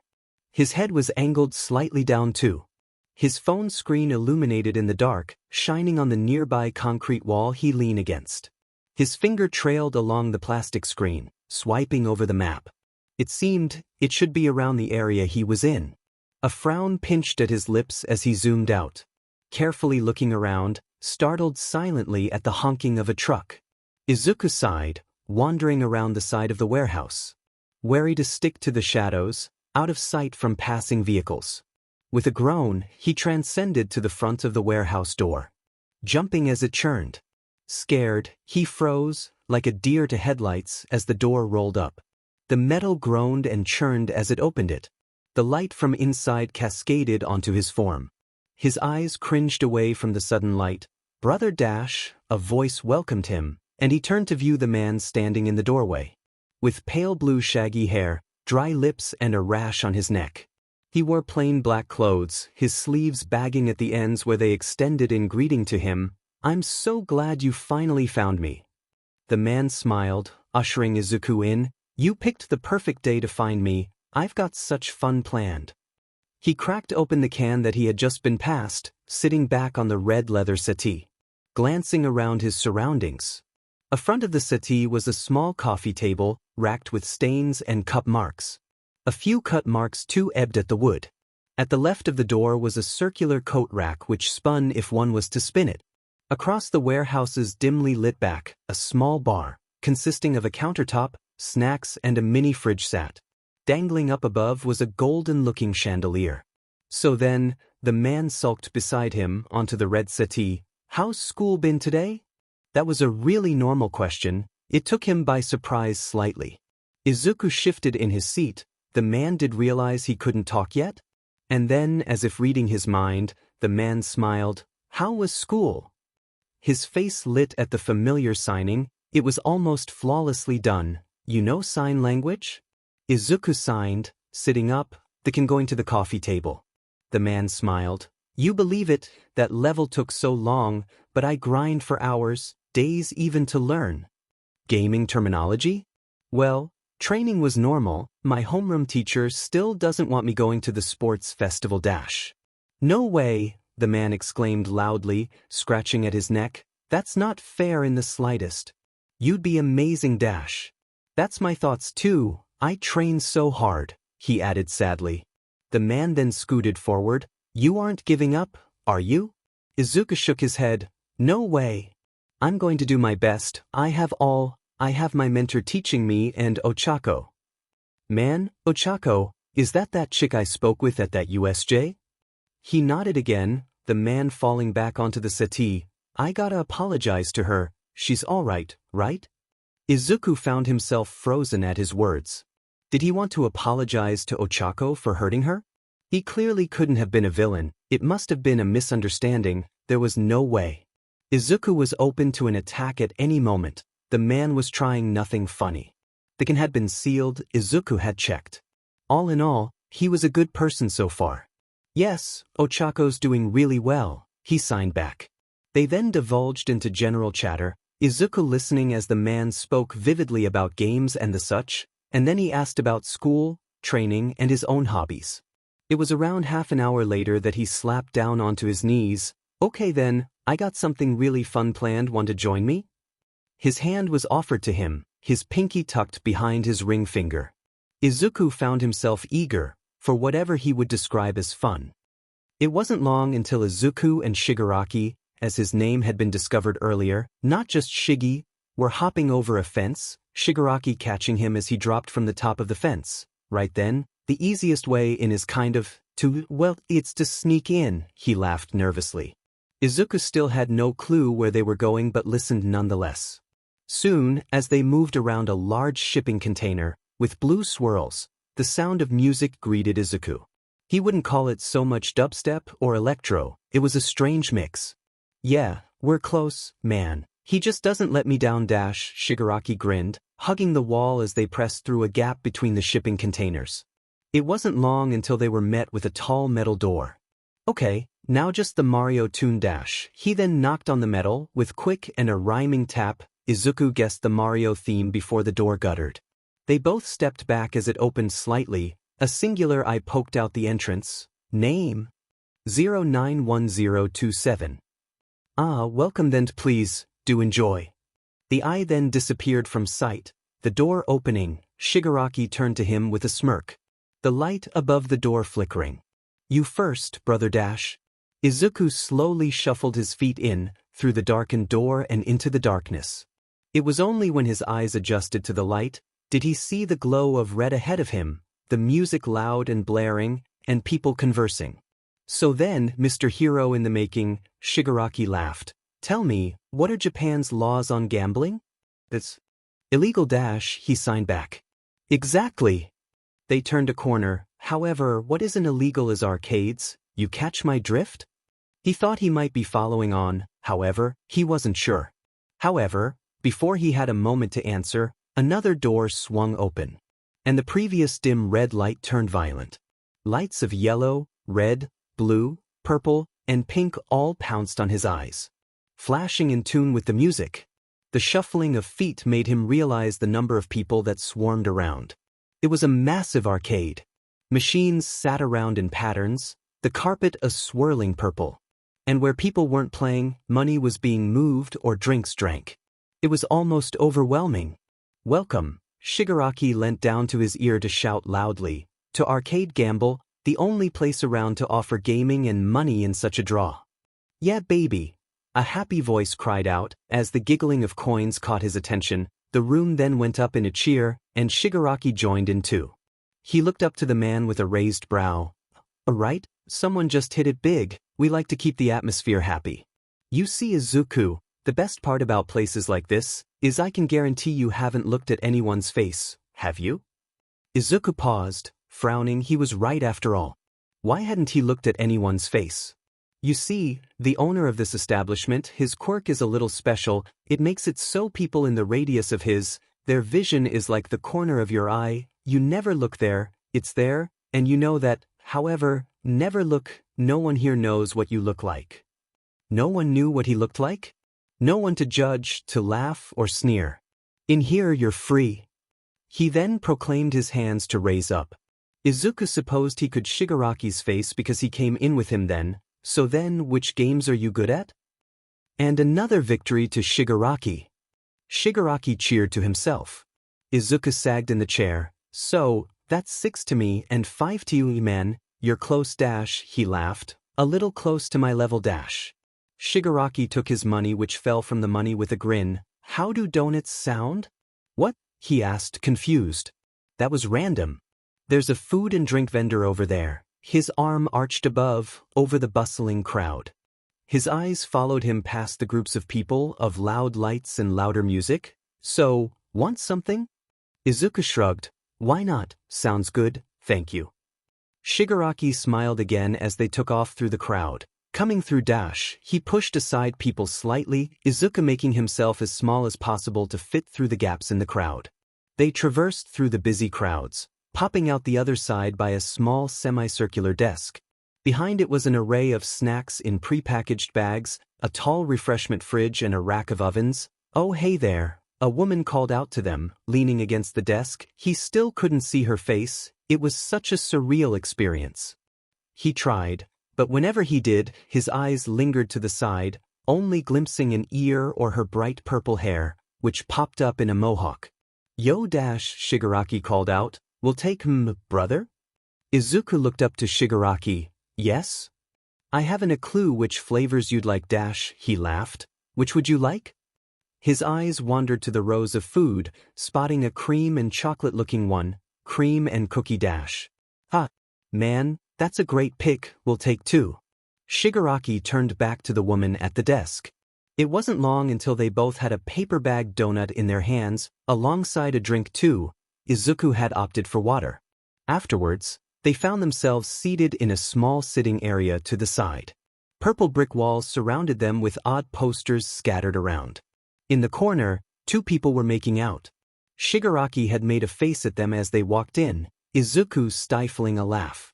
Remember, Shigaraki spoke, the lit above shining down on him in the otherwise dim room. No one can see. He gestured to his face. You can eat. He offered a kind smile. Izuku anxiously held onto the white paper packaging. No one could see him. No one. Be careful with him. Dash. His fingers rose from the paper packing, setting it down on the table, looping around the top of his mask. He looked to Shigaraki one more time and he nodded, just once, yet it was enough. He pulled down the fabric protector, it coiled around his neck. Shigaraki placed a hand on his shoulder from across the table. Perfect, that's the Izuku I know. Soon after, Izuku took to biting down on the circular donut. It tasted really good. They had returned to the gaming section of Arcade Gamble after they had eaten and drank, Izuku bringing his mask up around his face. After a mixture of games, from Golden Era Classics as Shigaraki called them, to new-gen throwaways, they had racked up a nice pile of money. Izuku had even competed against some other people in the arcade. Overall, since being here, he'd made a cumulative 30,000 yen and a bit. He'd have to pay back Shigaraki 5,000 yen which he loaned him at the start, so he put his total at 25. Man dash, Shigaraki placed his arms behind his head. It feels good to win, right? Izuku nodded back with eagerness, watching as Shigaraki glanced at his watch. Man, it's getting late. Well then, suppose we should bail, it's 9 p.m. Sadly, Izuku did have to agree with him. He was going to be home a little later tonight it would seem. Just as they began walking out, something shoved heavily Izuku. He gulped as he jostled back, falling to the floor. Watch it, punk, the man sneered. The man was then swiftly stopped with a hand on his shoulder. What did you say? Shigaraki asked in a cold voice, low in volume, as the crowd around them swiftly parted. Yo man, you guys gonna fight? A voice called out from the crowd that parted. Izuku, dusting off his knees as he stood up. Shigaraki pet his head to the side. Meanwhile, a hand pulled Izuku to the edge of the circle. I don't know, we got a problem? He asked the man who knocked Izuku over. He could see the man's fists tensing. Yeah, we got a effing problem. The kid was in my way. Shigaraki smirked, stepping forward and walking in a matching circle with the man. Izuku was thoroughly confused about what was happening. The man, dressed in a gray military jacket and jeans, seemed to be sizing up Shigaraki whilst the crowd went wild. Bring in your bets, people, who we got winning? Blue hair dash. Brown hair dash. The man who had knocked Izuku over had brown hair. The circle around was soon dashing with money and slips of scraps of paper. Had they been prepared for a fight to break out? Izuku guessed it was a gambling den. A hand approached his shoulder and Izuku jolted back. Kid, your bet, and how much? A woman asked. With long blonde hair and a red leather jacket.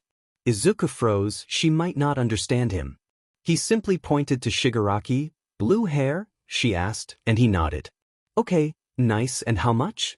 He smirked for a second, showing off all 30,000 yen. 30,000? He nodded to her as she laughed. You best have some hope for him then, that's a lot of money to risk. A man soon appeared at the edge of the circle, and begin.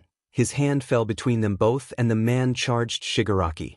Shigaraki was bouncing on his feet, dodging to the left as the man charged, using his hands to carry him around to his side.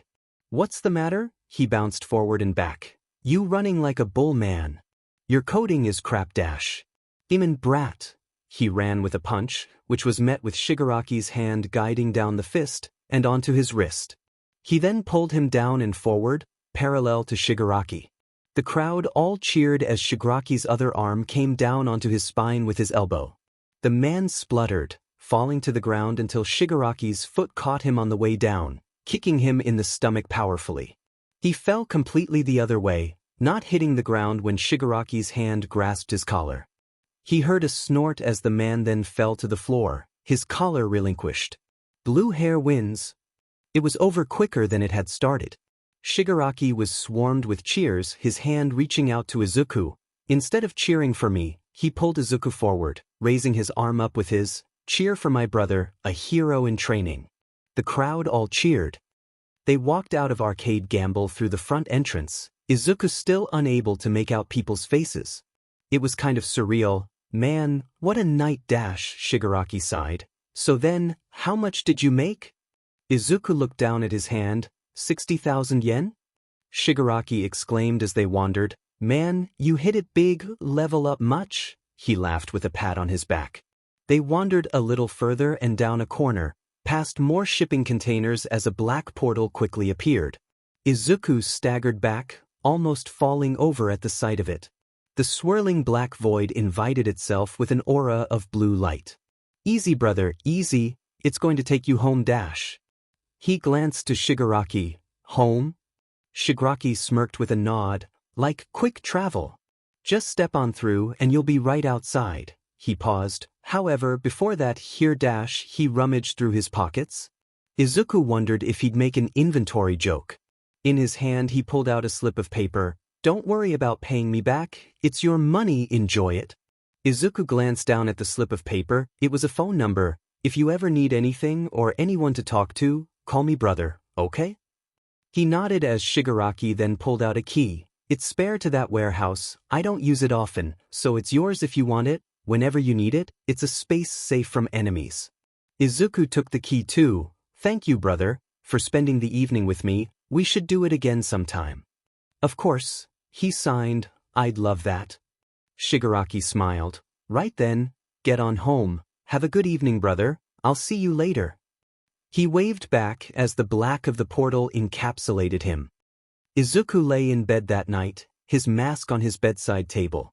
Jacket folded on the chair to his desk and lights dimmed. His phone was held above him as he scrolled through, idly chatting to Ochako about nothing in particular. A struggling smile on his face. Perhaps life was looking up.